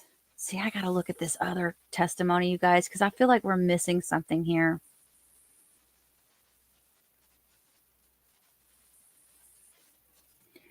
Okay.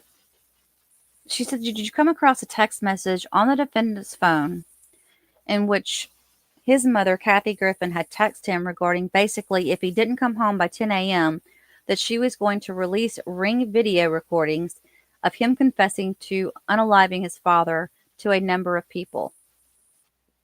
Yes. Okay, hang on. I need something to drink.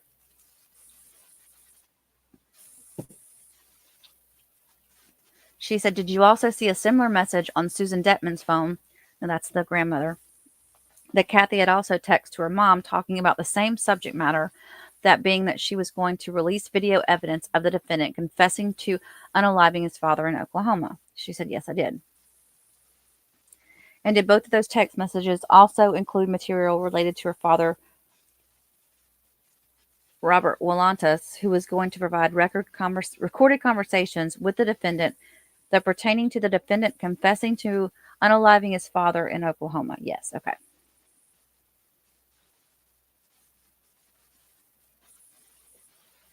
And have y'all found those recordings? No. Oh. To date, have you found any of the recordings of him confessing? Like she says, no. And by that, I mean specifically what Kathy referred to regarding ring camera footage. No. And as it pertains to Robert Willantos, which is the grandfather, was it determined from him personally that he did not have any recordings of the defendant confessing to unaliving his father? Correct. But did Robert make a statement to you that the defendant did make a certain admission to him regarding Collin, admitting that it was planned? Yes. Okay, so that was them. That was Levine asking him questions. Now Thornhill gets up.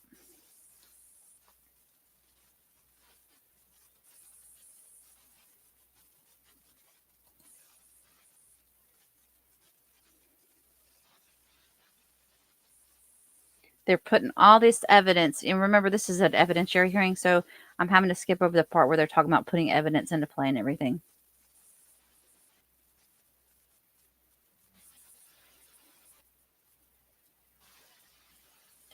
And even in this evidentiary hearing, it's, and I remember this too, because we have a little bit of this on the record at one of my previous videos.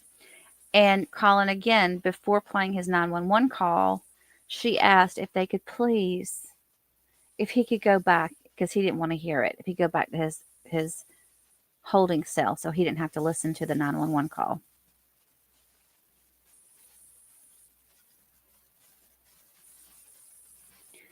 Okay, so Levine's talking to this person and she says, okay.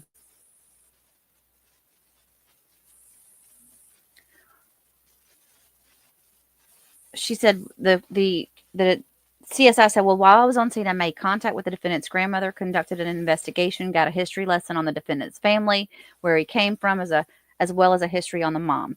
Then during the course of the investigation, we obtained search warrants, entered the residence, and during the investigation, we examined the victim and then also made something with the medical examiner in reference to the wounds that we had observed. And then during the course of the evening, we established probable cause for several specific crimes that had occurred, and we charged accordingly. I made contact with Detective Lacey that night, attempted to make contact with his probation officer, but was unable to do so. So through Florida Crime Information Center, National Crime Information Center, established his conditions through probation. Then, through the course of that, a computer crimes analysis arrived on scene, took possession of the cell phones and the computers. That was obtained during search warrants, and then we proceeded after that. He said, okay, what crimes did you charge him with initially? Kidnapping and violation of probation. The kidnapping part is weird, but I guess it's because she was trying to leave the home and he pulled her back into the home. So during the course of the investigation, an additional detective that works in the homicide unit did a neighborhood canvass and located 2 witnesses that were directly across the street. Those are the 2 ladies that we heard from.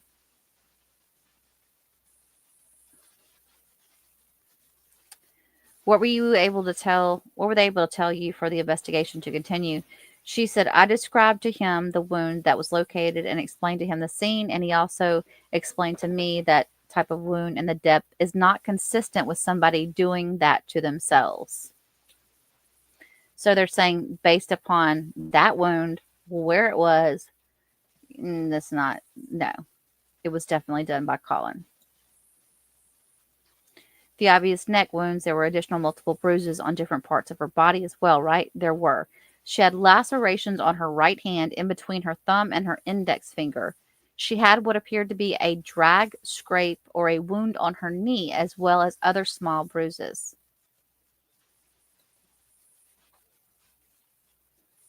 So there was in the webbing of the hand, she had a cut. He said, did you have an opportunity after the cell phone forensics to continue on there where we went from?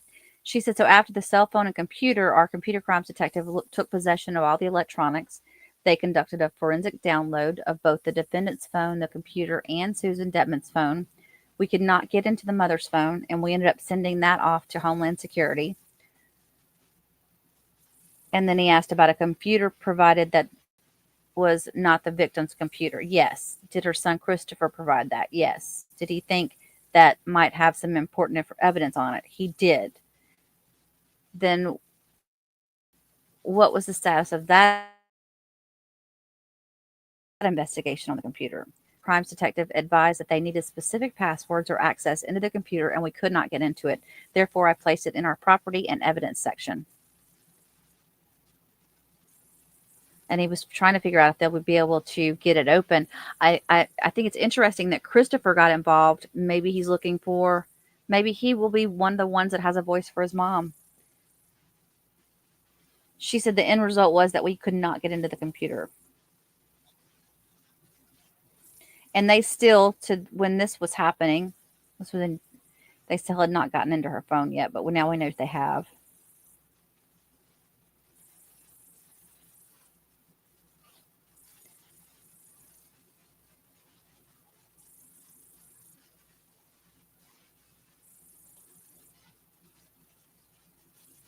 So they talk about her taking the phone away from him because she was paying the phone bill. This is stuff we've already heard. She wanted him to mow the grass, keep his room cleaned, help her around the house with anything she asked. These are the same questions that she got earlier that we've already heard.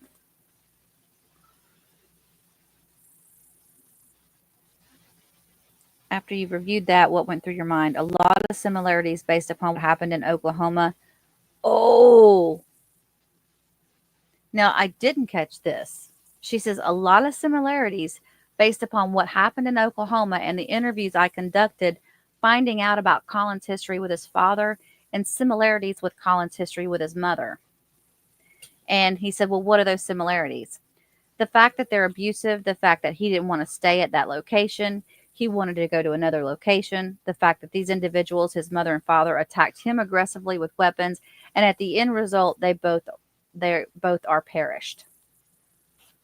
That's huge, you guys. Let me share this with you really quick.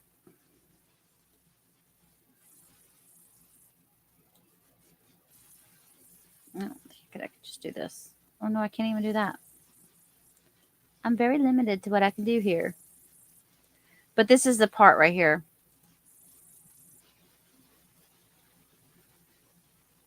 That is very interesting. So they say, okay, so when you say that the parents attacked him aggressively with knives, is that something that you believe happened? No. But are you referring to them attacking him aggressively with knives as being the account that the defendant gave? That and what the witnesses from his family had told me during the interviews. And were there any eyewitnesses to either of these homicides? No.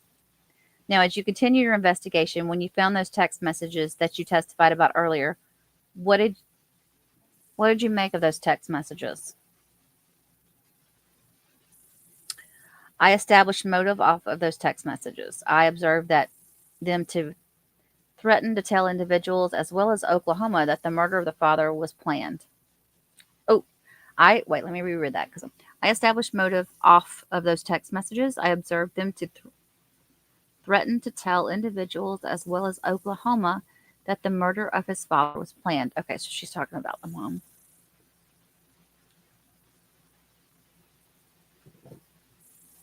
Blanco, I totally agree. If this kid gets out, if he gets off on this charge, he's going to get in a relationship with someone, and the same thing is going to happen to them. Whoever he has in his life, whether it be a roommate, a best friend, a lover, whoever it is, grandma, yep, they're going to be next if they don't do something about this kid.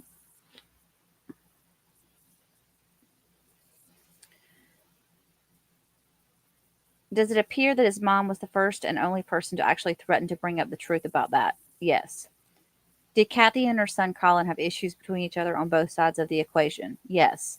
Were there also indications that Kathy also took him on a lot of vacations and tried to be a good mom? It appears so, yes.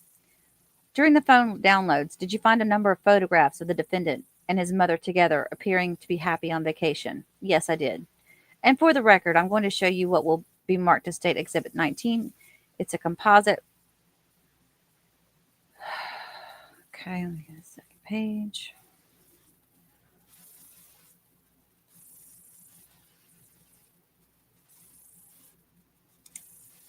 So they published a photo of everybody together. The photo here of the defendant and his mom, it looks like a courtroom, perhaps Stetson Law Group. Yeah, it's Stetson Law School. Wherever it is. Did you find out through your investigation that the defendant had an interest in criminal justice? A little mini Brian Kohlberger there, y'all.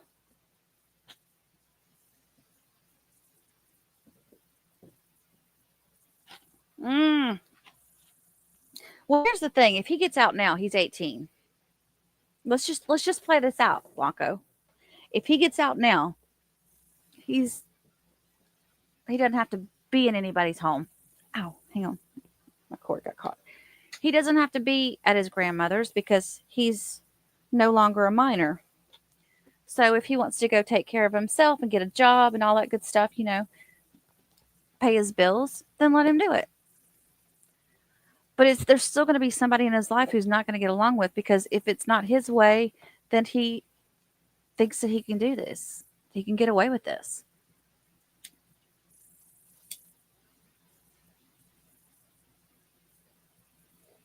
So one of the things that they did bring up right here is that the ear pods that were on the ground, outside and inside, were Kathy's.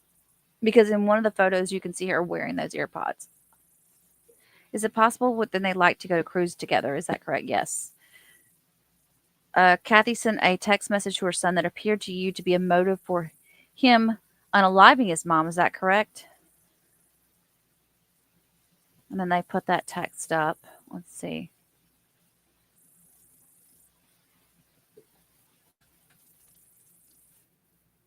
There's a screenshot.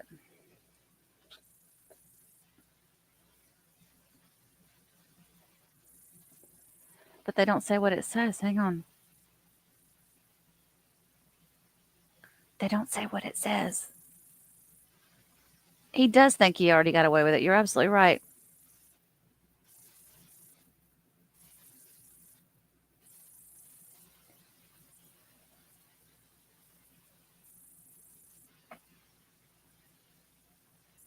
So, Detective Peters, can you explain for the record why it said the message was truncated on the number 14, the Cellbrite printout?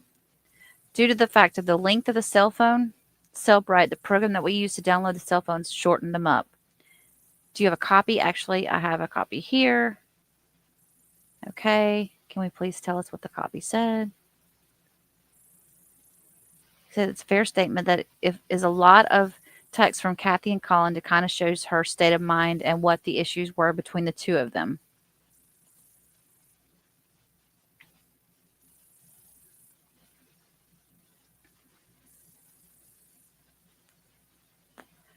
And they said, okay, can you just give us some subject matter that you were able to glean from the text messages on September the 7th and the 8th? And he says, yeah, it appears that she was manic texting, wanted him to come back home, bring her the car. She was going to sell his car. He's in violation of his probation. She didn't tell him that he could go to his grandmother's. She wanted him to respond to her and come home. And it says, was she mad at him for not helping her do the chores that she wanted him to help her with? It appears so, yes. Did she send him photographs of her, like completing the chores or doing the chores that she was mad at him for not doing? Yes. Now, did you also uncover during the forensic phone downloads a text message that you thought was of note between the defendant and the attorney, Jeffrey Rapkin? I did. And where did you find that text message? Okay, this is in Susan Detman's cell phone photograph gallery. And were you able to determine where it came from, how she got it? Yes. Next page. It appears to be a screenshot from the victim to her mother. She would vent and complain a lot to her mom on the text about Collin. It says, was it your understanding that Jeffrey Rapkin at some point representing the defendant in the domestic violence battery? What? It appeared so. He came into the picture around the same time that incident occurred.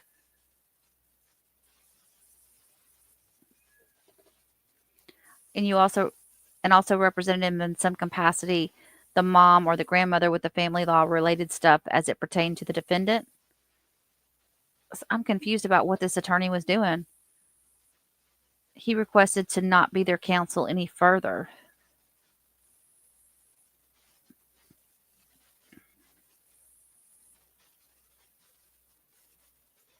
He represented the defendant, who would be Collin, in the DV battery against mom, but then he also represented the family and the grandmother in some other capacity. So there's truly a conflict there. I don't know what that's about.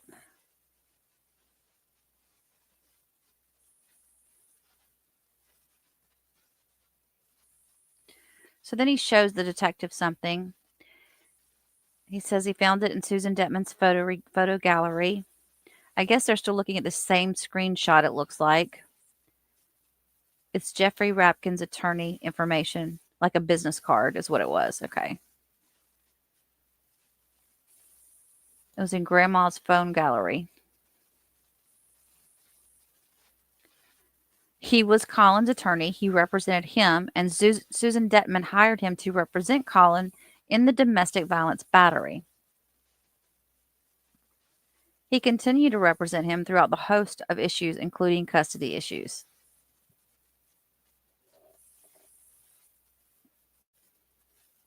Okay, so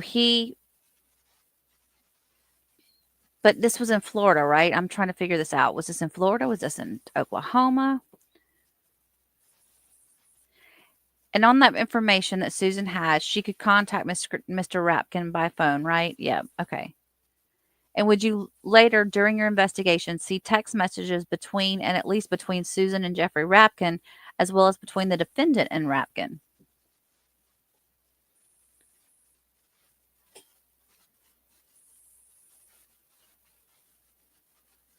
Yes. Okay.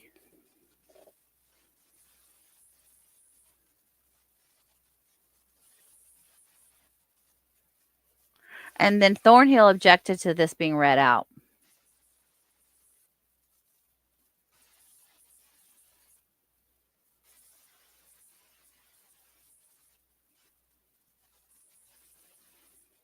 Not really sure what's going on there. I hope I'm not boring you guys.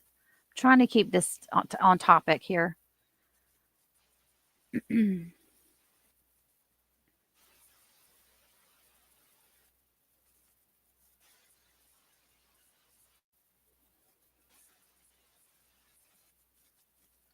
The two text messages that 2 pages of text messages that the judge will see in a moment.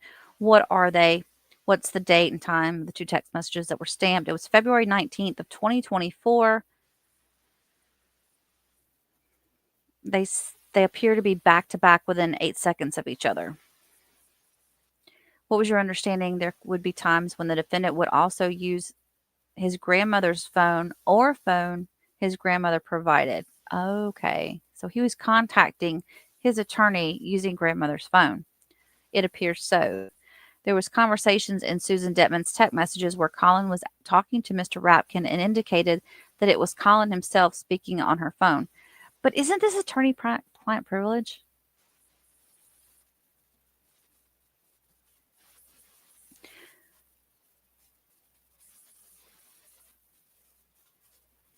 So, and if you would read that read it into the record.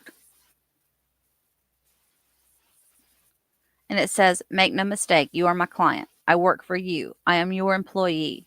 If you are afraid of for your own safety, then I will double check the statute because we need some acts of violence to raise beyond. Oh, let me go back for a second. This is the attorney explaining to him what they need in order for him to get out of that house. This occurred February the 19th, 2024. Okay. Now, the incident where the mother died was in September of 2024. Make no mistake, you are my client. I work for you. I am your employee. If you are afraid for your own safety, then I will double check the statute because we need some acts of violence to raise beyond regular domestic battery. Otherwise, parents couldn't spank their kids. Waving a gun in your face, aggravated assault with a deadly weapon. So keep that in mind. It's very helpful to have a client who is so legally versed as you. Will talk tomorrow. That is damning, but I bet the jury's not going to be able to see this. And then the second text message said the same time.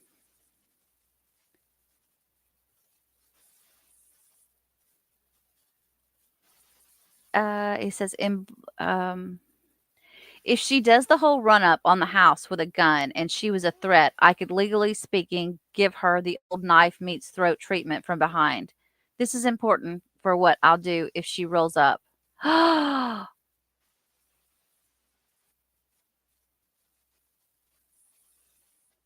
Okay, so in the continuation of the conversation, read that into the record, please. In blue, which is the iPhone sender. So this would be Collin saying this, you guys. If she does the whole run up on the house with a weapon and she was a threat, I could legally speaking give her the old knife meets the throat treatment from behind. This is important for what I'll do if she rolls up.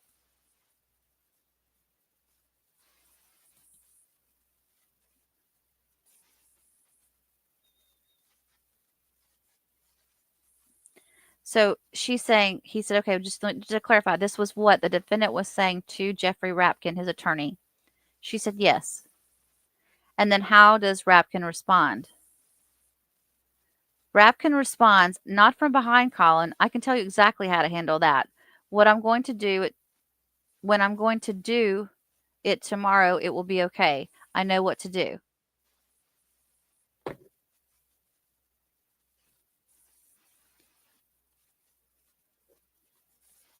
Wow.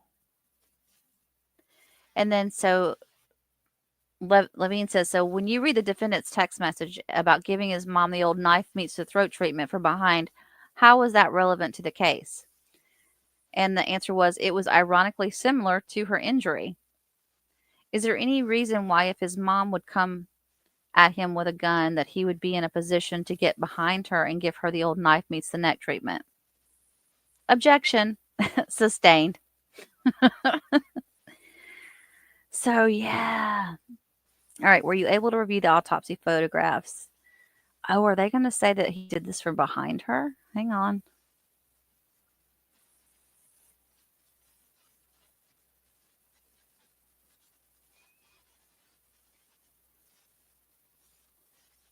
Hang on. I'm trying to get there. They took a break, came back.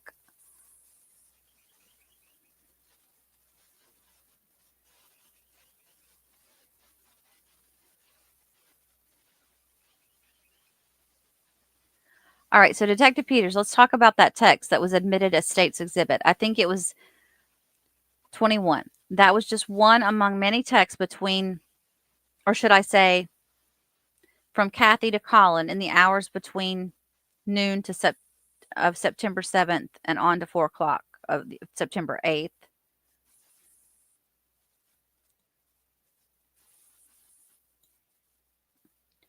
It was text. Okay, they're trying to say what exhibit it was and everything. And it was submitted in full-length form. Okay, now they're going to pull up and talk about the text messages. So it was just one among many. Kathy making lots of threats towards Collin about what she might do if he didn't come home. Yes. For instance, at one point she threatened to sell his car. Yes. And in fact, she told Collin that she already sent a tow truck to the Auburndale house to pick up the car. Yes. Now, this is kind of, they've already talked about this in front of the jury, by the way, this part right here. And as she claimed that she also had had a mobile notary come to her house and had the title signed over from her and Collin to her only. And the answer was, I don't know in that detail, but I do know about the tow truck and selling the car, and that a dealership was contacted. Any truth to any of that you know of? No. That I discovered? No. She also claimed she was already in Lakeland at some early afternoon hours, saying that she had been visiting the dealership. She had checked in to see if Collin's car was still at the Auburndale house and things like that. And they basically said, no, Kathy was just lying. She was just pulling his leg, trying to get him to come home at that point. All right, so let me go down. Because this part we've already had in trial. We kind of know about that already. So I would still like to have been reviewing everything to this date. There was a lot of hours in the phones and Ring camera footage. So I've reviewed a lot, but there's still more to review in reference to the case. He says, have you at least reviewed September 7th and September 8th from the Ring video? Yes. And have you at least reviewed the text messages that you have access to for September 8th and September 7th? Yes. So Kathy also threatened to have Collin violated on his probation, correct? Yes. Because she claimed that, in fact, this must be Thornhill talking, in fact, that he's not allowed to be in Auburndale at Susan's house. Yes. And that's probably correct because he's out of the county. He's out of the area where he's under probation.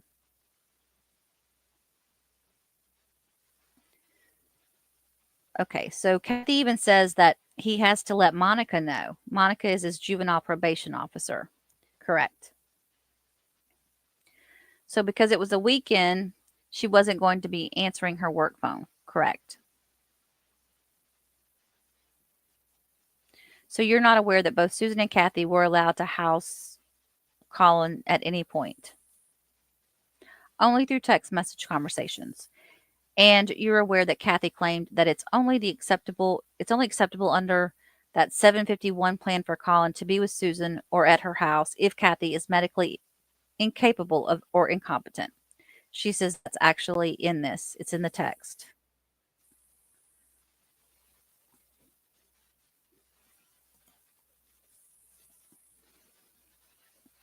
Kathy also claimed that she had already called the police and reported Collin as a runaway. Yes, throughout the Ring video, it says that she is going to call and that she did call. And you never found any evidence that she actually called or reported him as a runaway. No, we did not. What about what she was going to call DCF and have him put into foster care? Is there any evidence that she actually did that? No. So despite threatening on text messages to Collin, no. Okay, so what about, were you aware that she actually closed his bank account so we couldn't get access to it? She does say that too at some point. And the answer was no, I was not physically aware as I didn't review the documents on the bank account. But yes, I understand what you're saying. What about turning Collin's phone on or off? Yes, there again, I don't have documentation through their phone carrier that occurred, but there's text message conversation from the defendant and grandmother, and then from Kathy speaking with grandmother, either through the Ring video or text message, that she is cutting his phone off and he's going to have to buy his own phone. Okay, there's also a threat that she will disenroll him from college. Do you remember that? I don't recall hearing that, but I do recall hearing that he was mad that she was not doing his college work for him in the One Ring video. Okay, so this text message that was omitted, obviously the crux of it is I'm going to release Ring video I have of you admitting that you planned your dad's death. I'm going to send it to a variety of people at a certain time. Do you remember that what time that was she was going to send it? And the answer was, I believe, around 3 p.m. So long before she actually arrived in Auburndale. Trying to think, what time was it she was unalived? It was that same day. Did she ever send those Ring videos that she alleged she had? And they said, I do not have evidence that has happened. I'm not able to get into her phone yet. And once we receive her phone, then I'll be able to determine if that happened. Well, have you talked to the people she alleged was going to send the Ring videos to? Yes. No, I have not been able to have an extensive conversation with them. So you haven't asked either Robert or Susan or Chuck's parents whether they received any recordings of Collin, saying only Susan, and she said no. Okay, so they're talking about Susan's phone, the grandmother's phone. So basically, there's no evidence at all that any such video actually existed. At my point in the investigation, I do not have that, no. So once again, Kathy claims something that cannot be backed up, at least so far. But you know, guys, here's the thing. With her doing that, I mean, parents threaten kids all the time with stuff like that just to get them to pep up and listen. They're back on? Oh, I'm so sorry. Already?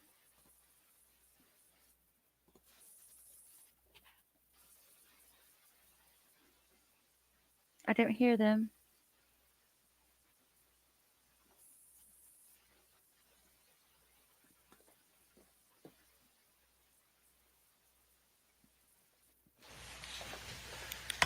Thank you, Laura. Be seated.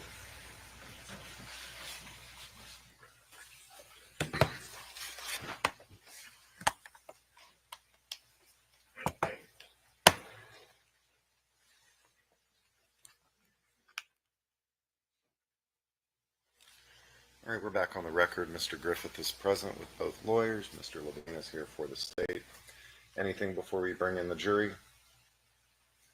You've had an opportunity to review the exhibits that have been modified. It's just one exhibit, and yes, because the other one you said isn't coming in. Remember? That's right. Because I did the same thing. So I think we're good to go. All right. Anything, Mr. Levine? No, Your Honor. Okay.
It'll be just a moment because while we wait for the jury to come in, the defense and judge are getting together to figure out what they're going to cherry pick to show everyone.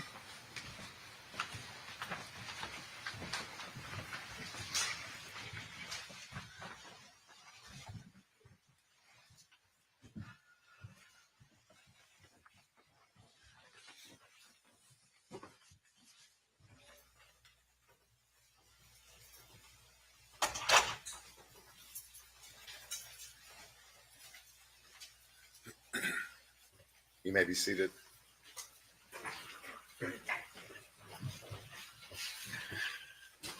Welcome back. Mr. Levine. Your Honor, the state will call Corporal Joella Moore with the Charlotte County Sheriff's Office.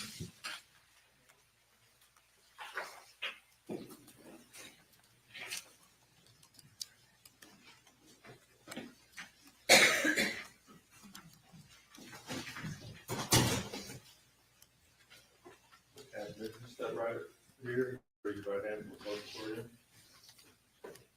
Do you solemnly swear or affirm that the testimony you give in this case will be the truth, the whole truth, and nothing but the truth? That is what you.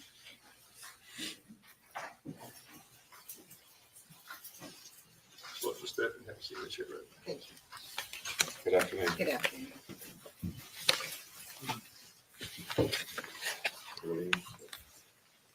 Corporal Moore, good afternoon. Could you please introduce yourself to the jury and spell your name for the record? I'm Corporal Joella Moore, Joella, last name Moore. And how long have you been employed in law enforcement?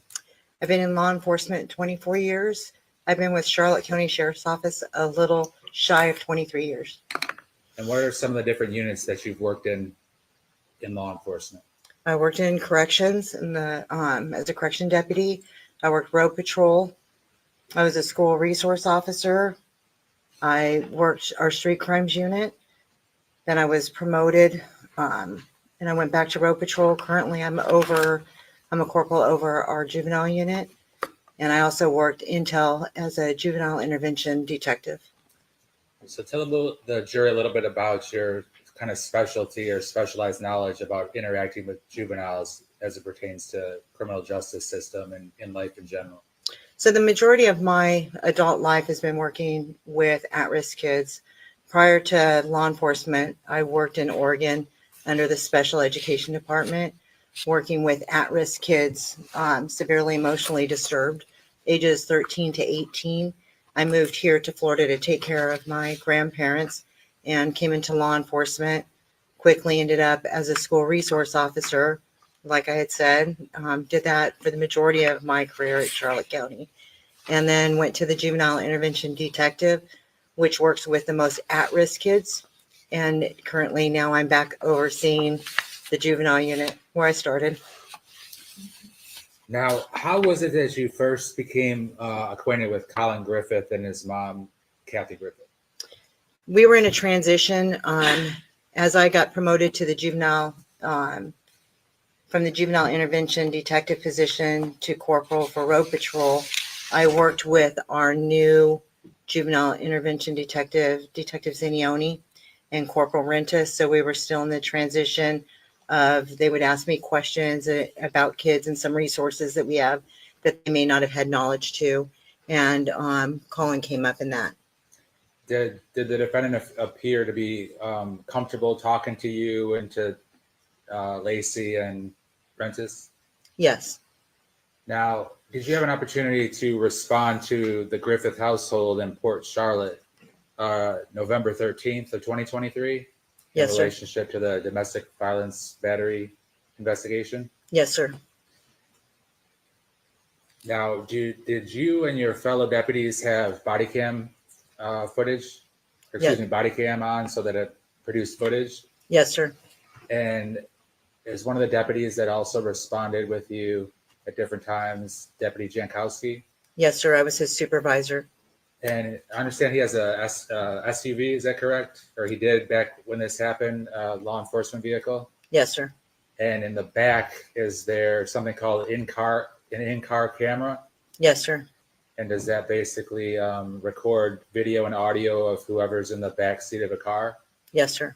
And on the specific date November 13th, including 10:26 p.m. of November 13th, 2023, as well as after midnight, November 14th, 2023 at 2 a.m. And thereafter, would Deputy Jankowski's in-car camera just be continuously running? They're activated when we turn them on, or they can be activated. All of our body cameras will be activated if our firearms are pulled, if our tasers are utilized, or in that general facility, if another officer's equipment has been pulled. That way we can capture everything. So we have these automatic safeguards that'll signal the activation of our cameras on the lights on our patrol car. Right, if we turn our lights on, they automatically kick in, or we can manually turn them on.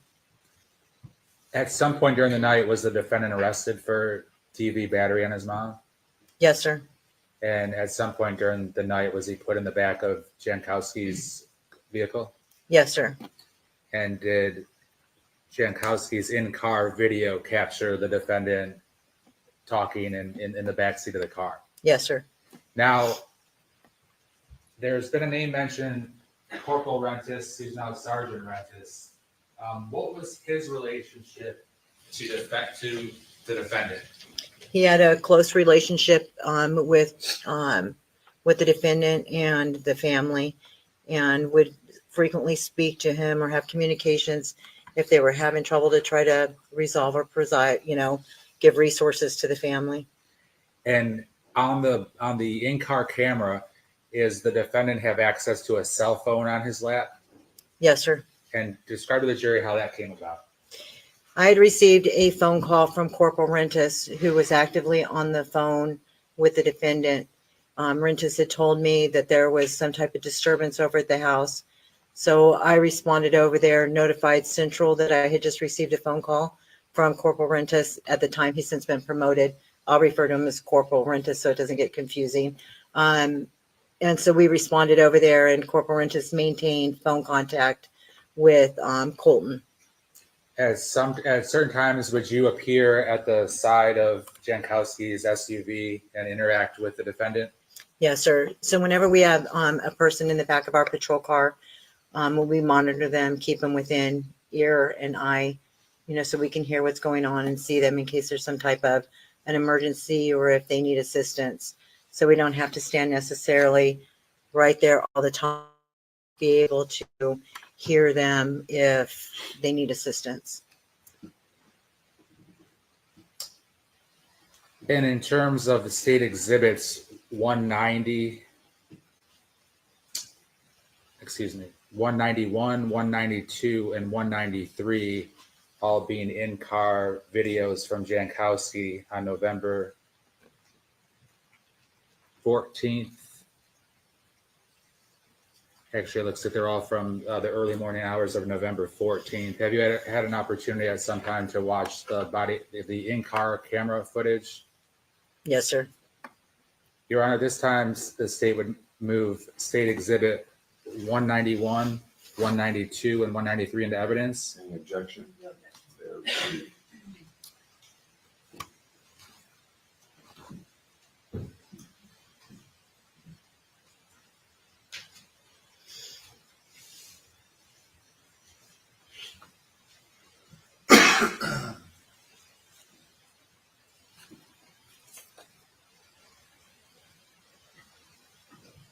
We'll start with 191.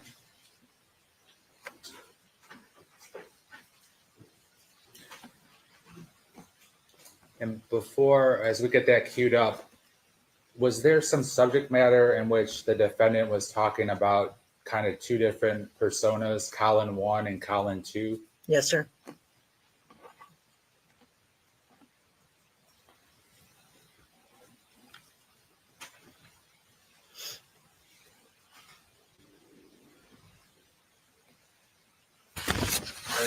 I'll say it to you like this, if you want to know.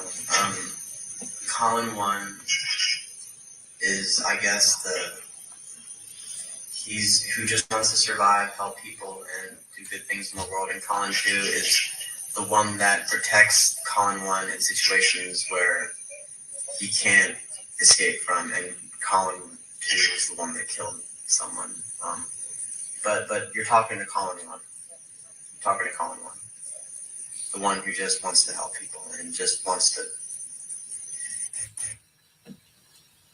So is that the cell phone that's visible on the defendant's lap? Yes, sir. And he's talking to Corporal Rentis? Yes, sir. Next, we'll segue to 192. Oh, and for the record, that was, if you could turn that back on, John. Thank you.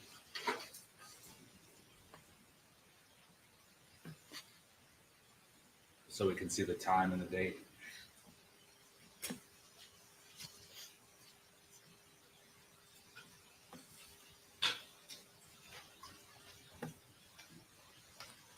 Rentis. Oh. So that clip appears to be from November 14th, 2023 at 1:59 a.m. Is that correct? Yes, sir. All right, thank you.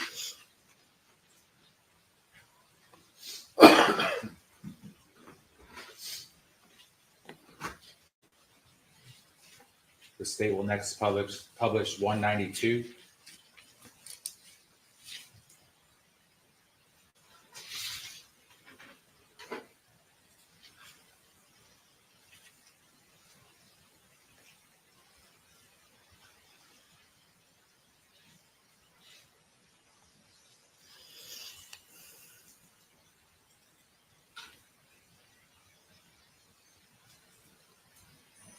I need to figure out exactly what you're scared of without having you be scripted and you giving me some sense of stuff. Scared of going back in there, Rentis. Jesus, how many times do I gotta say it? That's all I'm scared of. That's it. I'm fucking scared of that call. Yes, I am, Rentis, because what's it gonna come down to next time?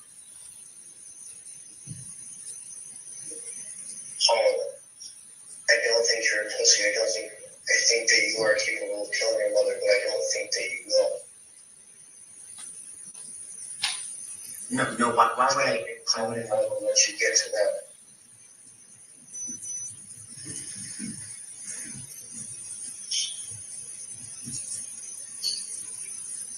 Do you think Collin won't let you get to that?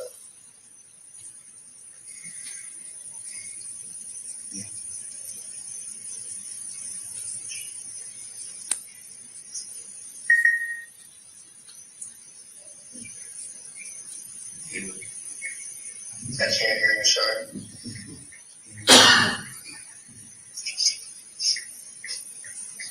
Why call me a strong individual? Why would you submit in a roundabout way to call to?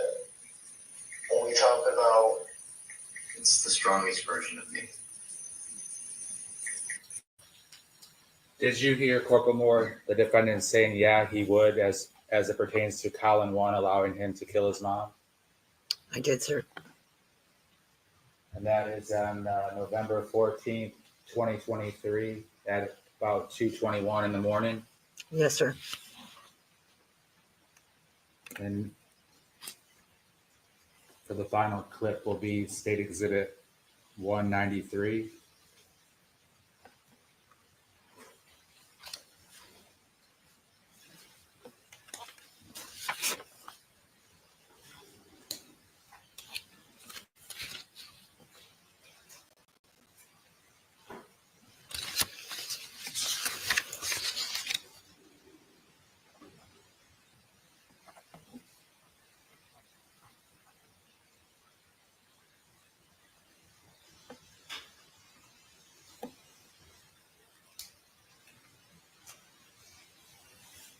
I don't know how I'm gonna react if she does, when she does that again, if I can control myself or how that's gonna happen. What do you think you might do to her If she tries to hit me again, I might hit her back really, really hardly and badly.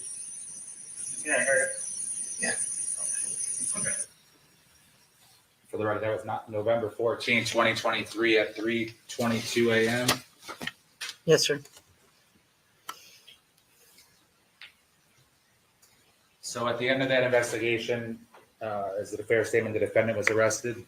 Yes, sir.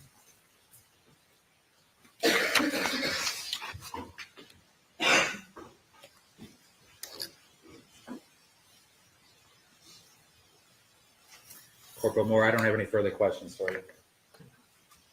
Cross?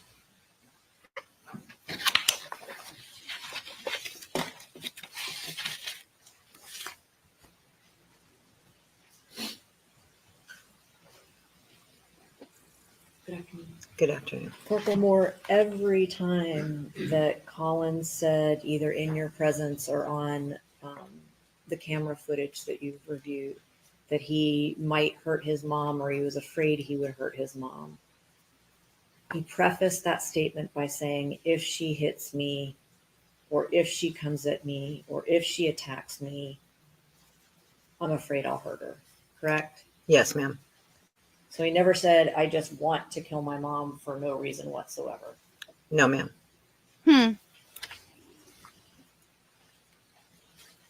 Don't think I have any other questions. Oh, Collin told you that night that his mom had punched him before he threw her on the ground, right? Yes, ma'am.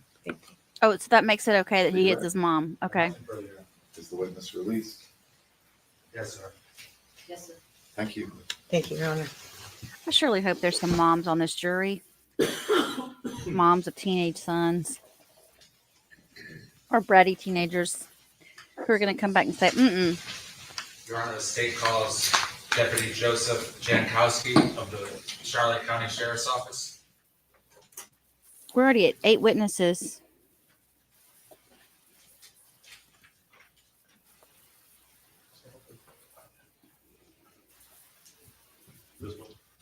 Jankowski, is that what they said? Step right here, raise your right hand. Do you solemnly swear or affirm that the testimony you give in this case will be the truth, the whole truth, and nothing but the truth? I do.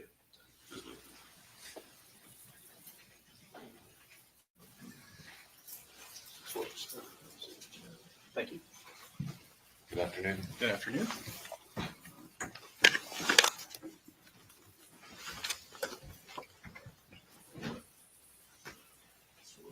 Thank you. Deputy Jankowski, can you please introduce yourself to the jury?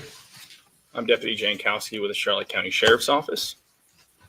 Tell the jury about your education and training and experience.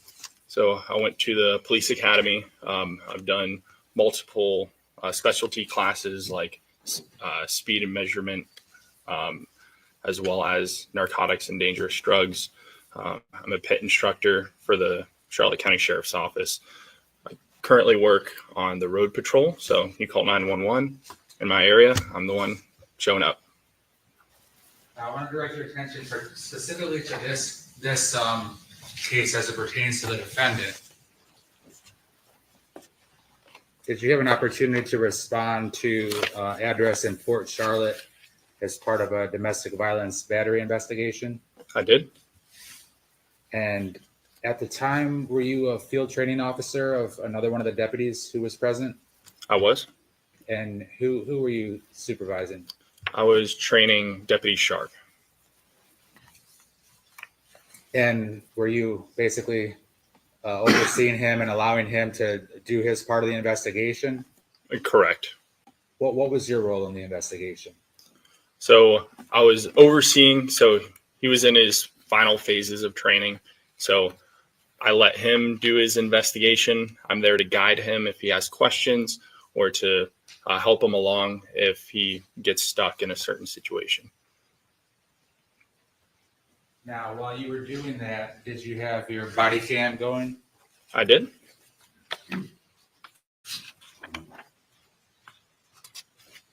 When the investigation was kind of coming to an end, were you inside with Kathy Griffith and her mom, Susan Detman, in the living room area? I was. And were you asking certain questions that pertains to domestic violence within the household? I did. Your Honor, the state at this time would move State Exhibit 189 into evidence. Any objection? No objection. It will be received. I just need one moment, Your Honor.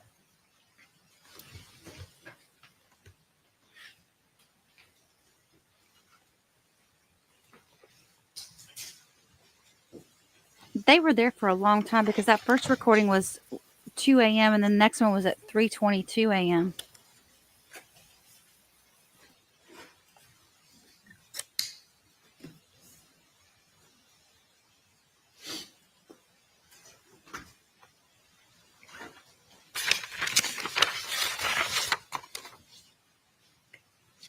And before we play it, would this is it a fair statement that the defendant at this time is outside, either in the back of your patrol vehicle or somewhere else? That is correct. So the only two people present, civilian-wise, would be the victim, Kathy Griffith, and her mother? That's correct.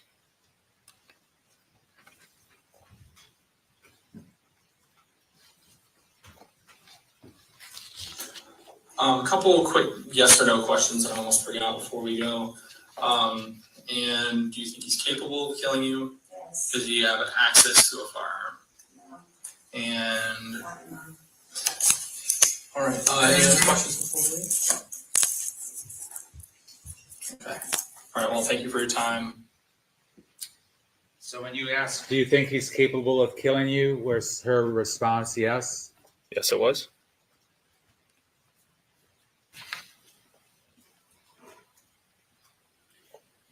And then in the back of your patrol vehicle,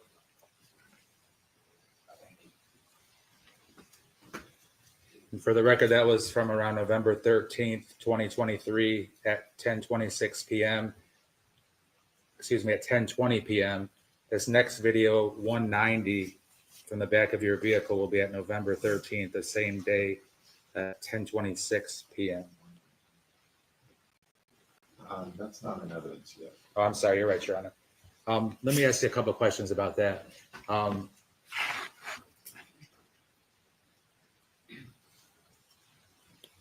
Now, as you return to your vehicle, did your body cam capture a little bit of a conversation between Susan Detman, who was standing outside of your patrol vehicle as she spoke with her grandson, the defendant?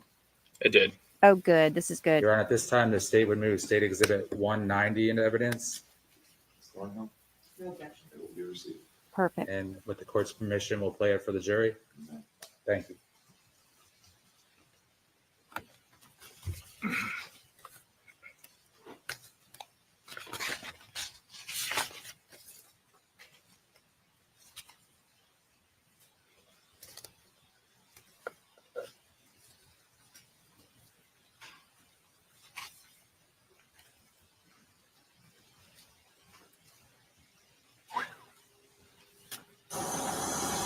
Why did you stand up? And why did you say? No, you didn't. You stood up and said, okay, let's do it. Let's do it. Yes, you did. I was there. I was saying, no, I'm not a psychopath. I'm not this murderer. I'm just trying to peacefully coexist and just figure something out. She kept telling me to shut up and shut up. But when I wouldn't shut up, she hit me. No, that's not what happened, Collin. That's not what happened. You never said you wanted to peacefully coexist. I've been saying that. You said that in the car, but not there with her. Deputy, towards the beginning of that clip, did you hear the defendant say, I'm not a psychopath? I'm not a psychopath. I'm not this murderer. I did. Deputy Jankowski, I have no further questions for you. Cross. Good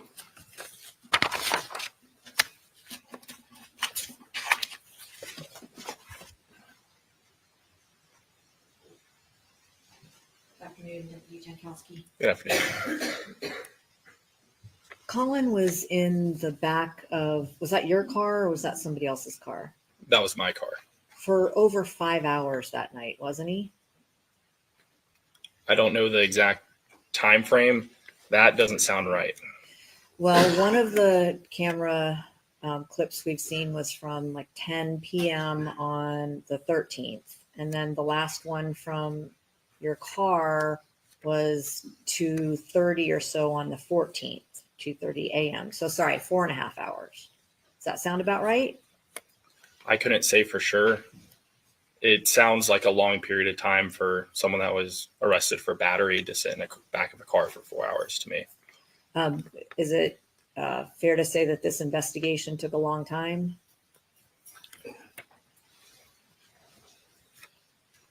It did take a reasonable amount of time. I'm not saying that anybody Yeah. delayed anything. I'm just Yeah. saying that it wasn't a quick, we can determine exactly what happened right away kind of thing, was it? No, because people had conflicting stories. Right. That last little bit, that clip that showed part of a conversation between Susan Detman and Collin. Collin said that his mom had called him a psychopath and a murderer, right? I know Collin stated in that clip, I'm not a psychopath. I'm not this murderer, if I'm quoting it correctly. But he said that I told my mom that I'm not that, correct? Implying that she had called him those things. I know he said the word mom before he made that statement. Did you ever ask Kathy whether she called him those names? No. Thank you. Redirect. Nothing further, Your Honor. Is the witness released? Yes. Mrs. Thornhill? Thank you. Thank you.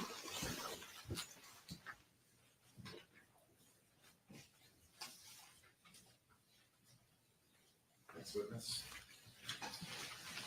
Your Honor, the state calls Detective Danny Peters with the Polk County Sheriff's Office.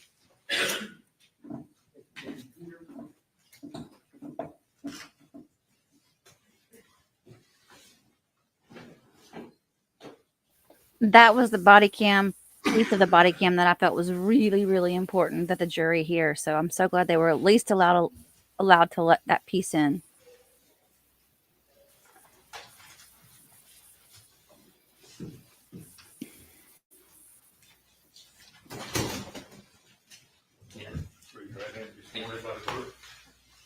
Do you solemnly swear or affirm that the testimony you give in this case will be the truth, the whole truth, and nothing but?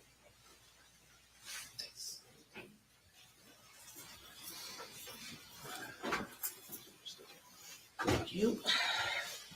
Good afternoon. Good afternoon, sir.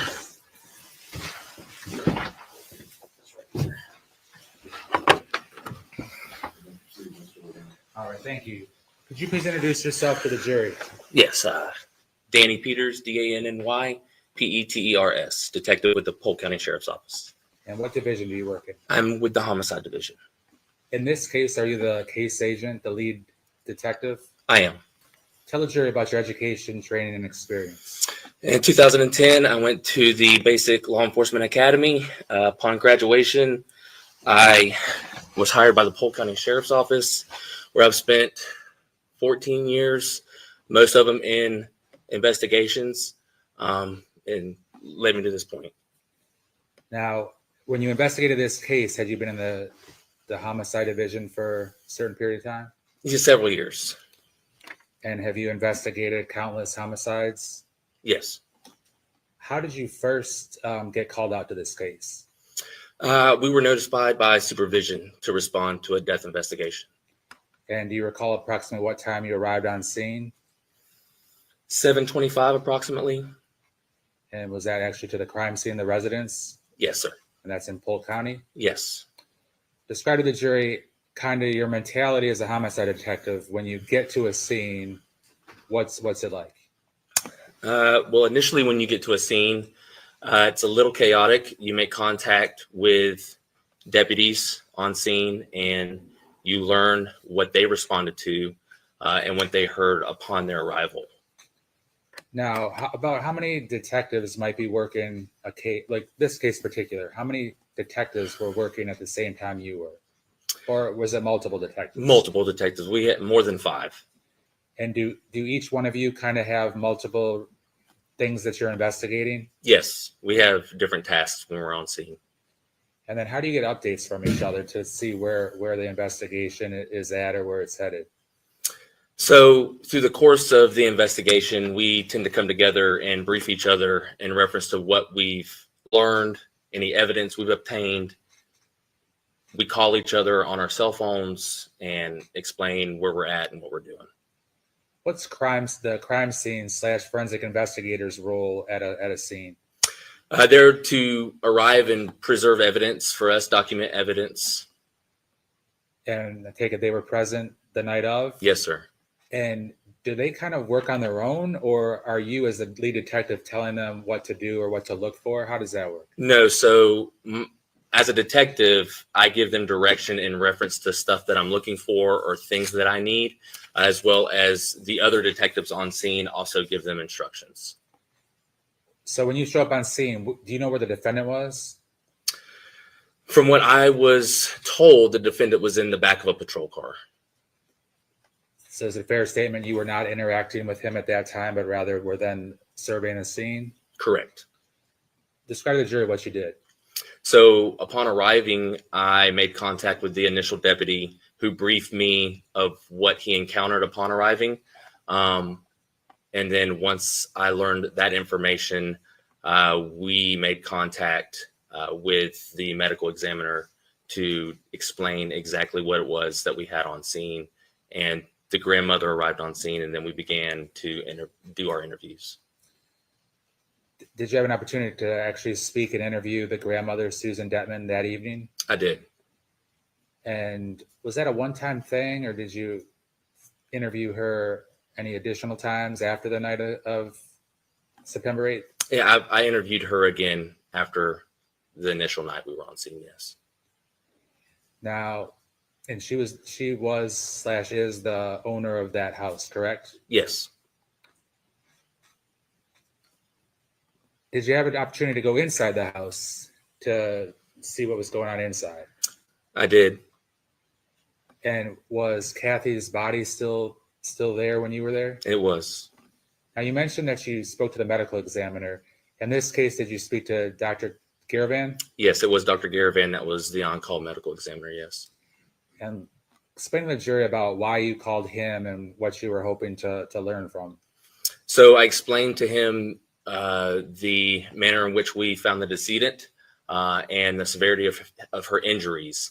And he was giving me an explanation of the probability of what may or may not have happened. Would the medical examiner then the next day do an autopsy? Yes, he did. What did you notice that caught your attention about the crime scene, both outside and inside? Well, I noticed it was well organized. It was clean. Outside, the victim and the defendant's vehicles were parked at the residence. And then inside was very organized. Did it appear that there had been a long, drawn-out fight of any type? No. Now, as part of any homicide investigation, do you obtain evidence from cell phones? We do, yes. Now, when there's a cell phone of interest or that may be relevant for a certain investigation, do you have professionals who are able to do forensic downloads?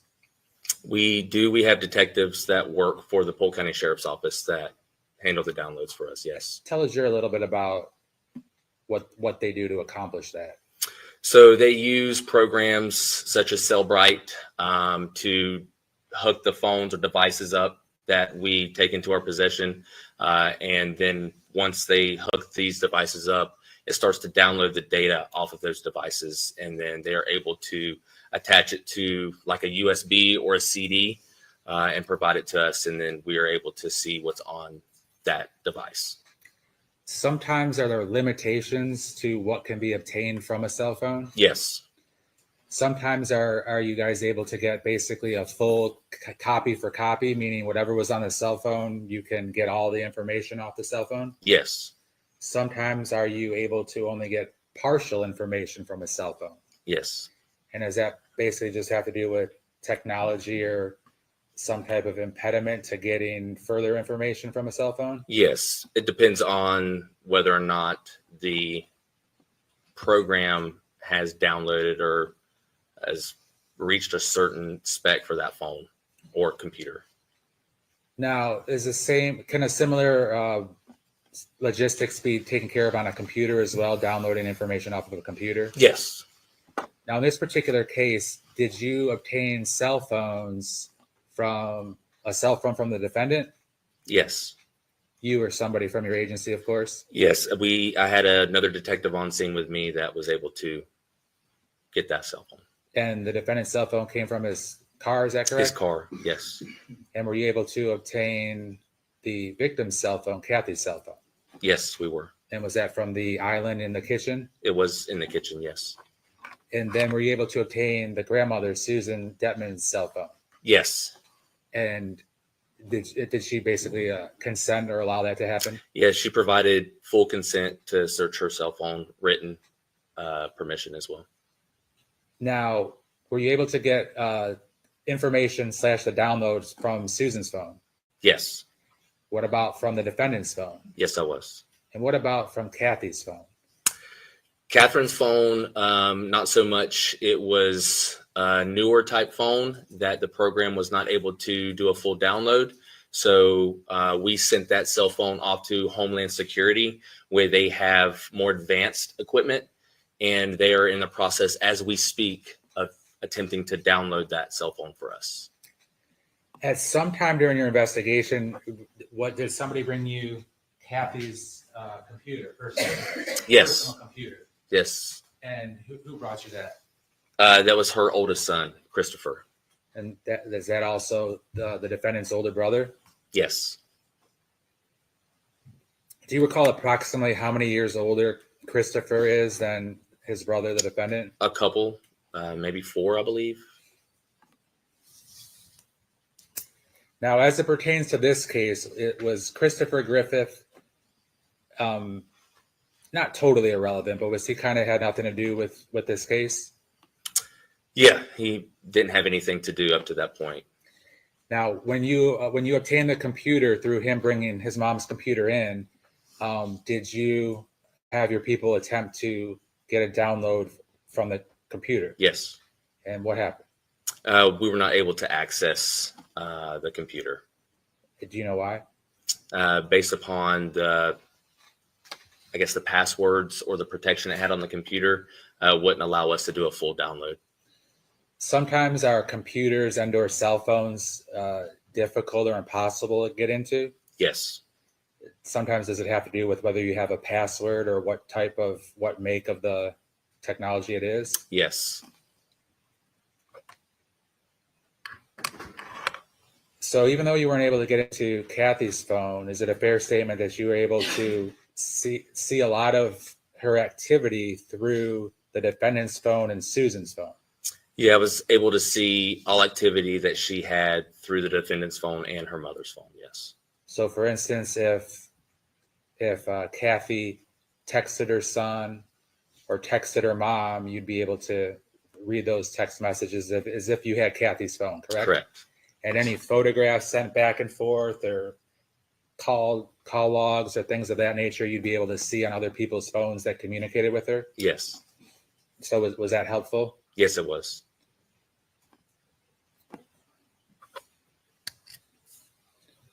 Now, during your investigation of the different cell phones, did you come across photographs of the defendant and his mom and Susan? I did. In terms of the positives of the family dynamics, what did you learn about from the photographs? What did you learn about that relationship between the defendant and his mom and Susan? Well, just by the photographs, they appeared to be a happy family. Looked like they traveled a lot, visited a lot of locations, Disney World, cruises, the White House. It looked like they were happy.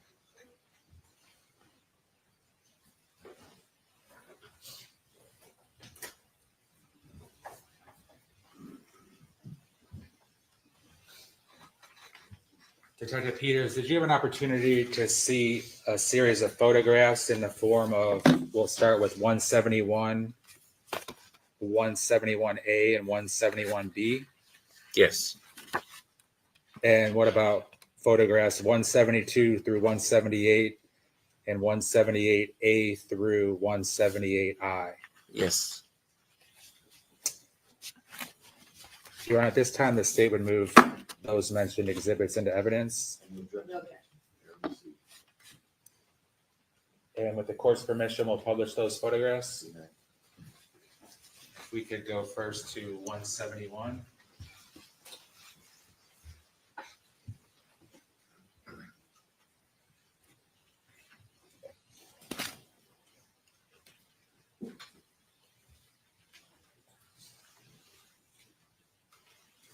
What did you learn from that picture? Looks like they took a selfie, the victim and the defendant, maybe on a cruise. Looks happy. 171A. Looks like a mother and son happy taking a photograph. 171B. Selfie, mother and son happy, smiling. And in that photograph, does it appear that Kathy has AirPods in her ears? Yes, it does. And they're white in color? Yeah. We'll continue on to 172. There's a nice photo. Looks like a mother and son happy there. And through the Cellbrite report, were you able to determine some of the dates of the originations of the photographs, that being in 2023 and 2024 throughout the different months? Yes, sir. Continuing on, 173. Who's pictured in the middle between Kathy and her son? That is Susan Detman. That's the grandmother and the mother of the victim. Would she periodically travel with them as well, do you know? Yes. 174. 175. 176. 177. 178. 178A. The mother of the victim. Would she? And 178B. Yes. So far, these pictures, is it a fair statement that it's showing different locales and different places that mother and son had been together? Yes. Were they just establishing that she took him places and stuff like that, I guess? She took, they And treated it him looks like a like they're in child? some type of courtroom or courtroom setup. Is that correct? It looks that way, yes. Establishing he had a normal life with her, I guess. And this circular seal there, maybe you can see it on your computer. What is this? This is on. No? All right, no worries. It's not working.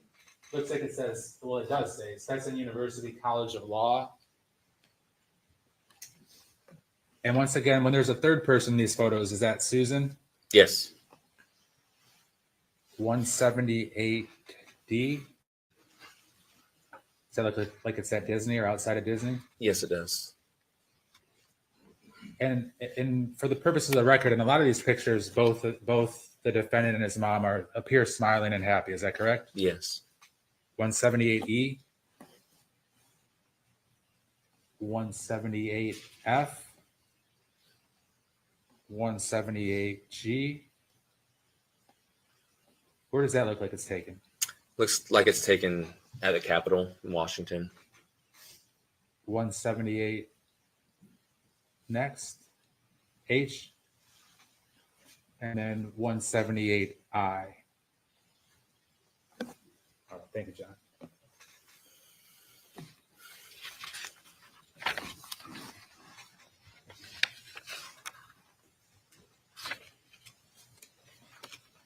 So some of those photos were from, according to the Cellbrite report, correct me if I'm wrong, were from as early as April of 2023, looking like it went until June of 2024. Yes.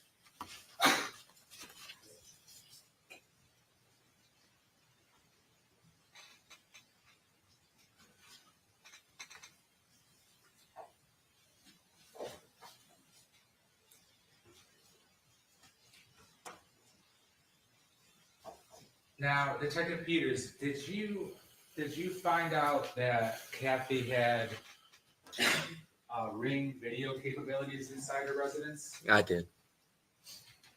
Was it both inside and outside? Yes. And describe to the jury some of the camera locations and what vantage point that would provide. So there were 4 total Ring cameras that I gained access to. One was the doorbell that was outside. One was in the living room that encompasses the whole entirety of the living room. One was in the kitchen. One was in the victim's room, her bedroom, and one was in the defendant's bedroom. Did you find that a little bit odd that there were so many cameras in so many locations within someone's private residence? Initially, I did, yes. And based on your investigation, were you able to determine why there were cameras inside? Yes. And what was the reason? His mother was a...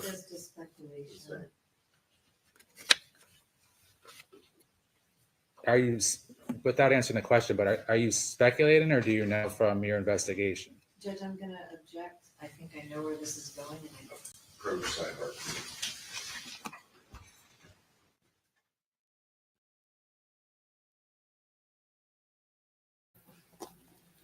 These are all pictures we saw that I put up in my other videos with them. Oh, they're going out of the room, it looks like. I can pull them up really quick so you guys can see them. Okay, Huckleberry, hang on. I can't think of what case. What?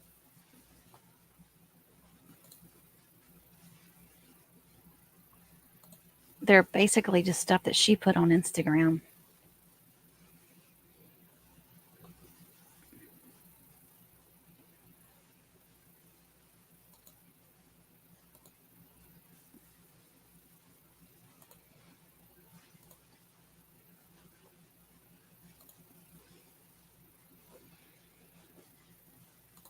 All right. Laura, yell at me if I need to switch back over, okay?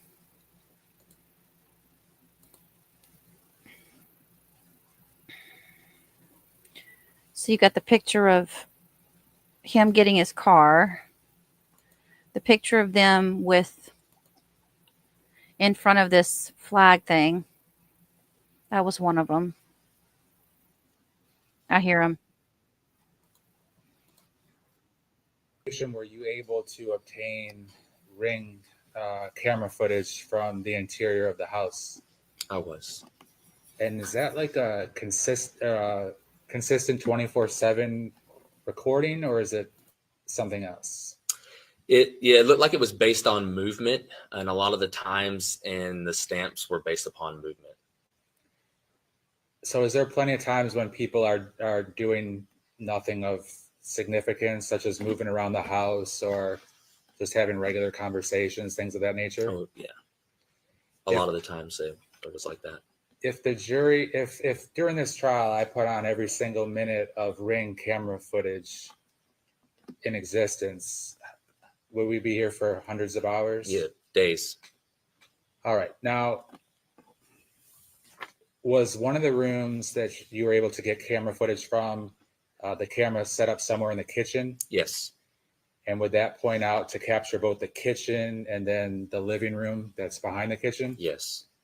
And then was there a similar camera in the living room that pointed out to the living room and then behind the living room, the kitchen? Yes. And is there a lot of, like, audio wise, is it a fair statement that there's a lot of things that you can hear clearly? Yes. And then are there some things that you just can't hear too clearly? Some things are muffled, yes. Have you had an opportunity to, of course, provide all that Ring kitchen video footage? I'm sorry, what was that? Let me repeat that. The Ring video footage that you provided, have there been 2 exhibits prepared by me? Yes. All right. And do those represent September 7th of 2024 and September 8th of 2024? Yes. And for the record, Your Honor, that's State Exhibit 197 from the September 7th, 2024 date, and Exhibit number 198 from September 8th of 2024. What's the significance of September 8th, 2024? There is a lot of dialogue back and forth between the victim and her mother and her attempts to make contact with the defendant. And was that the date that she was ultimately killed? Yes, it was. That would be a Sunday. Yes. And on the September 8th video clips, is it a fair statement that the defendant is not in them because he's not present at the house? Correct. Were you able to determine the last day that he was at the house? Yes. Go ahead. What day was that? It was September 7th. Does September 7th capture some of his interaction with his mom? It does.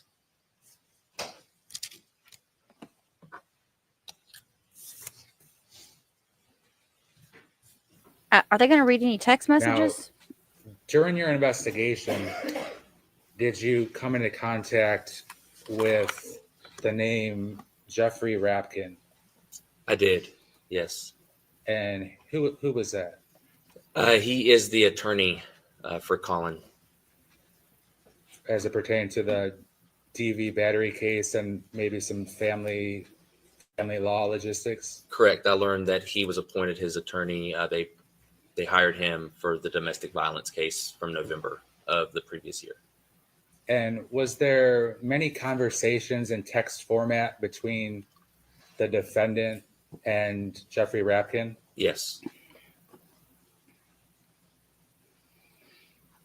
That's the attorney Was we there talked about also earlier. conversations between Susan Detman and Jeffrey Rapkin? Yes, there were. Now, at some point, did you come across what was basically kind of like a photo icon of a business card of Jeffrey Rapkin? I did. And do you recall how the surrounding circumstances of how that came to your attention? Yeah, looking through the grandmother's phone download, I observed it in her photographs.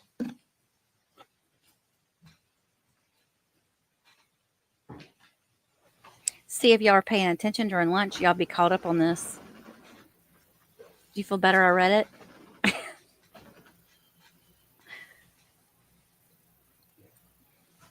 All right, so when you click on it, it basically blows up in size to look like a business card? Correct. Your Honor, at this time, the state would move State Exhibit 187 into evidence. No objection.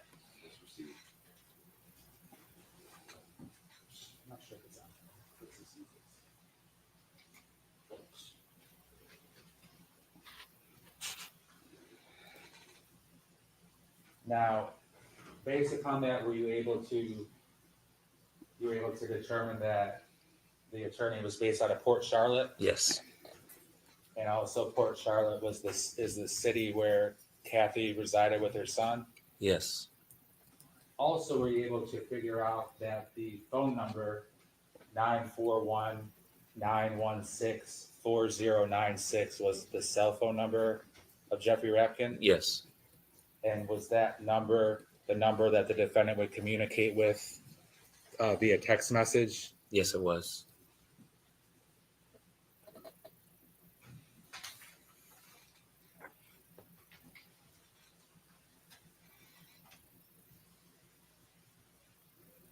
Was there a certain time, Detective Peters, when that phone number of Jeffrey Rapkin was in the defendant's phone, and at the top of the phone where somebody's either phone number or contact would be, it was the actual 10-digit phone number? Yeah, just the phone number. Yes.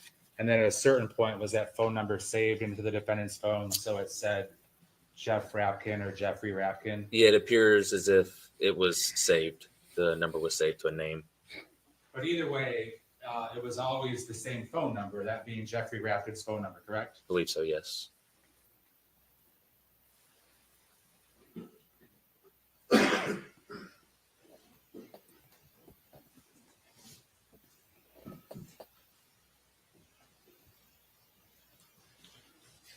And were you able to determine that through the many, many conversations that there would be points when Jeffrey Rapkin would address the defendant as like, Collin, blah, blah, blah, blah, blah, or he would make comments and then say Collin to make it explicitly clear who the two people communicating were? Yes.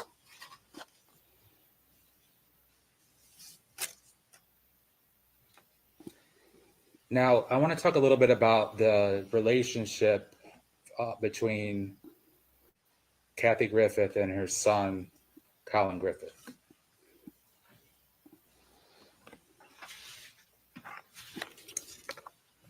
With a yes or no response, if possible. Was there an extended period of time, like approximately 3 years or so, where the defendant was living with his dad out of state? Yes. And at that point, did Kathy have limited or basically not much at all contact with her son? Limited contact with her son, yes. And did it appear from your investigation that she wanted to have a lot more, Yes.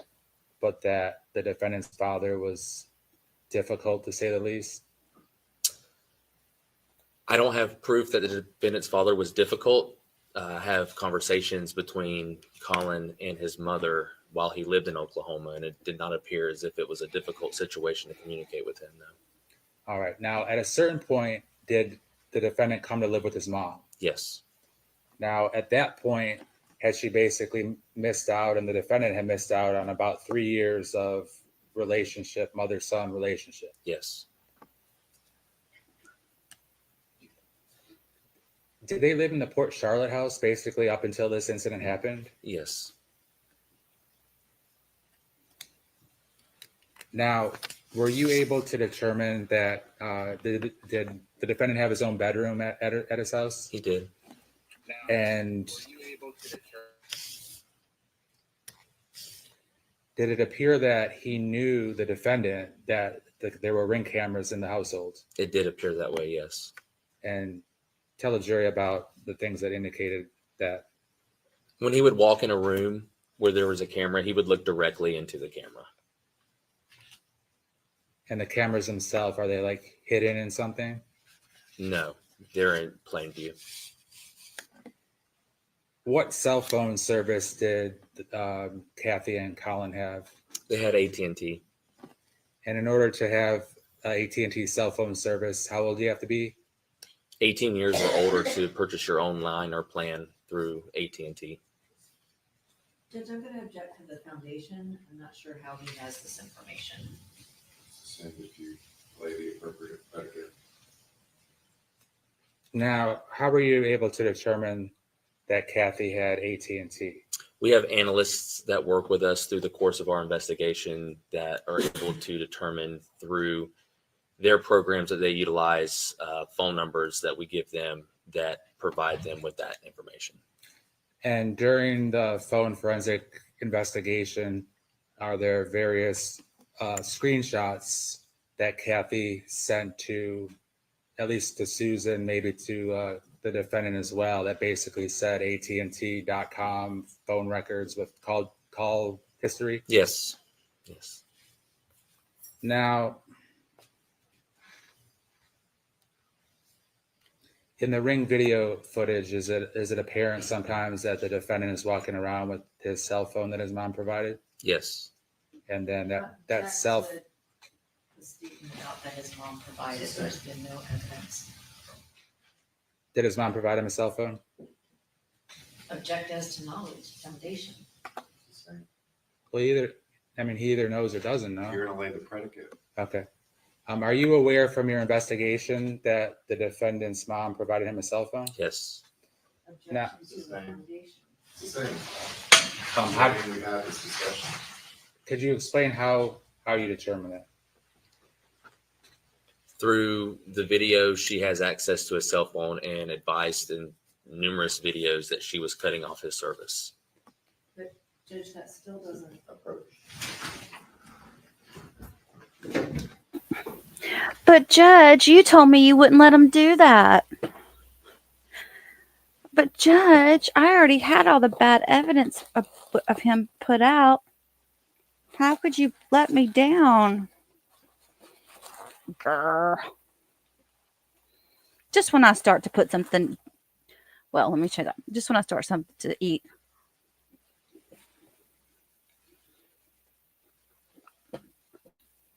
I don't hear it. Do y'all? But he was talking.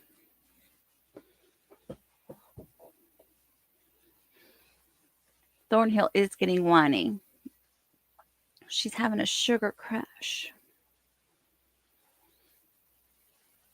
Now, the judge has already ruled that, let me go back to my notes here. Hang on. The judge already ruled that we could bring these text messages in. Hang on.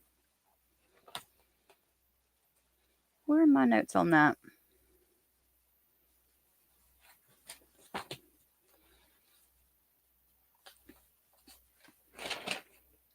Mom's text messages will be admissible, and so will Collin's. What's the problem? What's the problem with this? I'm confused.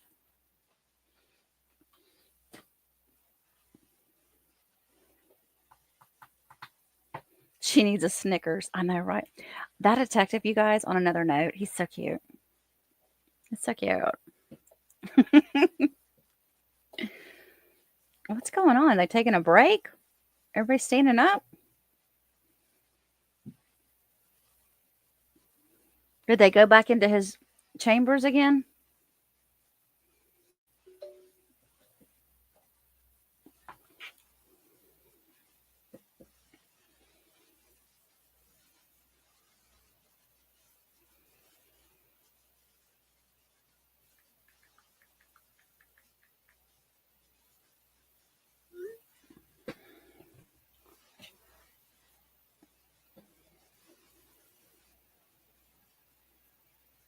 Maybe they're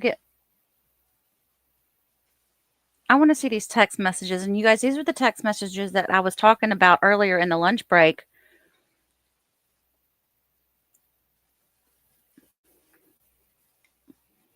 When you look up cluster F in the dictionary, they talk about this trial. I know, right? Well, Lisa, that's what we were talking about earlier. Lisa's asking if she wondered if Collin is manipulating his grandmother. We're concerned about grandma being manipulated and coming in and making it look like Collin was an angel. But I don't know if she'd do that or not. He reminds me of somebody, that detective. I don't know who it is, but he's so cute.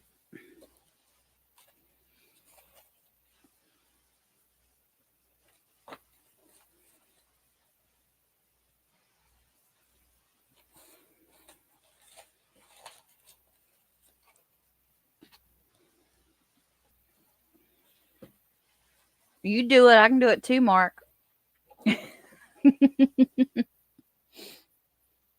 You're only human, man. We're only human. Why do they need to leave the courtroom for the sidebar? I know, right? Just mute the mics. It's so annoying. And why so long? We just had a whole hearing on this. A whole hearing on it.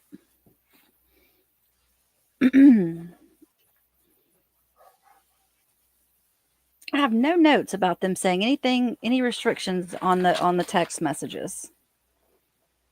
But I understand why she would not want those text messages with that other attorney being read, because it looks quite damning to everyone involved. Bama said it must be a small courtroom. It probably is. It's Polk County. It's a smaller county.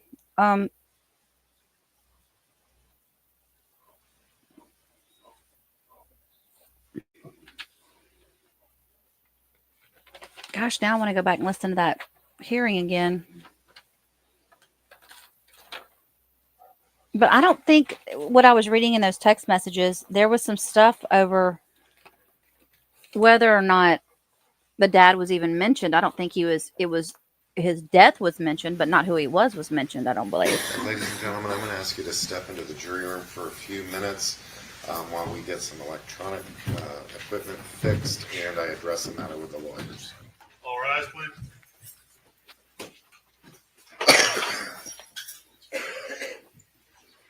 I'm confused.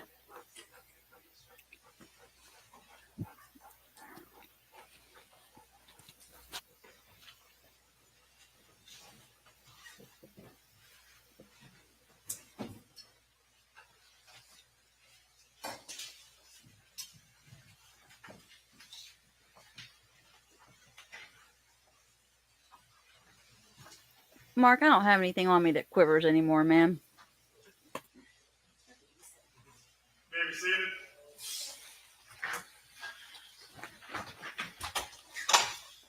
Mr. Levine, if you would conduct a proffer. You said to go ahead, Your Honor? Yes, go ahead. Okay. And sorry, we're going to try to get him to fix that while we're doing this. Oh yeah, that's fine. That's fine. Detective Peters, were you able to establish that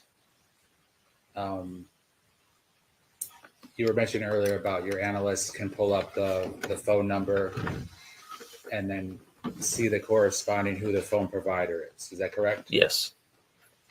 And you had access to the defendant's phone number and to Kathy's phone number, correct? Yes. As it pertained to that. Yes. And were you able to determine who the provider was? AT&T. Now, correct me if I'm wrong, but before the break, what was it that you were answering, subject matter wise? How I knew that Kathy had purchased the phone for him. All right. I'm going to ask you some specific questions about that subject matter. Okay.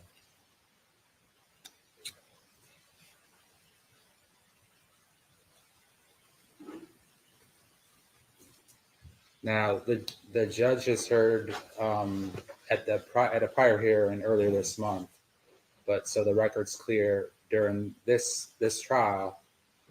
Do you recall that there were 3 photographs that were sent from Kathy to her mother, Susan, that were related to this Jeffrey Rapkin text message between the defendant and Jeffrey Rapkin subject matter?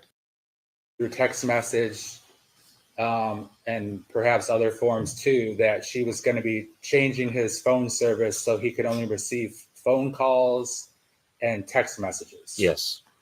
You guys, I Were there didn't do multiple anything. text messages where the mom and the defendant were talking, or the mom and her mom were talking about the defendant's phone service actually being off so that he would have to use Wi-Fi to try to use anything? Yes. Were there multiple text messages where the mom asked/told the defendant to give her back the phone that she bought for him? Yes. That's the phone that he was using, correct? Yes. And that's the phone that was found in the defendant's car, correct? Correct. In addition to that, did the mom buy the defendant a MacBook for college courses? Yes. And could that MacBook, or was that MacBook mirrored with his cell phone? You can do that, yes. And when that happens, what happens? Your text messages will display in your MacBook like they are in your cell phone. The defendant at the whole time during this case is a juvenile, correct? Yes. And is it a fair statement that it's the mom's responsibility to supervise what he's doing? Yes. And it would be common and even encouraged for a mom to monitor and know what their child is looking at or doing on a cell phone? Very common. And in fact, the defendant was aware of that, correct? Yes. How would he know? In terms of the mom supervising the defendant in many or all aspects of his life, was the defendant aware of that? I'm not talking about the phone specifically, but other, like the Ring camera footage, her parenting him, her providing the phone for him. Was the defendant aware of those things? Yes. On September 7th and 8th, in the Ring videos in the house, the defendant, he has a cell phone in a black case, correct? Yes. Which appears to be the same cell phone in the black case that was found in the defendant's car on September 8th, correct? It appears to be, yes. Which appears to be the same cell phone in the same black case in the photographs that Kathy took of the defendant's cell phone when it was open and in her possession, correct? It appears to be, yeah.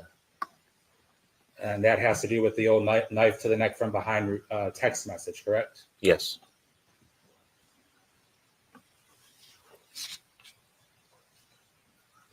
And there's approximately 35 pages of a Cellbrite report where the defendant is texting with Jeffrey Rapkin about different subject matter, correct? Yes.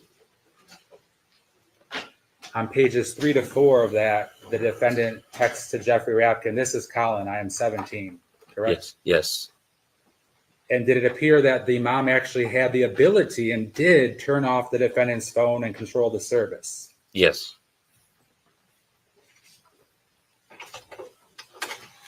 And when mom had the defendant's phone and it was open, it's quite clear that the phone was open. So she didn't need to do anything, correct? Correct. And if it's her phone, she can do whatever she wants with it in terms of getting into it or using it, correct? Yeah, sure.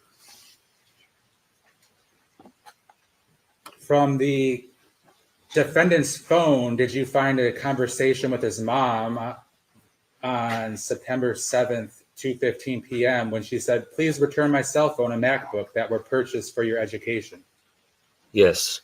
On page 1 of the text messages between the defendant and his mom, did the Miss Griffith text him, "I'm turning the phone off"? Yes. And I understand you might not remember the pages and whatnot, but I remember the text message. Okay, I'm mentioning these page numbers based upon what I saw. On page 4 of 8, did the mom text her son, "Your phone service is disconnected"? Yes. On page 8, did the mom text her son, "You have 5 minutes before I deactivate your cell phone"? Yes. On page 1 of 29, did mom text the defendant, "I'm turning the phone off after this. Please return my cell phone and MacBook"? Yes. And regardless if she was going to follow through with her threats, the defendant obviously knew who controlled the cell phone, correct? Yes. Judge, I'm gonna object to that statement because there's a difference between the service and the actual phone. On page 1 of 29, Kathy texted him, "I can see everything you're doing from your phone. Try calling Detective Lacey again or my mom." Is that correct? Yes.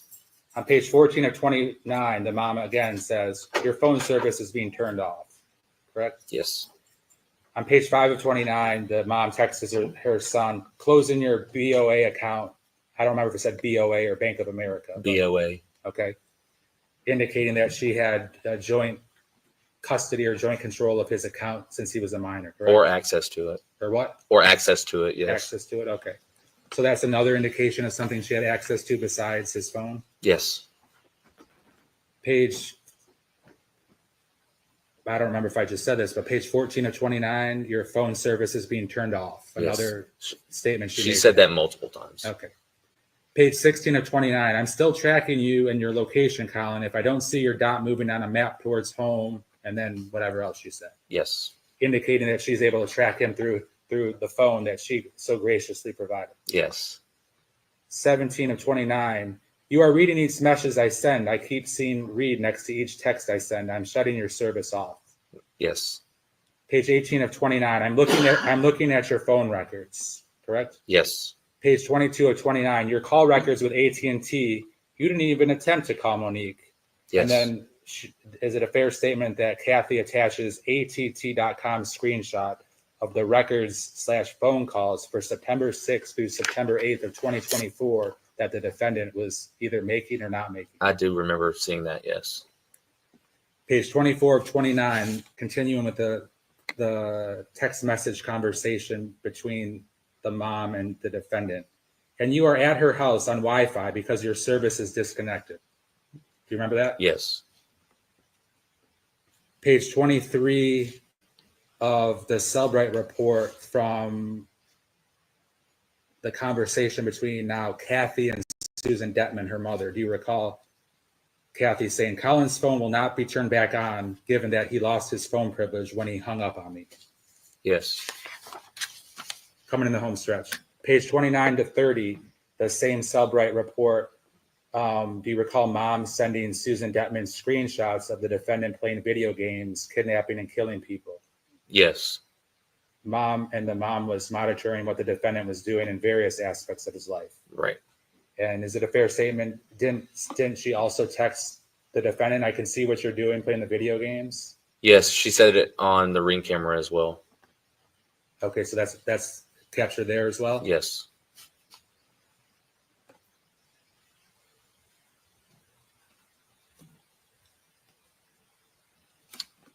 During your investigation and your interview of Robert Willantis on page 7 of 16 on one of the two interviews, Robert Willantis told you Kathy did get Collin a phone. Do you remember that? Yes.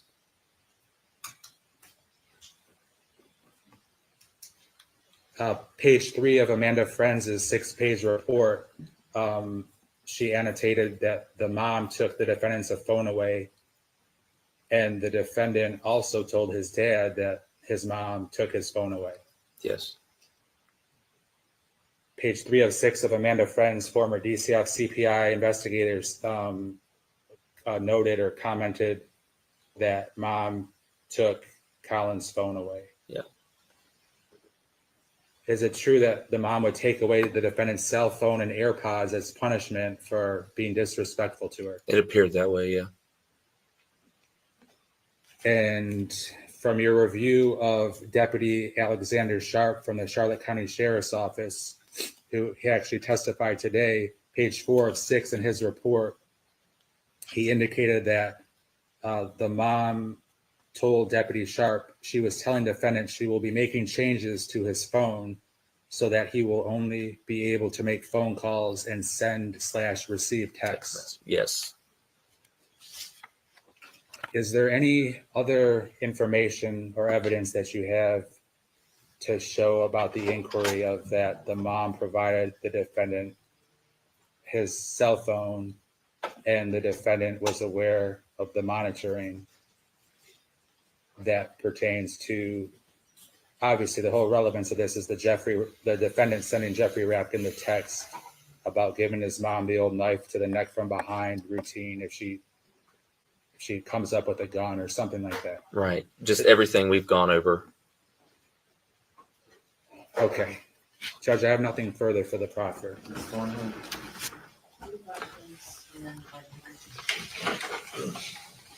Detective Peters,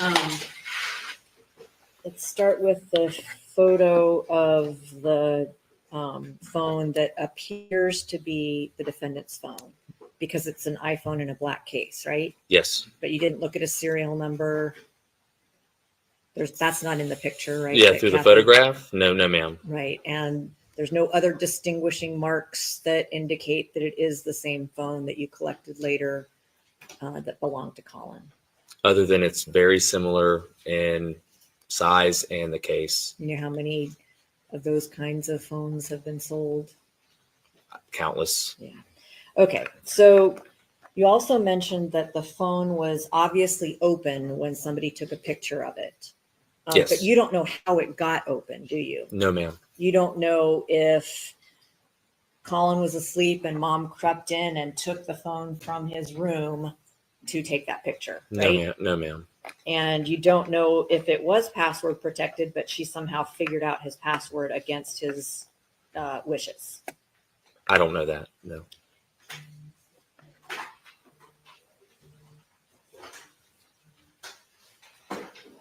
When Kathy texted all these things on September 7th and September 8th about cutting Collin's cell phone service off, she was referring to the AT&T service, correct? At least so far as you know. Yes, yeah, I would assume, yes. And Mr. Levine has pointed out throughout the trial that minors cannot open an AT&T account on their own. Are you aware that that's true or not?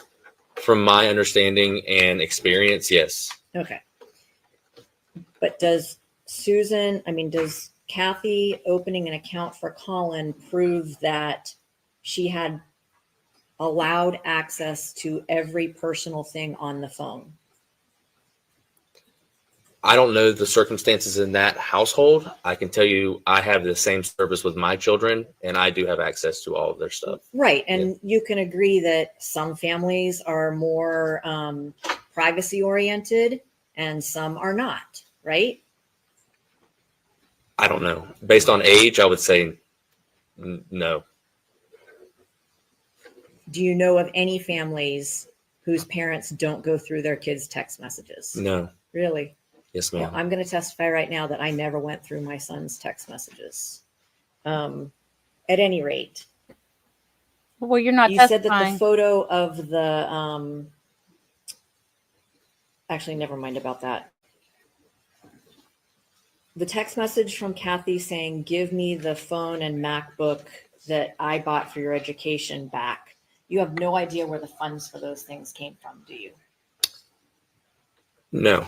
You're aware that Collin had a trust as a result of the probate from Oklahoma, right? I am aware, yes. And that was the source of almost everything that Kathy provided for him of substance. I don't know that. Okay. You saw texts between Kathy and Susan regarding getting Shelley, the lawyer in Oklahoma, to Correct. send money to Correct. an account to pay for things, right? Yes. Right.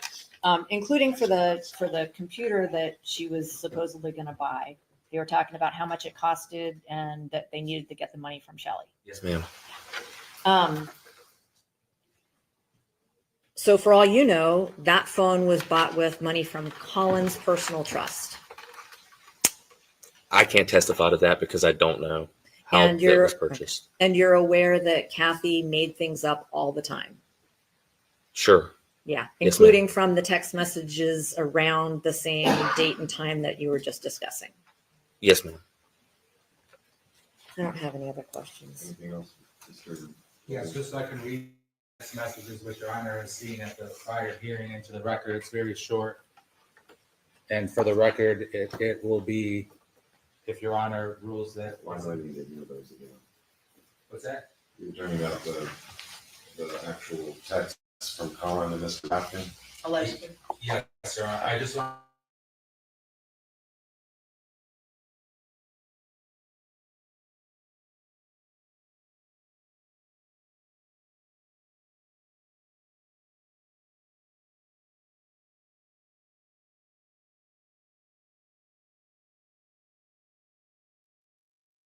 In this hearing, we're focusing a lot on who pays for the phone or what are the source of the funds for the phone. The real question, the basic question, is whether your client knew or should have known under these circumstances that what was in his phone will stay in his phone and would not be accessible to anyone.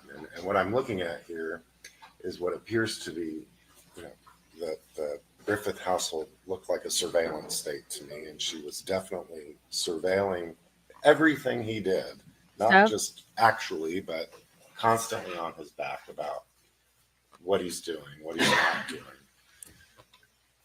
A parent has a right, even if the object is purchased by the child and owned by the child, stolen by the child, whatever it is by the child, to examine those items. A child doesn't have that kind of right to privacy. The child has a right to confidential communications with his lawyer. Right.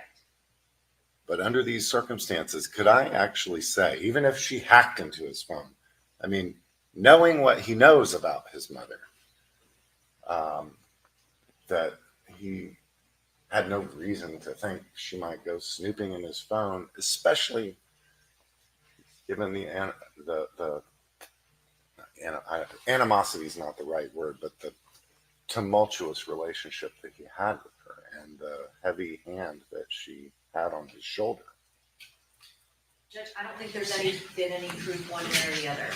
And the burden is on the state to overcome the attorney-client privilege, which is presumed.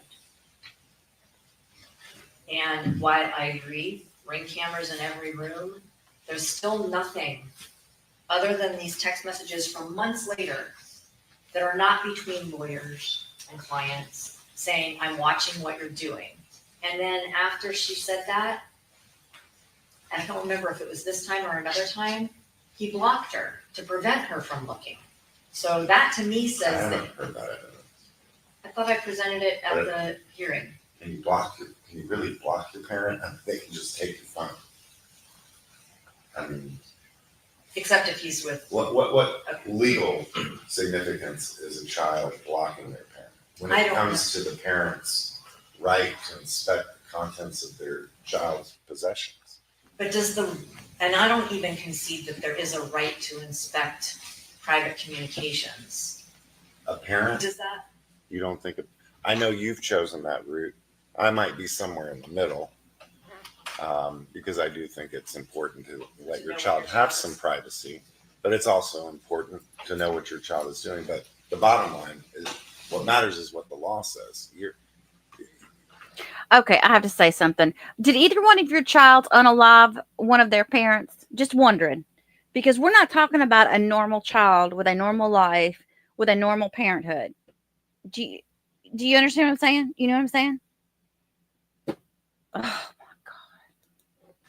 Are you telling me that the law affords a child some right against unreasonable search and seizure by their parent? You just leave attorney-client privilege aside. But I come home with some object that they didn't provide to me. They don't have a right to come in my room, look at it, see what it is, open it up, read it if there's something inside. Well, Judge, I think that cell phones are innately different. And I don't have the case sites for all of the Supreme Court decisions talking about how uniquely private cell phones are. Children's cell phones, you have Children have a right to privacy. from their parents. Yes, Show me I the believe they case. do. I don't have one. that's your opinion. It shouldn't be on the record. This is stupid. This is a stupid discussion. Oh, yeah, okay. Mr. Hendry is dead on, and because he's practiced family law and I haven't, but even in family law cases and custody cases, sometimes parents are actually explicitly banned from looking at communications between their own child and the other parent. But that, Mr. Hendry, I think has to do more.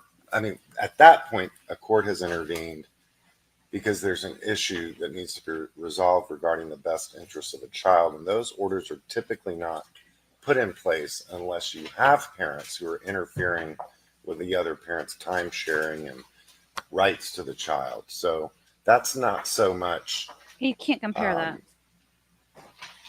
to protect the child per se, it's to protect the relationship between that child and that parent, to prevent the other parent from interfering. That, I don't think that's the same. But Judge, isn't the relationship between a client and their attorney sacrosanct? That's the second question.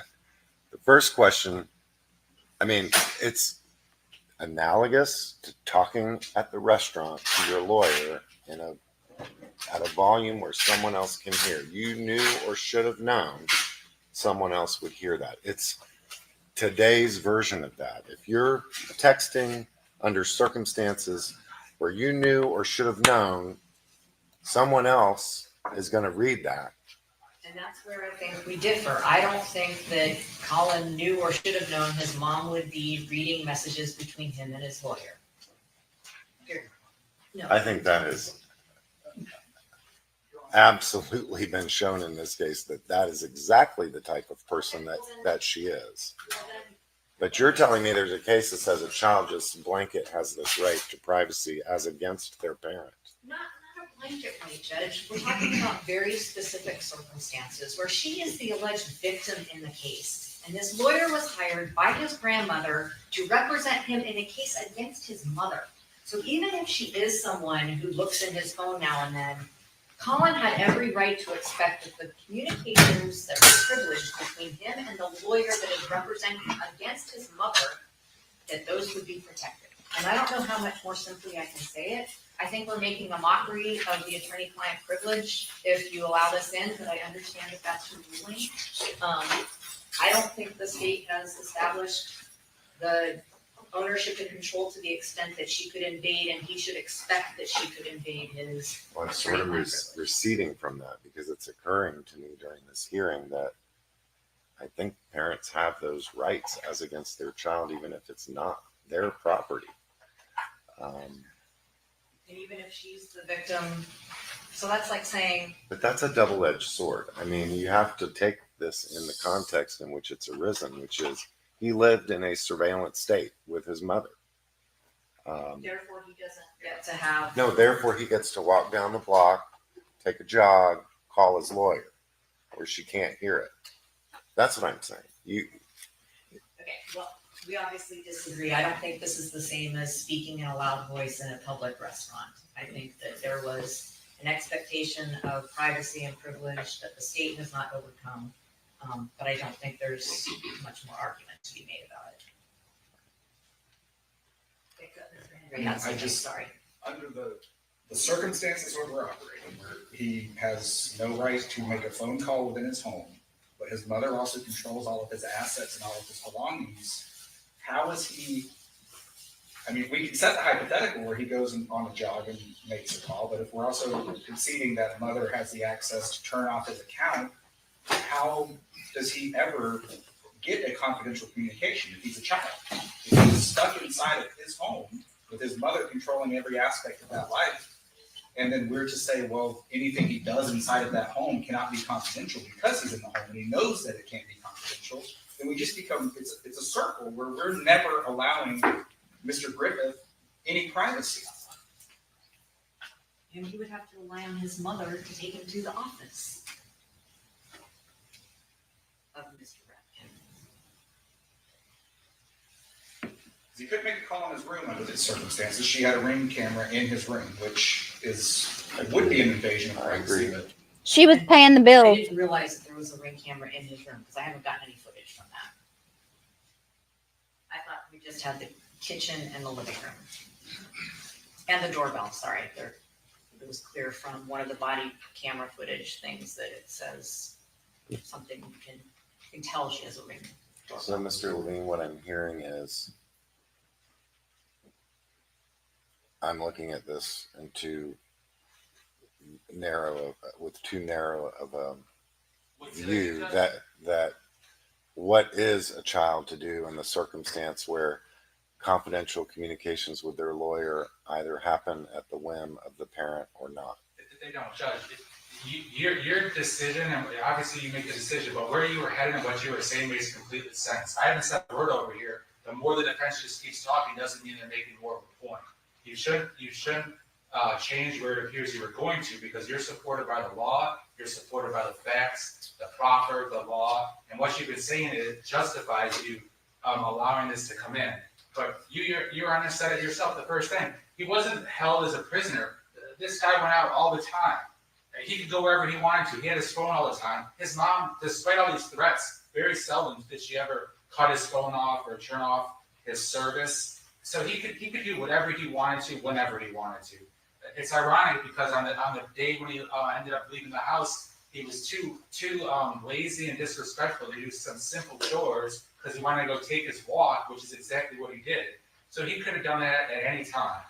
Another thing that I didn't mention, but I did mention at the hearing, is that so I think you're spot on. I think the evidence is spot on. My arguments and the evidence as presented would justify you allowing this in. To do anything to the contrary would seem to go completely against what your gut instinct and the evidence has shown. Furthermore, one of the things I mentioned at the hearing was, it sounds like, the attorney's making the argument for the defendant. And of course, she has the right and she should do that. But what I said about, what I cited some of the case law and some of the propositions are, it's what was the defendant's intention and belief about, if this is one of many things. This is just another thing that would support you allowing this in. But one of the things is, what is the individual's belief or thought process when they're having a conversation with an attorney? And you have to look at that through the individual, not some educated attorney who's been practicing law for decades and legal arguments and things that they're making and how their mind works as a seasoned attorney.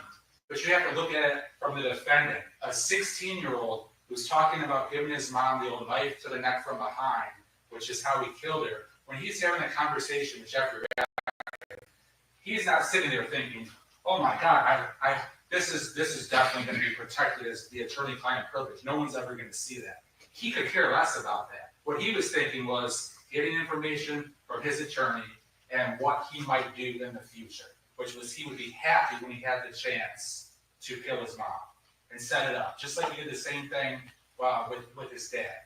But when he sent that text, I guarantee you, when I would say the evidence supports this, and it's one of the considerations you should make, that Collin Griffith, the 16-year-old or 17-year-old, wasn't even considering the attorney-client privilege and wasn't thinking this will be protected, nobody will see this. So that just goes to support what your honor should do, which is allow that to come in. There's nothing more humanly possible I can do. Well, you're asking me to let it in under crime fraud exception. No, and I we've don't- talked about that. No, I don't. No, I don't, you've already addressed that. That is much less clear in this case. That's not, yeah, and that's not what I'm asking to let it in under, because you've already made that ruling. That should have said a long time ago. I mean, it is, I cannot say to a level of, that you've shown to the required level preliminarily that the crime fraud exception applies based on the context in which this lawyer was representing him and what appears to be eerie, and we've all recognized that, appears to be a discussion about what can I do to protect myself. No, and the way I'm thinking about it, you've already made that ruling last time, so I'm not arguing that today, but what I'm saying is you can and should consider it in terms of when he's making this text to his attorney, he is not thinking, Collin Griffith, the 16 or 17-year-old, is not thinking this will be protected by the attorney-client privilege. I feel safe in doing this. Whereas if Ms. Thornhill or Mr. Henry wrote the same text or a text like that, then their adult, intelligent, educated minds would be thinking about this. This would be protected. But you have to look at it through the defendant's point of view. And the last thing on his mind was the attorney-client privilege. Thornhill, Mr. Henry. I mean, under that logic, then we're providing less protection to a child for attorney-client privilege because they're less sophisticated and less smart than an adult. That goes contrary to the law. That goes contrary to how we treat children in this justice system. We give them more protection and we give them more leeway. To say that they're not sophisticated enough for an attorney-client privilege it's wrong. I'm not persuaded by that, but I mean, I think there's probably a lot of adults that's not what goes through their mind when they're talking to their lawyer, and typically lawyers will tell their clients, what you tell me is confidential. But Mr. Levine, all right, we're going to take 5 minutes. All right. This is he should let this in. This is so ridiculous. First of all, the kid wouldn't need a lawyer if he wasn't in trouble with the law, but for the things that he'd done in his past, which means he needed more parenting. He needed more oversight from his guardians. I don't have a lot of faith in this judge, you guys. And when it comes down to sentencing, I don't have a lot of faith in what's going to happen. Either way the jury calls it. I mean, I think the jury's going to get it right. I think because I do believe that what at least we've been able to show that they have proven the case that he did what he did. I mean, there's no arguing that. But if this kid gets a slap on the wrist and this judge is willing to put this person out in society again after he's done this twice, what does that say about our system? Hasn't happened yet, but I'm just concerned with this judge's, I don't know, he wavers. He wavers too much on stuff that I don't think they should be wavering on, but that's my opinion. Exactly, Lisa. Let's hope they have common sense. Well, we know that, you know what? That's a good point, Patty. At least we have the backup that Oklahoma may revisit Dad's case.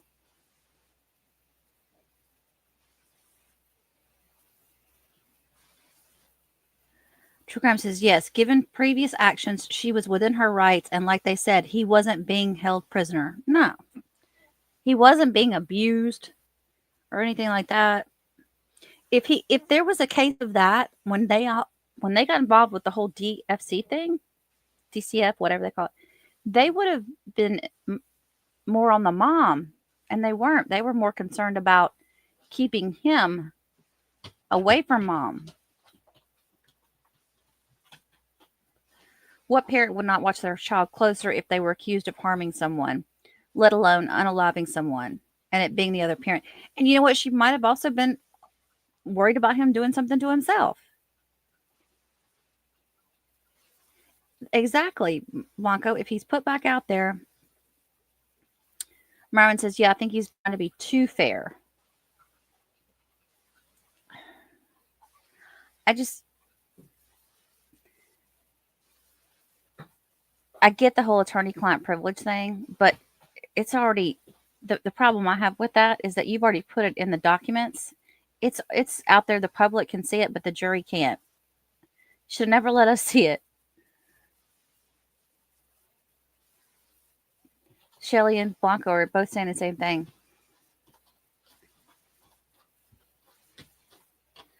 Myron says, I think it's a chance the jury might catch on and ask questions about the dad's case. Okay, but based on what was in those text messages that we read so far, it didn't mention dad. It just mentioned the other issue, like that he had done something else, which that's been established, well and proven. He did do that to someone else. He hasn't been charged for it. Put yourself in the mom's shoes. If the son did that to the father and the son was threatening you, wouldn't you watch him closely? Absolutely. But not just for myself, but also for his protection.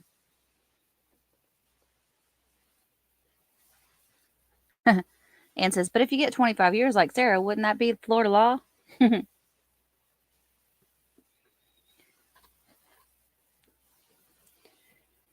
I don't know.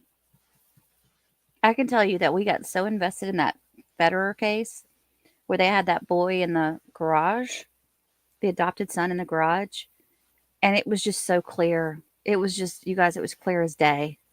So the jury convicted the parents. And what does the judge do? He gives them a slap on the wrist. 5 years. Did they get 5 years, Patty? Isn't that what it was? Laura, do you remember? Bama?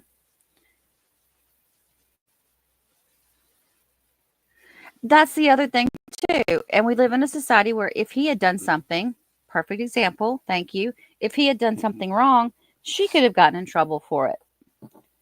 I mean, look at the way, what if he'd become an attacker at somewhere, at a public place? The first thing they're going to do is point the finger at the way he was raised, at his parents, right? Isn't that what they do these days? They got to blame somebody, so they're going to go towards the parents, right? And here we have in Michigan, you've already got the first case where the Crumbleys, they were arrested. So now you're going to sit here and you're going to argue over whether or not this child should have been monitored after he's done something horribly wrong like that. Oh my goodness. And knowing that he's on trial for the second time he's done something wrong. Yet if she hadn't and he did something to someone else, he would be, yeah. And then Myron says there's an overwhelming missing presence of the father figure, though. So, Myron, what you're saying is you think the jury is putting 2 and 2 together then, right?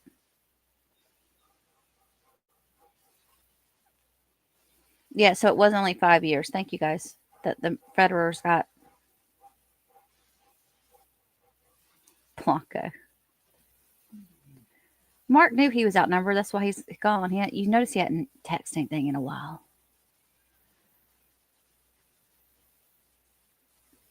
I don't think he's going to let it in. I don't think he is.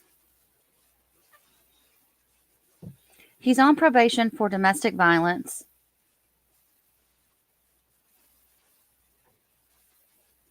The mother, who he is unalived, well, no, I take that back. The grandmother,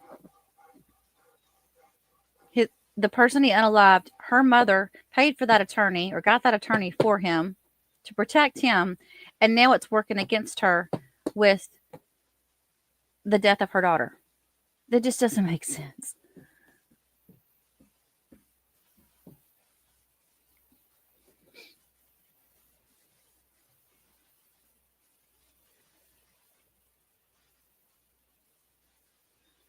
Ann says it too. She's like, yeah, they have to know it's the father. Hey, Lauren. There's a man convicted who tried.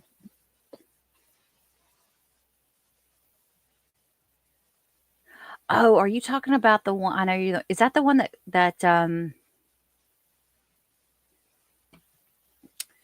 that is the one who represented himself, Lauren? Is that the one you're thinking of? Was that in Florida? That was in Florida, wasn't it?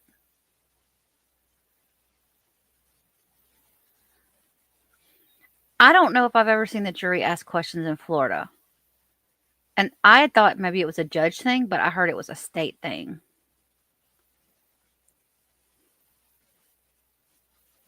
I think it's a great idea for them to ask questions as they go.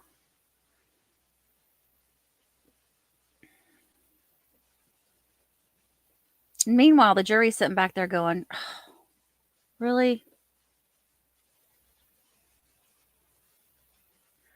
Anne says, Mom had a right to the phone no matter what was on it and can be present with a minor's attorney. Yes, but the phone that they got this off of was the grandmother's phone.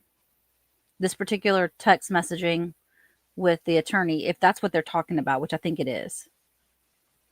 It was the grandmother's phone that he was texting. And unless there's more that they're talking about a different incident.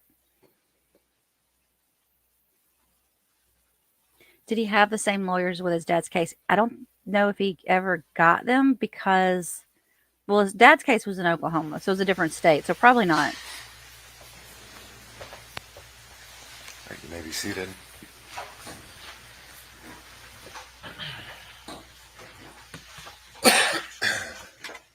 Losing my voice, so just a moment.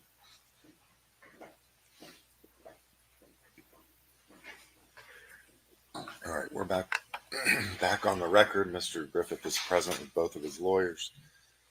Mr. Levine is here for the state. You know, there's a bigger question here that I don't know if there's any law on that occurs to me based on the arguments made by the defense, aside from the more specific question of what the defendant knew or should have known. And the question in my mind is, does a parent, in the context of the attorney-client privilege, or just the attorney-client relationship of their child and the child's lawyer, have some obligation to facilitate attorney-client privileged communications? Meaning, yes, let's just assume that he had some expectation of privacy. Well, strike that. You have said, how is he supposed to communicate with his lawyer if mom can take the phone away? I guess my question to you is, does she have to facilitate it? Is that part of my analysis, that children should have the right to use property that their parents would otherwise have every right in the world? I mean, they could bring a locked chest home and the parent could cut the lock off if you ask me to see what's inside. If the lawyer's in there and they're trying to communicate. That's different. Once that relationship has commenced or is in action, the lawyer can prevent that. Judges, 35 But pages of text messages with the defendant had no problem communicating. He didn't need any help from anyone over many, many months, kind of proving that he had no problem getting to talk to his attorney or seeing his attorney, and Susan would have taken him there every day of the week. I think you're missing my question. The communication we're talking about here occurred on a telephone. And so, is that what you're saying, Ms. Thornhill, that I want to get this right, and you're telling me children should be allowed to talk to their lawyers on their phones without having been found to, and imputed knowledge that their parents can get in there and see what they're saying? You're asking me to rule that way. Yes. And would that be contrary to the case law that we discussed at the last hearing, and what the court is supposed to analyze in terms of what we've been discussing about? No one showed me a case about a cell phone and a parent's right to look in there even when and to use otherwise confidential communications. What would be a confidential communication if you were an adult? No, but as it pertains to the defendant having no right to, no thought process that would even be confidential. And the analogy that Your Honor was talking a little bit about today, but we talked much more in depth about at the hearing, about if you send an email on a company computer, even if it has to do with lawyer-client privilege. And I cited a case, I don't remember the case, but I cited a But what's case. different is that person is an adult and has other means of communicating. This person's means of communicating with his lawyer was a cell phone. He wasn't locked in a cage, Judge. But he's being He was tried at as an Susan adult. Dedman's house all the time. He was using that cell phone as much as he wanted. His mom made a million threats, but never followed through basically on any of them. He's running around enjoying doing his walks. That he was not held captive.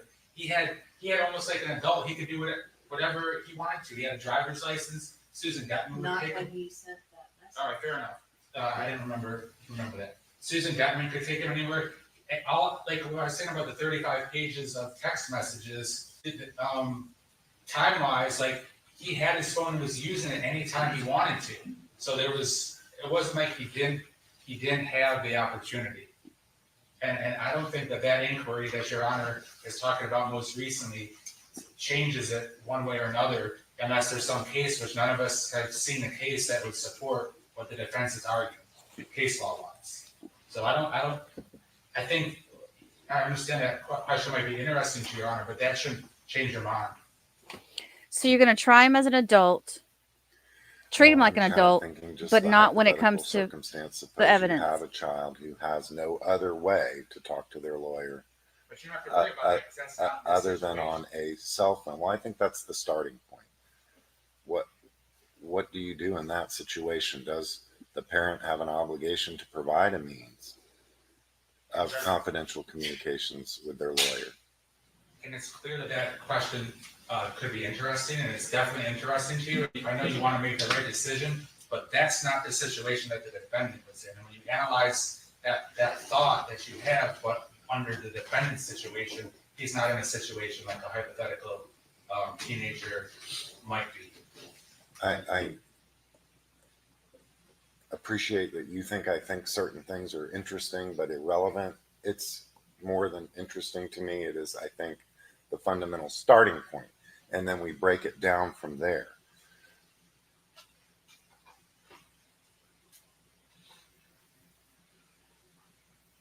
You can't answer the question, though. Is that correct? Does a parent have an obligation? Does a parent have an obligation to facilitate, not this defendant, just as a matter of general principle, does a parent have an obligation to facilitate confidential communications between their child and their lawyer? I haven't seen a case that says that, but by the same token, a parent could do or not do anything they want to. So if they want to be a bad parent and just not help their child in any way, shape, or form, there's no law that I'm aware of that would require a parent to get the child an attorney, or to get the child to an attorney's office, or to help the child in any way, shape, or form. As we've seen with a bunch of deadbeat parents who don't do anything, not in this case, but just in general. A parent could sit back and be completely uninterested in their child's life, and that might not be against the law in the context that you're asking about, if they have an obligation or a legal requirement to help their child have confidential talks with their attorney. So I would say no. I don't believe that there's a legal requirement. I certainly haven't seen a case law, and if there's some legal precedent to the contrary, I would learn something new if that was the case. You've worked in juvenile. I've never sat in juvenile, but do you know? I mean, I know the parents are, I don't want to say parties down there in criminal cases, but they're always called up to the podium. They're always asked questions, and I think the judge has some jurisdiction over them. Well, it's the duty of the parents to make sure their child gets to court to deal with any criminal charges or delinquency charges. I don't know that any of our judges have ever punished a parent for not bringing their child to court. So I think there is an obligation of a parent to at least not impede, and concurrent with that, not impeding should also be respecting the attorney-client privilege. Like I mentioned this at the hearing, if I'm meeting a client in the lobby of the public defender's office, a child. And I do that all the time. And a parent says, he's a minor, I've got to come in there with them. I explain to them that no, you don't. Anything that I say to your client, to your child, and the child says to me is confidential and protected. The minute I let a third party into that, it waives the privilege. 99 times out of 100, the parent stays in the lobby, and then that 100th time, I say that I can't talk to your to your child. Sorry, I'm getting client and child mixed up. So I don't see how you can recognize that a child does have the attorney-client privilege, the protections that Well, exist. that's interesting. In that 100th case, then you are recognizing some superior right of the parent to say, no, you're not going to have confidential communications with my child because you say, I'm not going to talk to your child. Now, what I say, and it doesn't usually last longer than this one visit, I say, I can't talk with your child about the case in the way that I need to be effective with you present. I will be So happy. you're not ceding to them. You're just No. saying, we're not going to do this here. Yeah, and I also explained to them that I will be happy to answer the questions that I can answer after I've talked with them privately. I don't know how else other to say it than a child had, well, the case law does, I provided that case that talks about children have the attorney-client privilege. It's not superseded by their parents or somebody saying, we need to know where this child is right now. Attorney, tell us where the child is. I'm not disputing the child doesn't have the right or the privilege. So can you respond to Mr. Levine's suggestion that we're talking about Collin Griffith, Right. who had other means, had a car, He didn't have a car at that point, had a grandmother who lived in another county. who he had a relationship with, though, correct? A Absolutely. positive relationship. Absolutely. And But if he's got a lawyer who says, I am your lawyer, I work for you, anytime we talk, it's confidential because the lawyer also doesn't know that Kathy maybe is intrusive and hacks accounts and things, and assures Collin. well, I don't have that evidence of what the lawyer told him. You don't have a lot of the evidence that Mr. Levine is talking about either, the claims he makes, and yet the privilege exists, and it's their burden to overcome the presumption of that privilege. I don't know how else to answer the question. If Mr. Levine is trying to say that Collin Griffith knew that this was not a privileged conversation, like he specifically did it knowing his mom was going to look at it, I think that's absurd, and he hasn't established that. Sit down, Mary. I don't know that I would agree under the circumstances I've heard about this relationship that it's he would have no reason to think his mom wouldn't be snooping around. I don't know that I necessarily agree with that, but Mr. Hendry, you've risen. Do you need to be heard?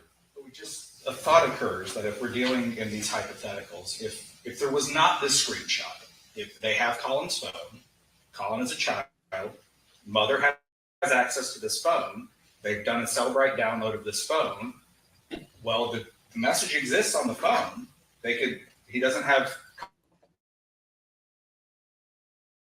confidential communications because someone without the mom. I think there are some cases that talk about that particular circumstance. But I think it's what's in the mind of your client that's important in terms of whether he knew or should have known that another person would have access to it. But if the access was the same, if mom hadn't actually taken that picture, but he knew that she had access to that phone, even if she hadn't taken that screenshot, would that still not be a confidential communication? Are we saying that anything that happens on those devices for children, they can never be confidential? Well, that's the question I'm asking. I just don't think that. I think that's an unreasonable position to take in 2025 when the bulk of communication In 2025. not face to face. there's nothing that supports the state's position that I'm aware of that a phone cannot be confidential.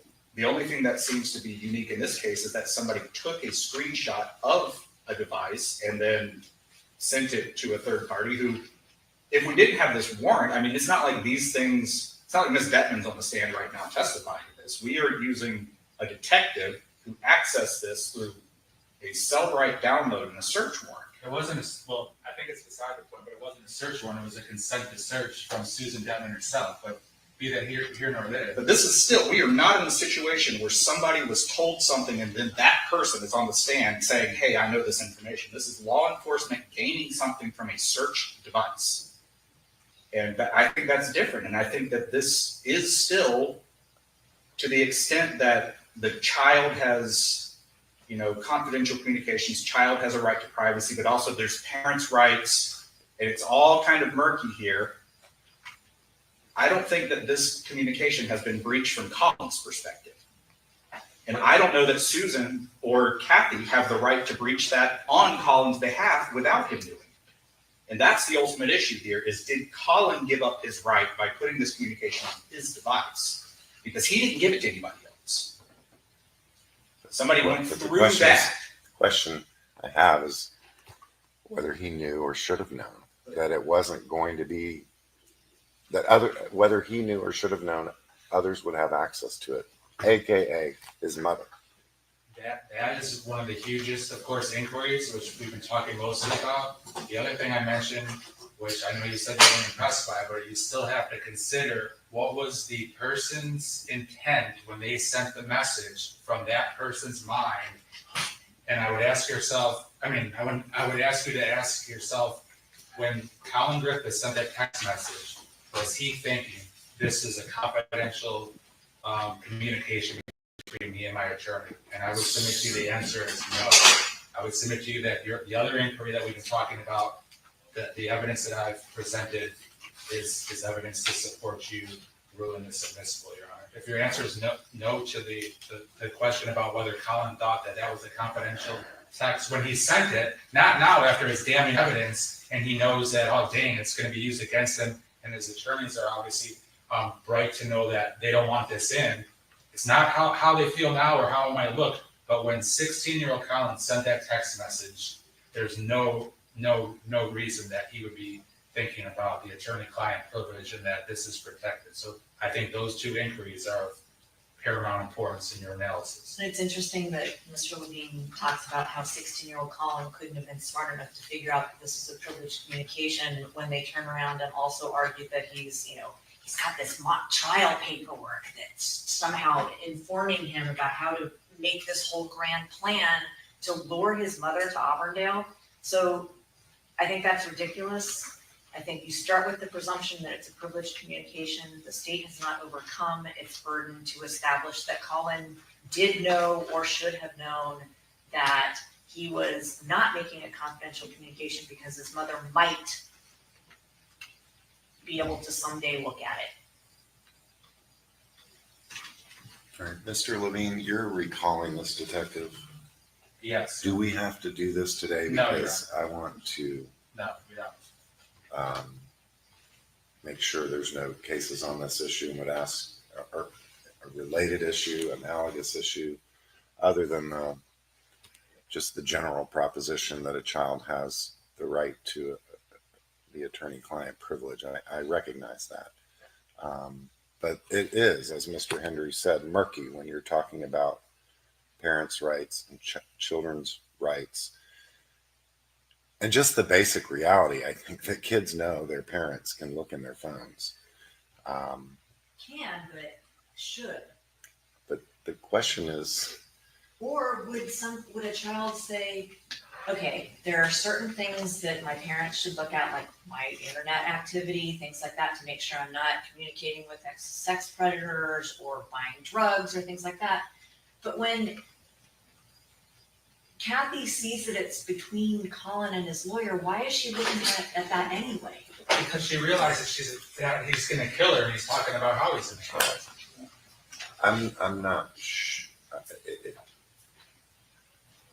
In any event, you know the issue that concerns me, Yes. which is a parent's right just, I think it's sort of almost an absolute right of a parent to inspect their children's belongings But once again, and we added. the right of a child to communicate confidentially with their lawyer, and those two are intersecting here. And then what a reasonable child would understand under those circumstances when they send a text to their lawyer.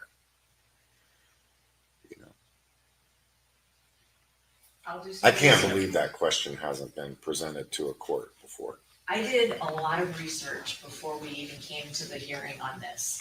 And there are, We don't care. unless I was using search terms that were incorrect, but I used the 90.50 whatever that talks about the attorney-client privilege and the admissibility or inadmissibility of privileged communications. I did attorney-client privilege with child, juvenile, adolescent. I did it with cell phone, electronic device. I mean, I tried everything to come up with something. And the only things I came up with that were even remotely related were cases that I provided at the hearing. But I'll try again. There must be some other areas where children's rights versus parents' rights intersect in some more general sense that at least can give us an appropriate framework to talk about. From an impediment standpoint, this comes up a lot in family law where you have things that are ordered the child to do, and then one parent says no. And then what does that, at what point does the court get to step in and say that's something that we can do something about? So, I mean, that family court is the only area that this really comes up a lot. I think we But have that's to even be slightly careful of different. family court because you're really talking about parents not getting along and then having to figure out what's in the best interest of a child. And when parents disagree on things like privacy for their child. Right. Because as you say, you and your family, you've decided your kids are going to get a pretty hefty, serving of privacy. My family, they get kind of a moderate serving. Detective Peters. Some families, though, I could see taking the position that you don't have a right to privacy in this house at all. I have the right to come in your room, rifle through your drawers, look through your papers, take your phone to the sheriff's office to see what you've been doing. So. But I think we have an absence of that here. I realize that there are tons of text messages with her saying she's cutting off his service or I'm tracking him. But that's very different from looking through his communications on his He's phone. got a camera in his bedroom, Miss Thornhill. I think that cuts against that argument. I mean, Oh, he's going to judge that her is for the that. biggest intrusion on his privacy, if you ask me. Oh, God. So when that's your situation at home, and you've got that cell phone, and you're texting about putting a knife in your mom's throat, you shouldn't have thought twice about that in terms of, is mom going to see that? So now we're putting the burden on a child to go above and beyond what anybody else would be required to do to keep their communications with their attorney privilege. That's my question. Where does the parent's right intersect? And that's why I asked this question. Does a parent have an obligation to facilitate that? So we're not going to answer it today. I'm going to ask that you save that for when you recall him. I'd like to hear something in the morning, either just point like, yeah, I stayed up all night and found 0, or see something. And I'm going to research it as well. Because the question in my mind has changed from what it was initially, which initially it was just ownership and control. I really don't think that matters. I think it's just the child's right to inspect. I mean, the parent's right as against the child's right. And I will also see it.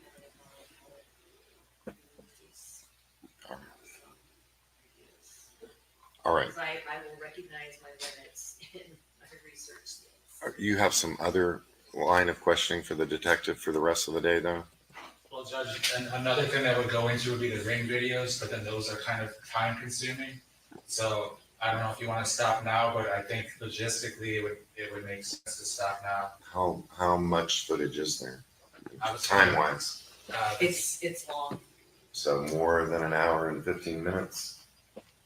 I just don't remember. I can pop it in and answer that, Your Honor. If you can give me 1 minute, I can pull it up and we'll see. Yeah, we might get through September 7th and not September 8th. September 7th is long.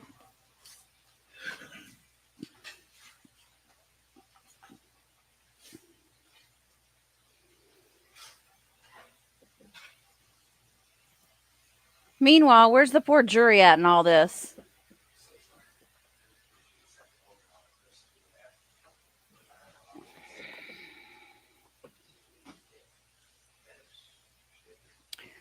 Judge, there's 50 clips, and then each clip.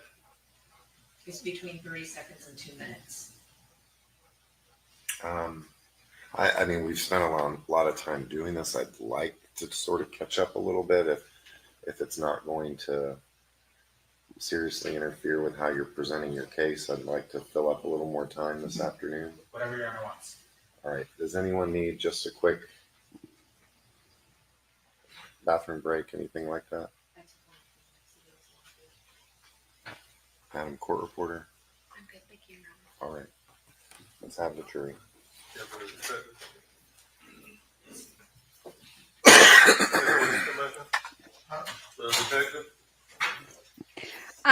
No, I appreciate you putting that up, Lauren, because I guess you have to look at it the way they're looking at it. But I still think that in the interest of the situation, I don't understand why they can't look at it like, but what this child did in the past, this is not the same.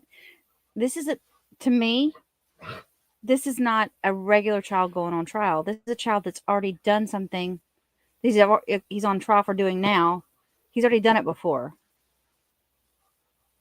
This is, and I know that the law says you can't bring in some of that stuff, but she would have been a fool not to be doing the things that she was doing. And the judge to sit there and say that he thinks it's wrong. First of all, we don't know if she had a surveillance camera in his room. We know she had it in the home. But just like Bama said, if you're in my home, I'm paying your bills. You got to put up with whatever rule I've got. You turn 18, you can go out and do whatever you want to do. But while you're here, you're under my rule. And as long as you're not abusing the child, then I think that's okay. I agree with that. But see, it's all messed up now because there's so many horrible parents out there. They've messed it up for everybody. You can't even reprimand a child these days without getting put in jail. Mark, you better not leave. Mark, you can't just keep coming in and out of my life. My life. I've never sat here and listened to something like this before where nobody had an answer. And I'm wondering if there's other attorneys that are in Florida right now watching this going, they're killing me. They're killing me right now. We're on our own tomorrow. Wow, you going to the casino tomorrow?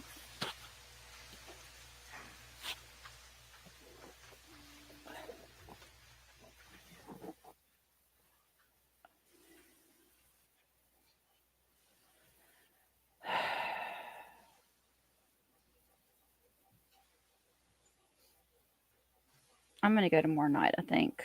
I got to go play my free play.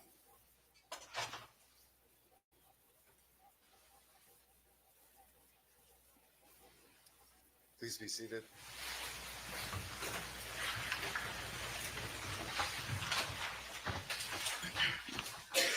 Ladies and gentlemen, I'm sorry for that delay. Mr. Levine? Thank you, Your Honor. Detective Peters, we're going to next segue to September 7th. 2024. We were talking earlier about the Ring video footage. Has an exhibit been prepared that has dozens of clips from that September 7th date, the last day when the defendant was at home with his mom? Yes, sir. Your Honor, at this time, the state would move State Exhibit 197 into evidence. Any objection? No. Please proceed. And we'll start playing the clips, Detective Peters, if there's any questions that I have. as the clips play, I'll let you know.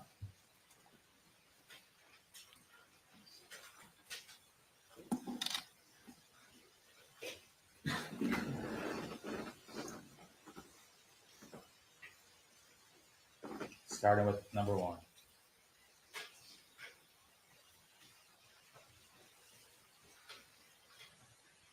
Hold on.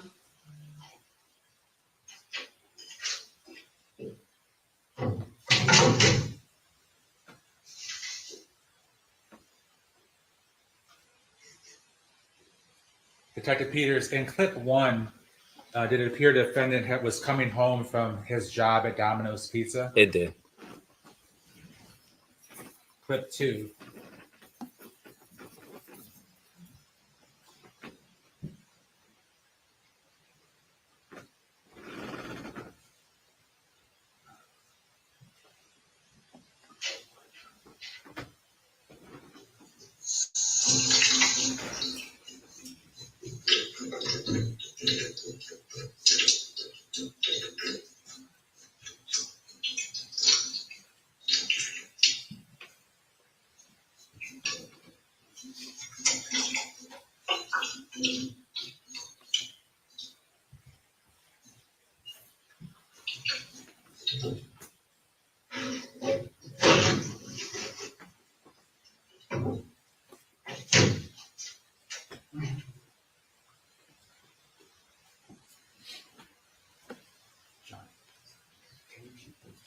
So you can see like how much longer it's time.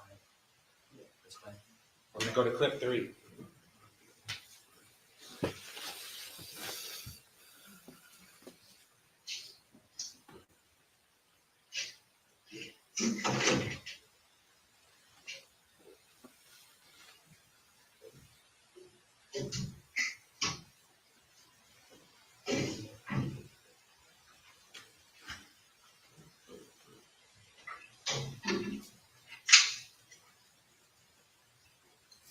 Detective Peters, in that clip, did it appear that the defendant was holding a cell phone in a black case? It appeared so. Next clip.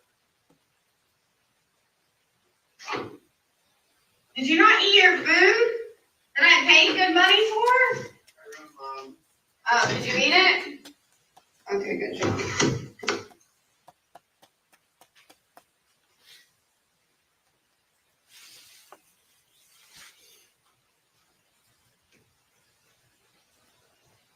Oh, and by the way, I stole your candy. I ate the candy that was in your room, some of it. Not all of it, but those little weird things that are like little half-inch squares. There are a bunch of different colors. They're green and red and yellow and blue. Those things are pretty good. They said they were sour. They weren't sour at all. Is that Kathy Griffith? Yes, it is.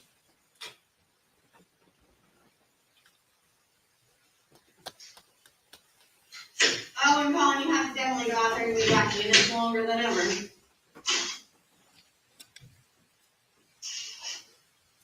I don't think you know how to scout the yard. I think you're like weed whacking it instead of like mowing it. You need to use the weed whacker as a mower, dude. You get that? But I know it's never gonna happen, mother.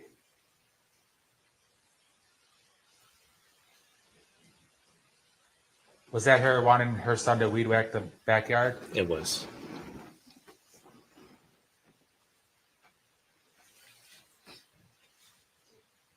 I'm putting your work shoes in the garage. I don't have time to clean them today, so I'm just gonna have to like dust them off or something. I really don't know. But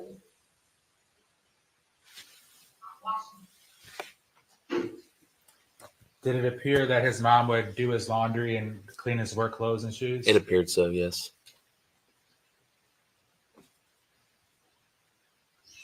I've been up since 7:30. I'm reading since 7. Finished one with the mom's sandwich. The book is there.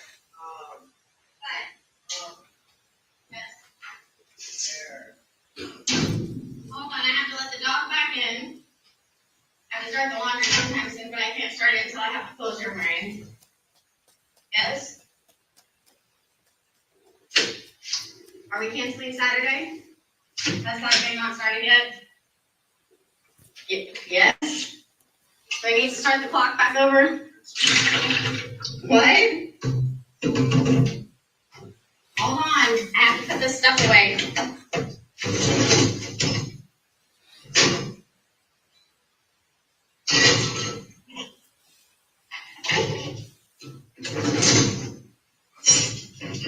I'm gonna put a bowl on the bottom, which I know is not necessarily never put a bowl on the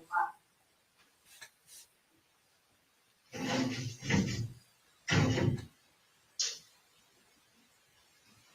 Yeah, it's all right, like that. Your mother is here, I can help you. Is that corner back room where the mom came out of? Is that where the laundry room is?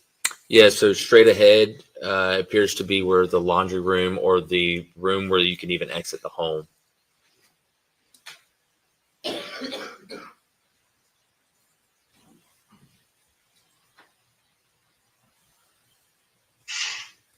So I'm close these windows, guys. I want it to get too hot in here. And turn this side off. Turn this fan on.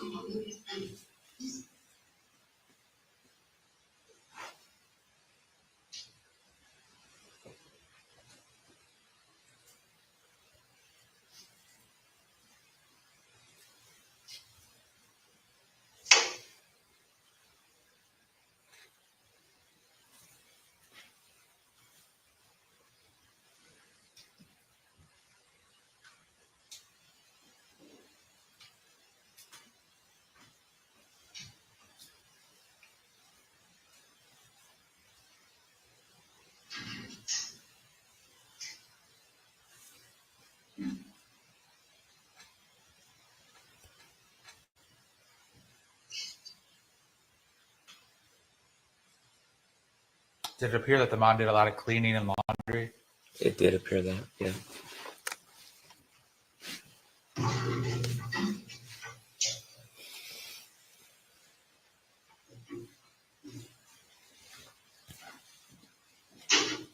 Oh, and I love you, but in case you'd like to know, my fucking ice maker is broken because of you. You put the goddamn ice cream tub up there. The ice cream tub broke that little gold piece off. There's a gold piece broken inside of my freezer that's supposed to stick into the fucking thing. But you put ice cream tubs up there and it knocked it off. I've never put ice cream tubs up by the ice maker.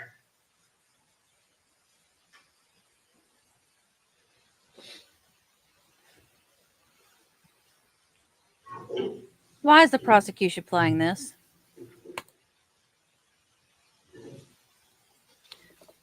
Defense attorney just said thank you.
What? What?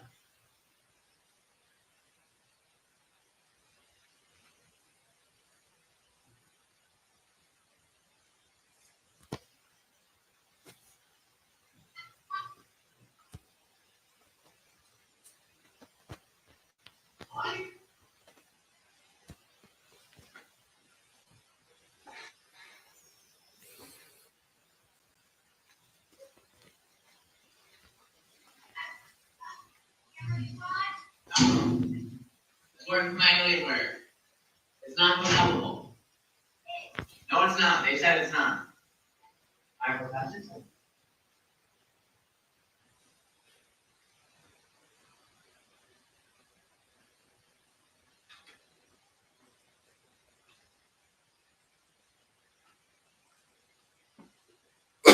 Sorry, going. What is this, Sally? What the fuck is this?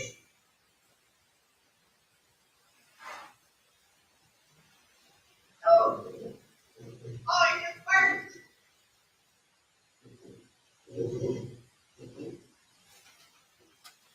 I aren't my back anymore. What the fuck?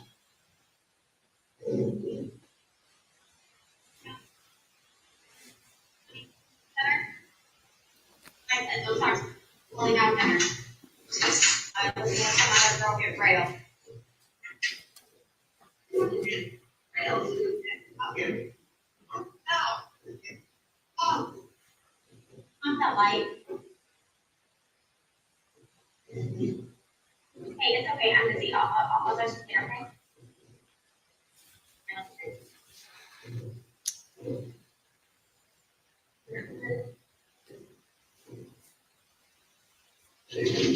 Yeah, the detective's like, why are we playing this?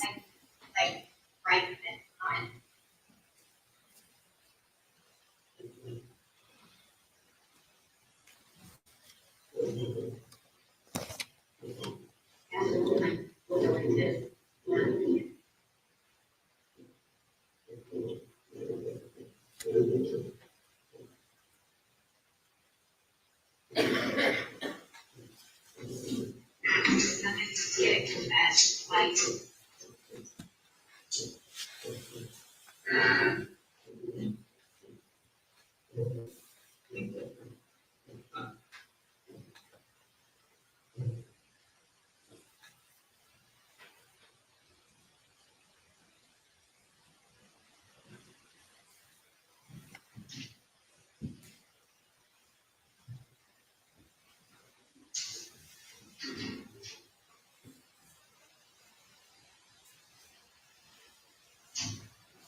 Yeah.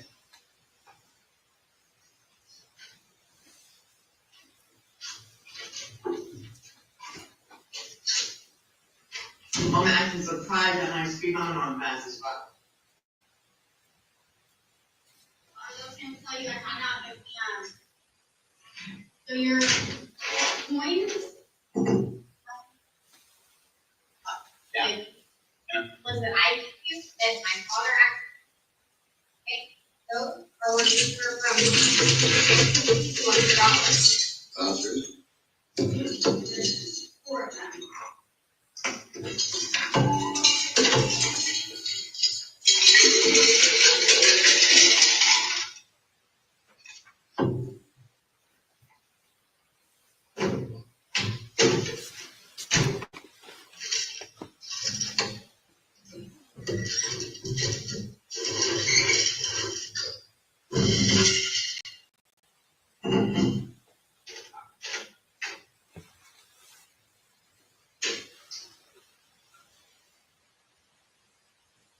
What?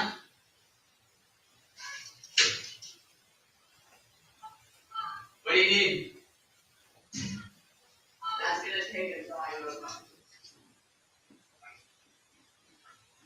No, never mind. Yeah.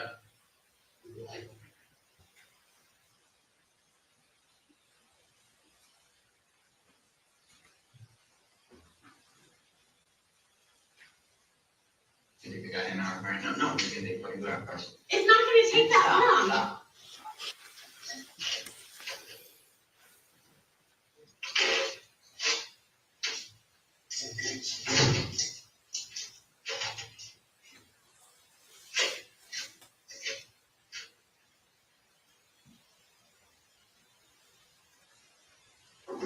Is it even with this? Yes or no? No, not yet.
So if a gutter that I put is gonna fall off, you pull it down, and now you're gonna put something together, you have studs that's up against the wall.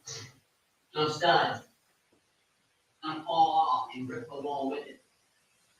Oh, really want how are you gonna have it fall off, break, and rip the wall? Right. I need the keys to the house. So, you know, put that shit in your car. You need to change clothes? Well, you're not coming home tonight unless you're like your dad, you have your knees fucking ball in your eyes, I'll tell you not fucking try your other talking to me like this and doing this shit. If you wanna kill someone by putting that thing on you. It's not gonna It's kill gonna fall anybody. down, there's no studs, there's no, you even did it with me, there's no studs. There are studs, that's why they're You mine. did it with me, there's no studs. There's studs, that's why they're mine.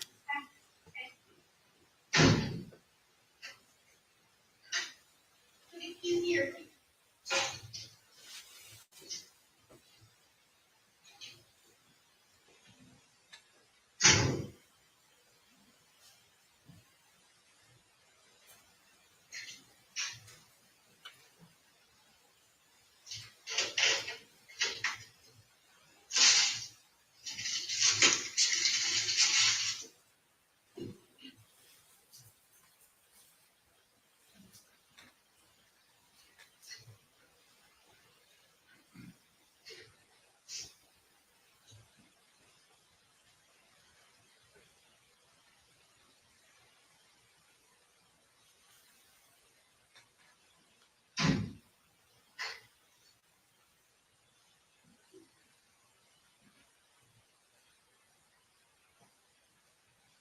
Send a text message to Collin Griffith. I put your Starbucks and your sandwich outside because you decided to forget those too, which I paid for this morning before you decided to throw your temper tantrum. So you can come and pick those up, they're sitting outside the front door.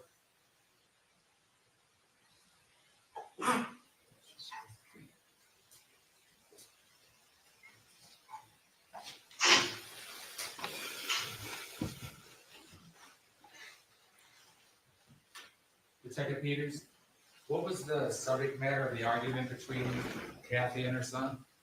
It appears to be she was requesting some help hanging something in the home, and he didn't want to do that. Did she later, after the defendant left the house, did she later put up the bookshelf herself? I believe so, yes. Now, it appeared that she was taking food and a drink outside. What can you tell the jury about that? So he entered the frame with what appeared to be Starbucks at the beginning, and then she just set his portion of the Starbucks outside. And is this the clip in which the defendant leaves and doesn't return to the house? Yes. She was holding a phone and she said, send a text to Collin or something like that. And then she spoke the words that she spoke. Did that text message then show up in the text messages? It did in Collin Griffith's phone. It did. All right, continue.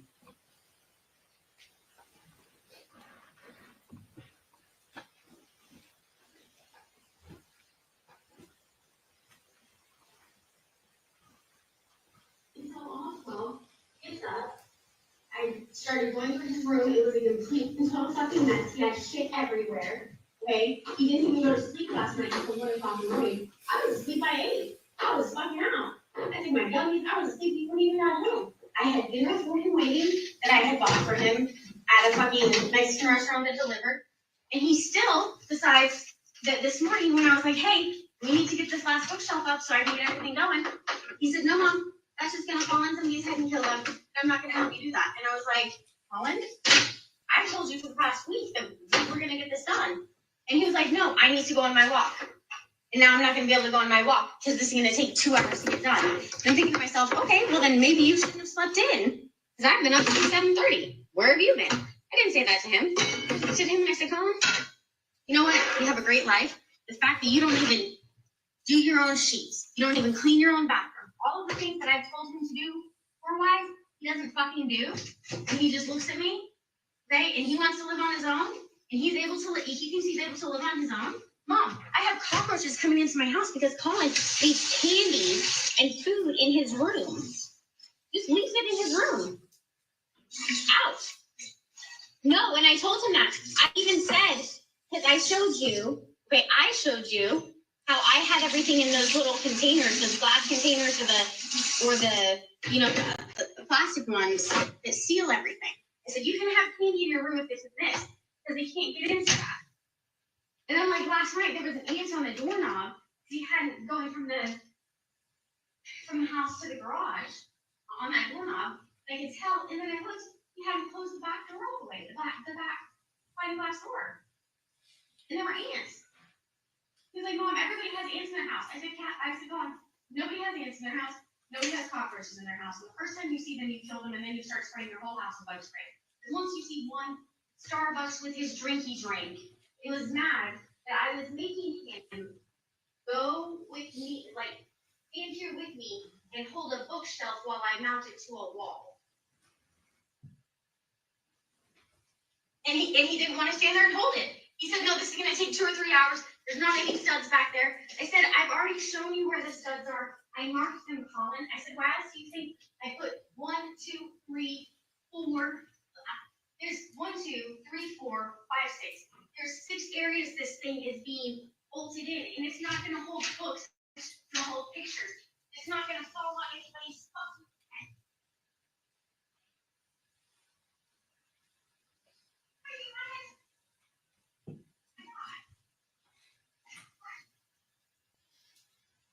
Even though he went to school, he didn't get his shit figured out with his math class with his class I told him to. He was like, no, my computer's going to be here by October 12th. My professor said it's fine, and I didn't do the proctorial. And I was like, you can hook up a webcam to that computer. The fact that you haven't figured out how to do that is not my fault. And I'm not going to sit here and do it for you because I'm not going to do your college work. And so he's mad at me that I'm not doing his college work, but he doesn't want to help with this.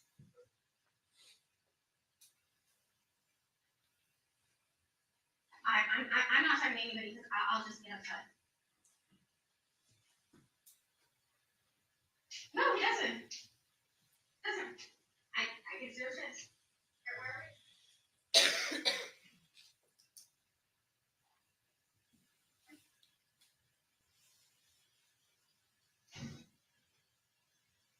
He has money. He can't. He's 17. They won't give him one. You can buy a prepaid one.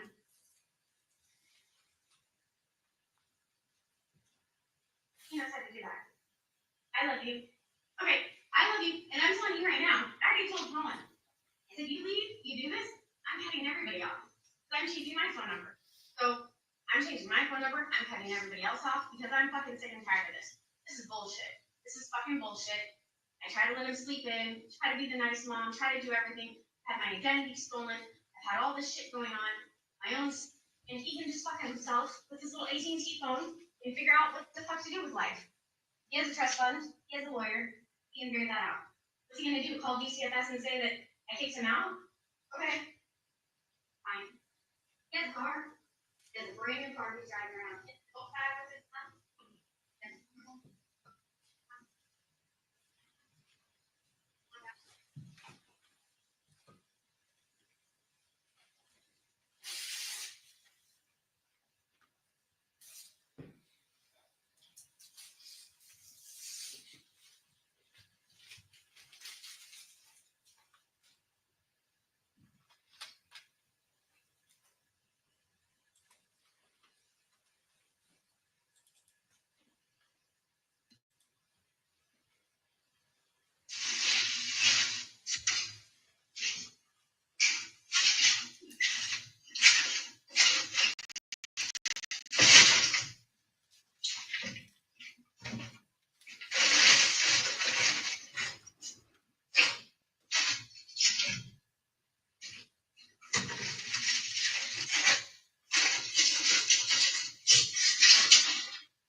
You guys, this is horrible.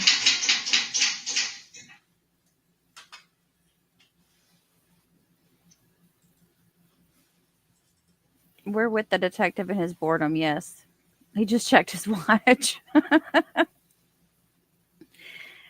Yeah, if we could see the screen, maybe it wouldn't be so bad, but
I mean, can't we fast forward through some of this? Why is this relevant?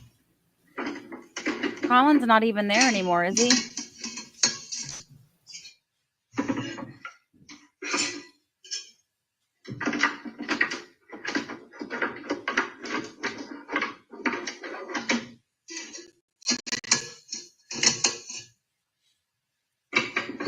Look at the judge.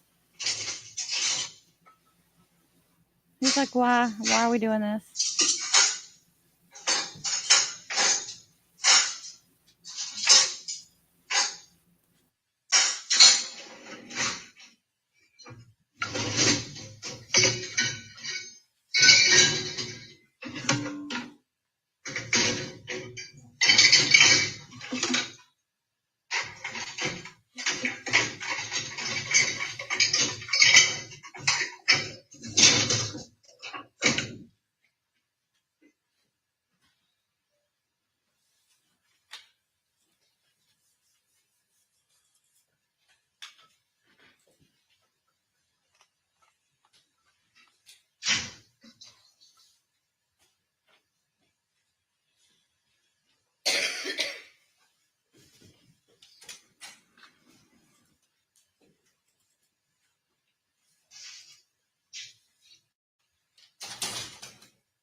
I know, the poor jurors. So I guess Collin left the house, and that was the point of them showing this.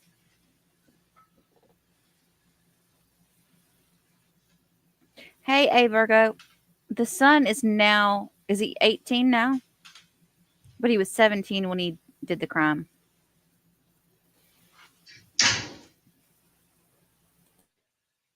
But he's being tried as an adult.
Now we have to listen to the dishwasher too.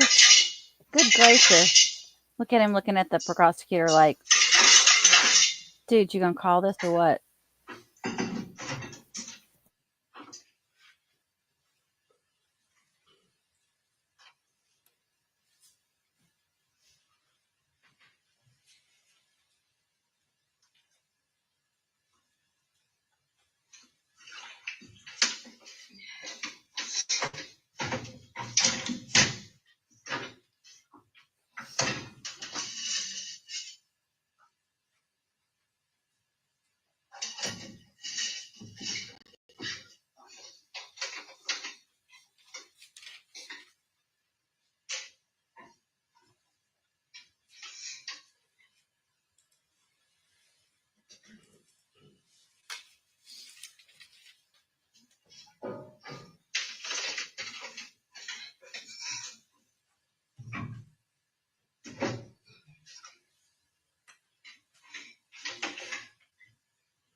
Myron says, when they said it would take days to watch all the footage, I didn't know they were starting now. And Myron, you know, I didn't know they weren't going to edit it. You know, just trim it a little bit.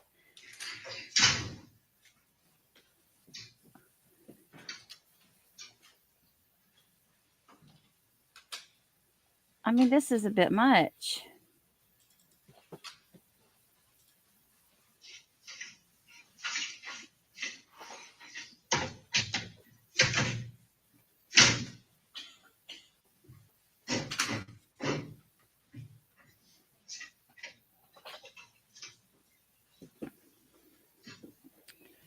Huckleberry's chewing on my pen again. I'm worried he's going to bite into the ink part and get it all over himself and possibly get poisoned.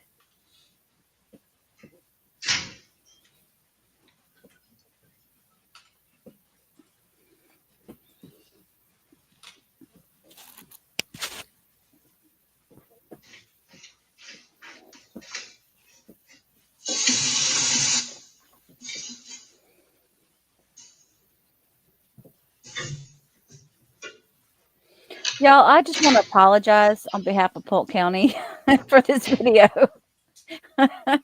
This is awful.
I know. Laura, let's put the Gacy on or something, Laura. We can watch Gacy now.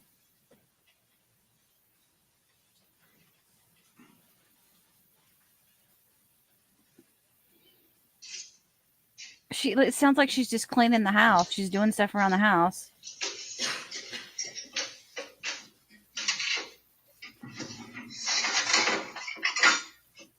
He could have totally trimmed a lot of this out. He could have said,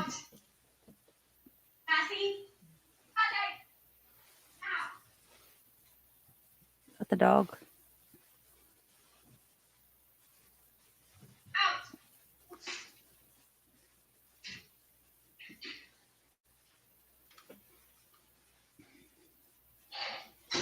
He could have just said, okay, this was at this time. Now we're going to skip 3 hours. Mom's been cleaning. This is what's been happening. You know, he could have easily done it that way. We don't need to sit here and watch it.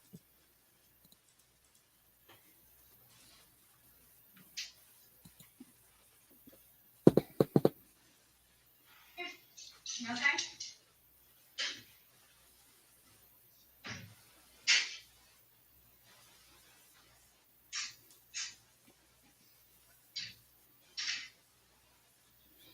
Cass, you always want me to talk. Not everybody wants me to talk. You're so funny. I'm afraid I'm going to end up talking over something important. That's why I haven't said anything.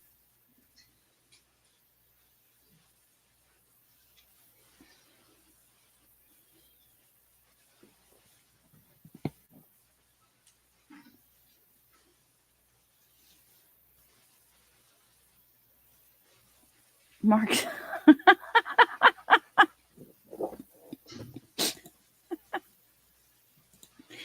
Yeah, we're going to go ahead and go over to Gacy, Laura's channel, and watch Gacy.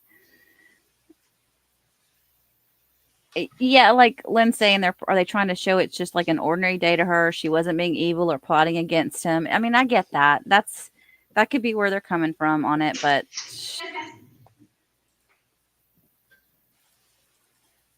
Marvin says, I guess if no one speaks, no one can object to anything.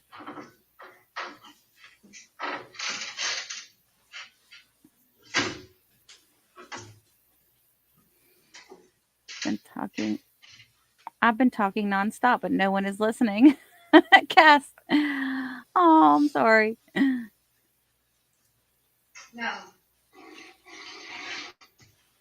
Oh, you guys, no. I watched Blink twice. No.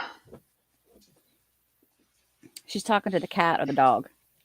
I watched Blink twice with Channing Tatum on Prime. It was a slow burn.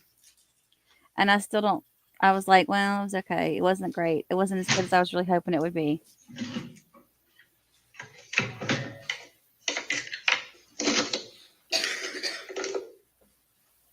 Oh, you liked it, Patty? Just slow.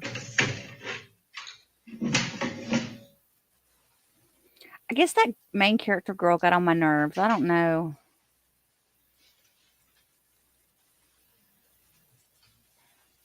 Father Brown Mysteries. Your Honor, I have no further questions regarding this subject matter for today. Judge, we discussed previously that Detective Peters is going to be coming back, and I will reserve my cross-examination for when he's finished with his direct control. Very good. Okay.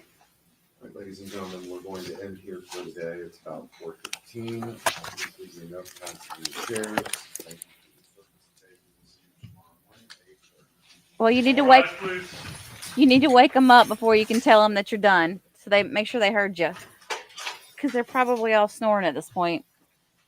Broadchurch. I used to love watching Broadchurch. Yes, I used to love watching that show. Flight Risk I have not seen.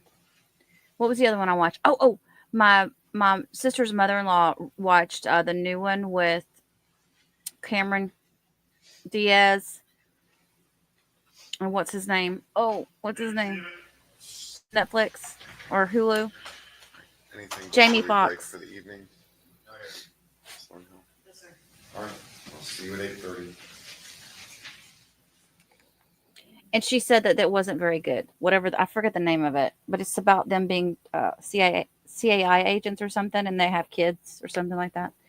Anyway, she said it wasn't good, but I haven't watched it, so I don't know. It could still be good. It just might not be. She didn't like it. Okay, so tonight, 7 p.m. Central Standard Time, Laura? Yeah, right? Is Laura's Gacy video. Put that link up one more time for us, last time. And then tomorrow, we'll be back here again at 7:30 in the morning to watch day 3 of this. And once I end this video, it'll take you straight to it where you can click on it and then click the notify button so you can be here in the morning. All right, so I'll see some of you guys tonight, I guess, at the Gacy thing. Otherwise, I'll see you in the morning. Thank you, everyone. And don't forget to thank your mods for being here as well. Have a blessed evening. Have fun tomorrow, Mark. Be good.